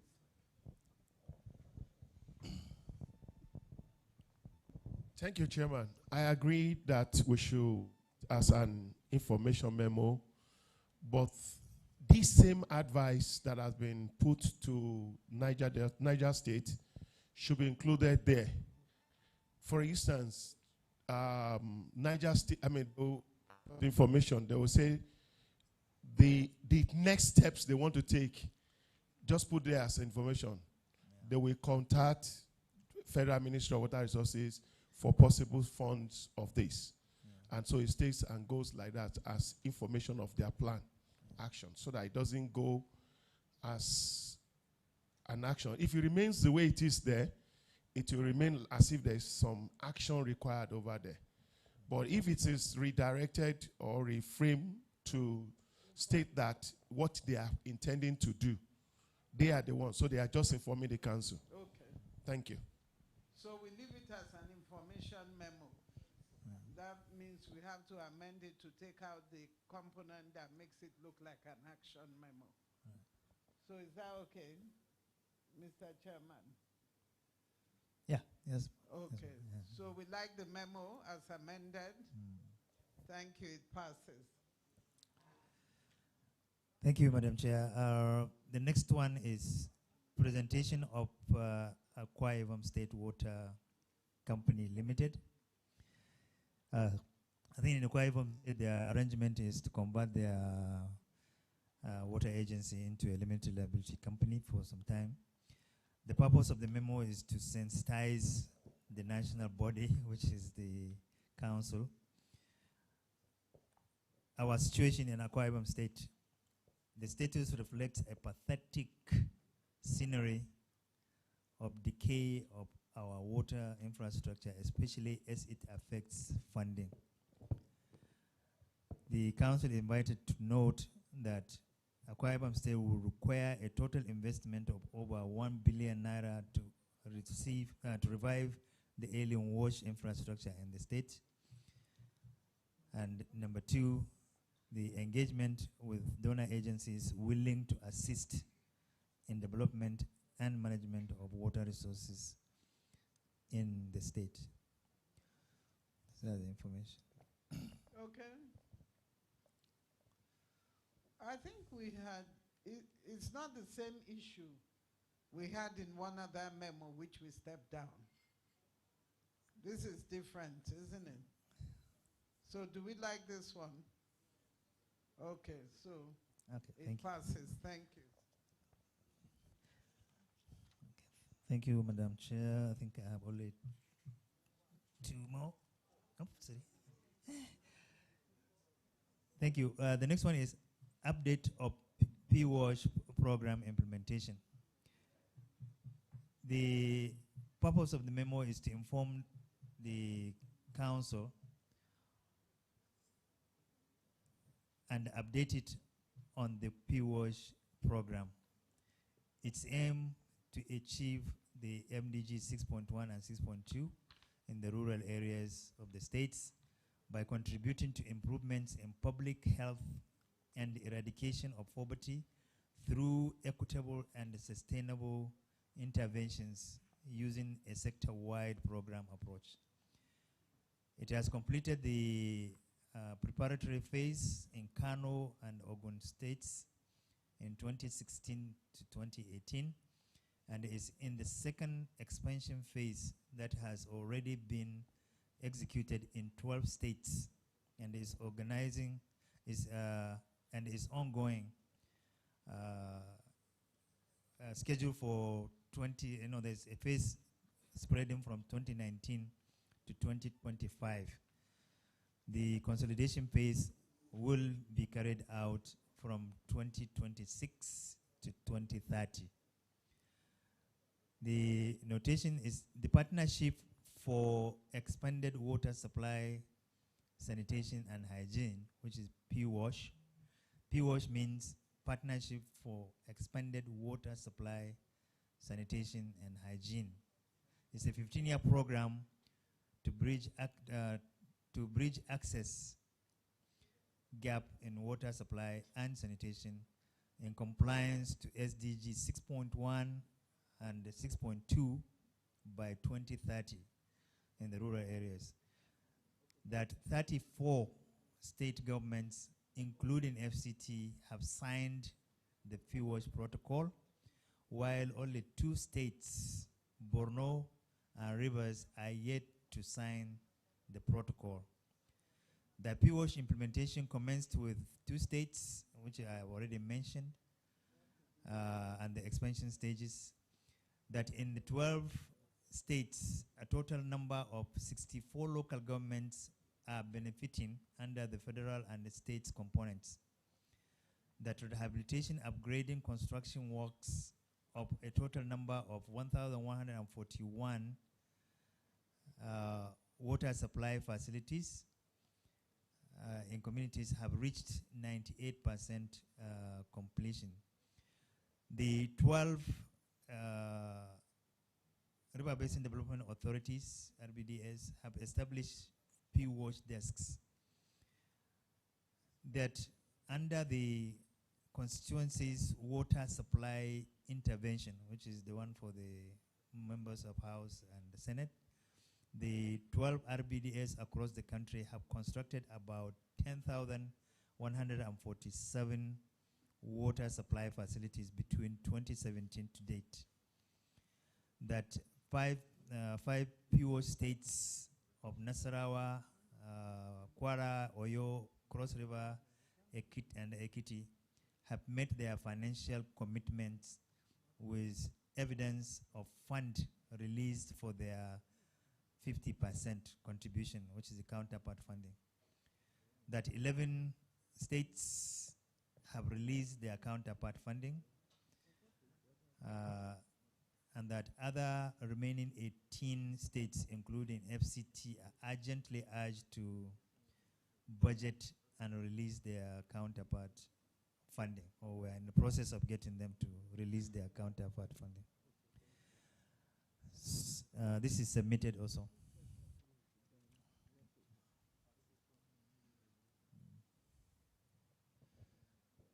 Okay. Yes, we have concluded this particular Yes. PWASH one. Oh, yes. So we like the memo. We like it. Thank you. It passes. Thank you very much. I think How many we more have, do you have? 2. The next one is offendification-free status of Katsina State. We have information memos from states also. That's why it's long. The ODF campaign status of Katsina State, which is one of the green traffic light states in the program, in the implementation of the National Wash Action Plan. Purpose of the memo is to inform National Council on the status of Katsina State with respect to the implementation of the National Wash Action Plan. The implementation strategy they have include the involvement of traditional rulers, involvement of all stakeholders at LGA levels, and they have what they call spot and immediately fix approach. The council is invited to note that the following successes with regard to achieving the statewide ODF status in Katsina State. Number one is the state of emergency, which was declared by the executive governor in 2019. A state coordinating office for the National Wash Action Plan has been set up. A separate budget line for the P-Wash program has been created in Ruwasa. As part of the P-Wash program counterpart commitment, Katsina State has constructed 27 new solar schemes and 18 new hand pump facilities, rehabilitated 11 solar schemes, and 48 hand pump boreholes in 3 local governments. 10 solar motorized boreholes in communities and 5 in hospitals, 55 hand pump boreholes in communities with regard to rapid response to COVID-19 pandemic, and it's still geared towards getting local governments wide ODF status. Each local government wash department receives a monthly allocation of 250,000 naira operational fund to sustain and scale up the achievement of the Sean, which is their own wash program. 21 local governments of Katsina State have been certified ODF free with the NTGS, with 16 already declared ODF free by the Minister of Water Resources, therefore making the state leading the country with regard to ODF free achievement in local governments. This submission was uploaded by the subcommittee, and in fact other discussions towards maybe twinning states or grouping states to learn from each other was discussed in the committee. So this is submitted. Thank you very much. Is Katsina State here? Okay, but do we like the memo? So it passes. Thank you. Okay, thank you. So last but not the least is memorandum on the domestication of national wastewater management policy in the 36 states of the Federation. Background: in order to achieve the mandate of the Federal Ministry of Water Resources on water sanitation and to address the issues of water bodies contamination through indiscriminate wastewater disposal and poor management, the Department of Water Quality Control and Sanitation engaged the services of a consultant to assist the department to develop a policy on wastewater management in Nigeria. So this is the main idea. The notation: it is expedient to have a national policy, of course, on wastewater management. The national policy on wastewater management was developed by the ministry in collaboration with relevant stakeholders. The policy considers the technical, economic, social, and cultural perspectives in wastewater management in Nigeria. And the policy also serves as a statement of the government philosophy and objectives for the nation's wastewater management and its strategies for achieving its set goal. And then number 5, the ministry has commenced the process for the approval of and the finalization of the policy, and that there is need for all the states to be aware of this policy being developed. They are aware, and because they were actually consulted as stakeholders in the formation, and the policy is now going through the administrative stages to get to the minister and to to council before going to FEC. Thank you, Mr. Thank you very much. Yeah. So do we like the memo? We should like it because it is the last memo. So it passes. Thank you very much, Mr. Chair. Thank you. I think we should give ourselves a round of applause. So the next item on the agenda is reading to be submitted to the 28th meeting of the National Council on Water Resources. Now, if we have to read all the memos, we won't live here. So what we want to do, we are going to group the memos according to the technical subcommittees.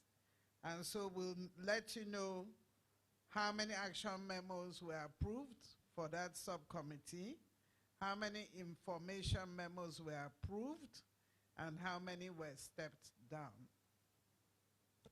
So the Human Resources Development and Funding Technical Subcommittee, we have 1 approved action memo, 5 information memo, and 2 were stepped down. For the hydrology and climate change, 5 action memos approved, 3 information memos, and 1 stepped down. Irrigation and agriculture, we have 3 approved action memos, 1 information memo, and none stepped down. Integrated water resources and river basin, we have 7 approved action memos, 6 information memos, and 1 stepped down. Dams and hydropower, we have 2 approved action memos, 3 information memos, and none stepped down. Water supply, quality control, and sanitation, we have 3 action memos, 11 information memos, and none stepped down. And so the total number of memos we have approved as action memos is 21, and information memos approved are 29. And so we have, okay, and step-down memos are 4. And so we have a total of 50 memos approved to be forwarded to council.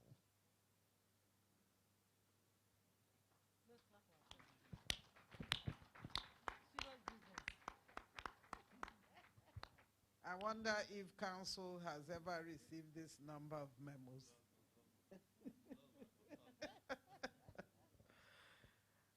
So are we okay? Thank you very much. And now we come to closing remarks of the chairman of the NTCWR.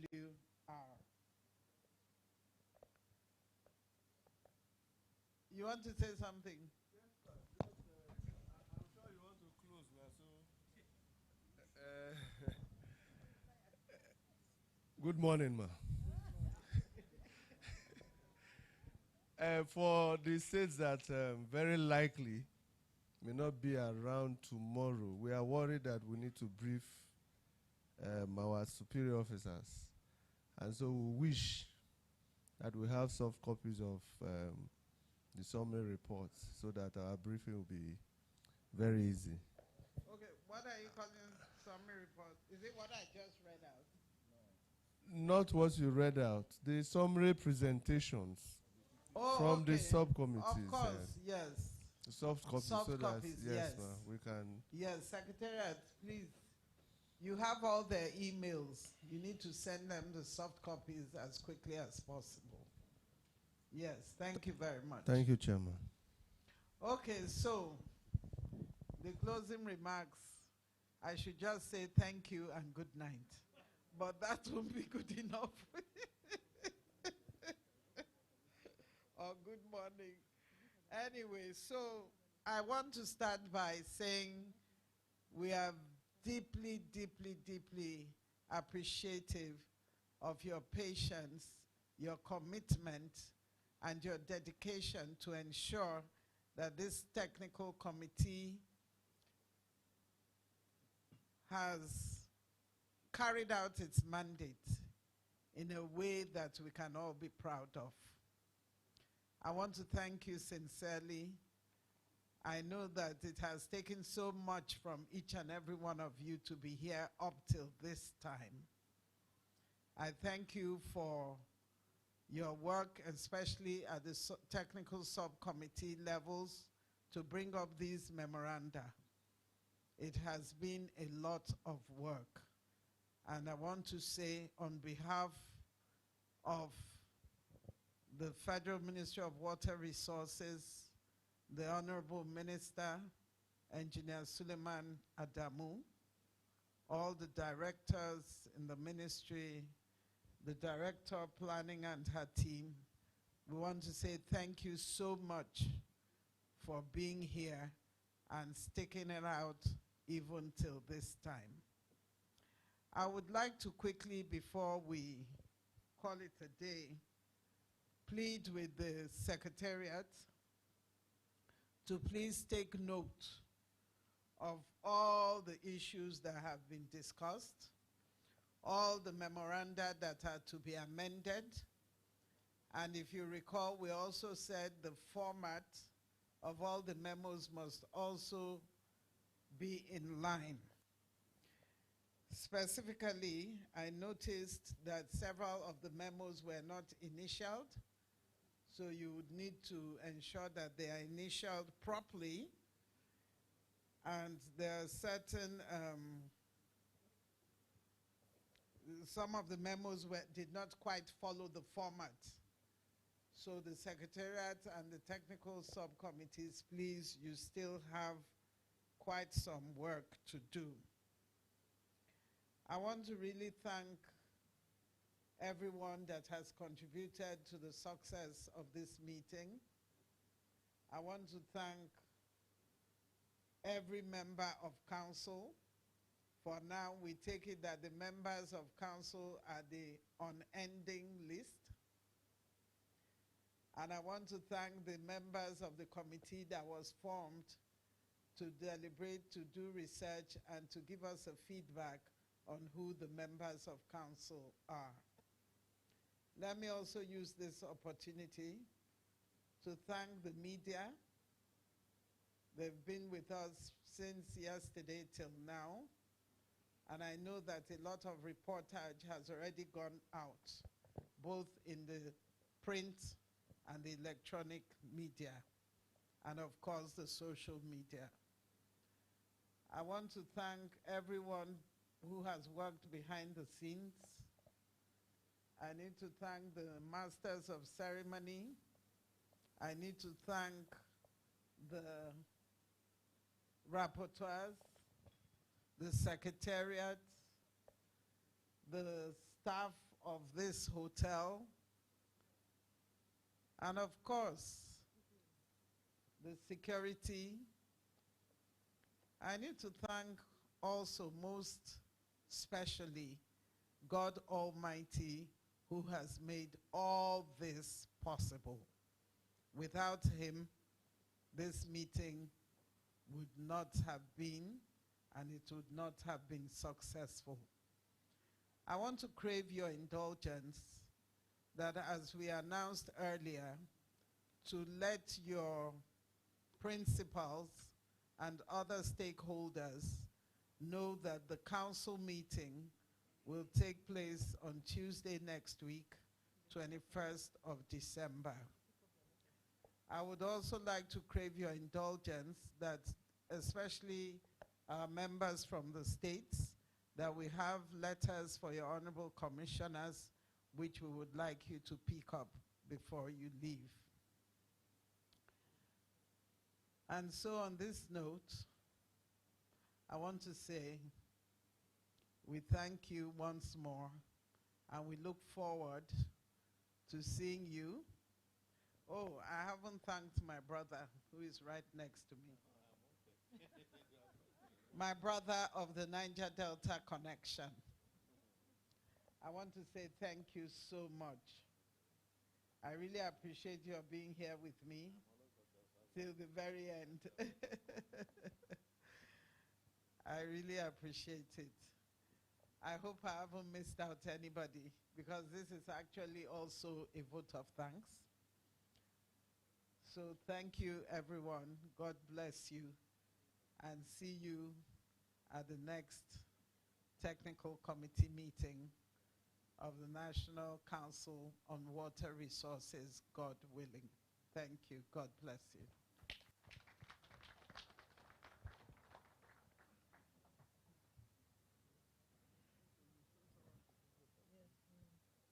Okay, so now that was vote of thanks by the chairman. We'll now have a vote of thanks by Engineer Jimo.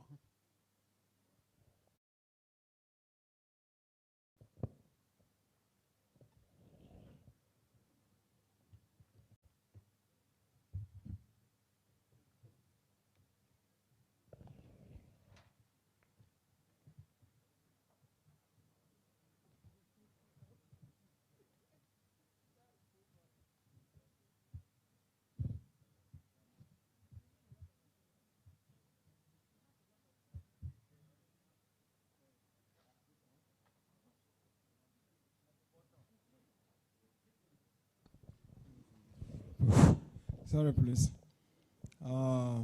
The Permanent Secretary, Federal Ministry of Water Resources, and the Chairperson of the National Technical Committee on Water Resources, who is the Secretary of the National Council on Water Resources, the Director, very well, I'm not quite a protocol man. I'm an engineer. The Permanent Secretary, the Federal Permanent Secretary, present now, and even from the beginning of the Technical Council on Water Resources meeting. The Permanent Secretaries from the states, the Federal Director of Water Resources, and other directors, federal directors from other relevant ministries to this council meeting or committee meeting. The other members of the National Technical Committee on Water Resources, the local organizing committee of the National Council on Water Resources, all members of media, both print and electronic, all deputy assistant directors from federal and state ministries present, the general managers, the MDs of river basins and executive directors or director generals of parastatals of the Federal Ministry of Water Resources and other line ministries present. The Secretariat of the Committee on Water Resources, the rapporteurs, all members, I may not be able to list all of them, please pardon me, that have contributed in one way or the other for the grand success I think we have achieved in hosting this National Technical Committee on Water Resources, which is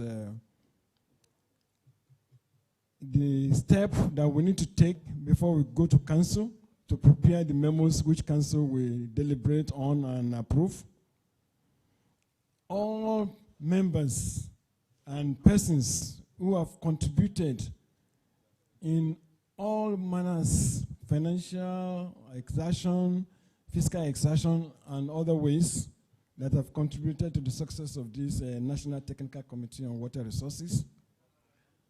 I want to, on behalf of the chairperson of this National Technical Committee on Water Resources, thank you very much and appreciate you for all your efforts, for your commitment, for your patience and exertion through this meeting, because I noticed that this technical committee meeting is supposed to have ended 5 hours ago.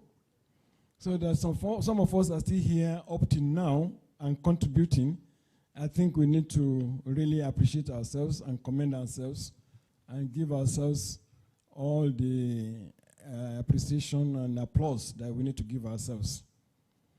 And most importantly, I think you will all agree with me that we should give all thanks, all appreciation, all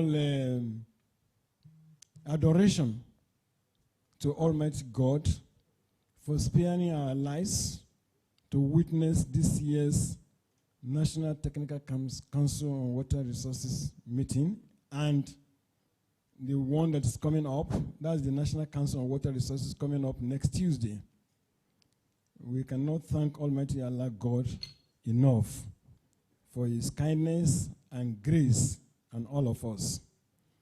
So I'd like to thank all of us very much, and with all that energy I have, I want to thank you for your active participation, your cooperations, your patience, and all what you have put in to make this Technical Committee on Water Resources a success.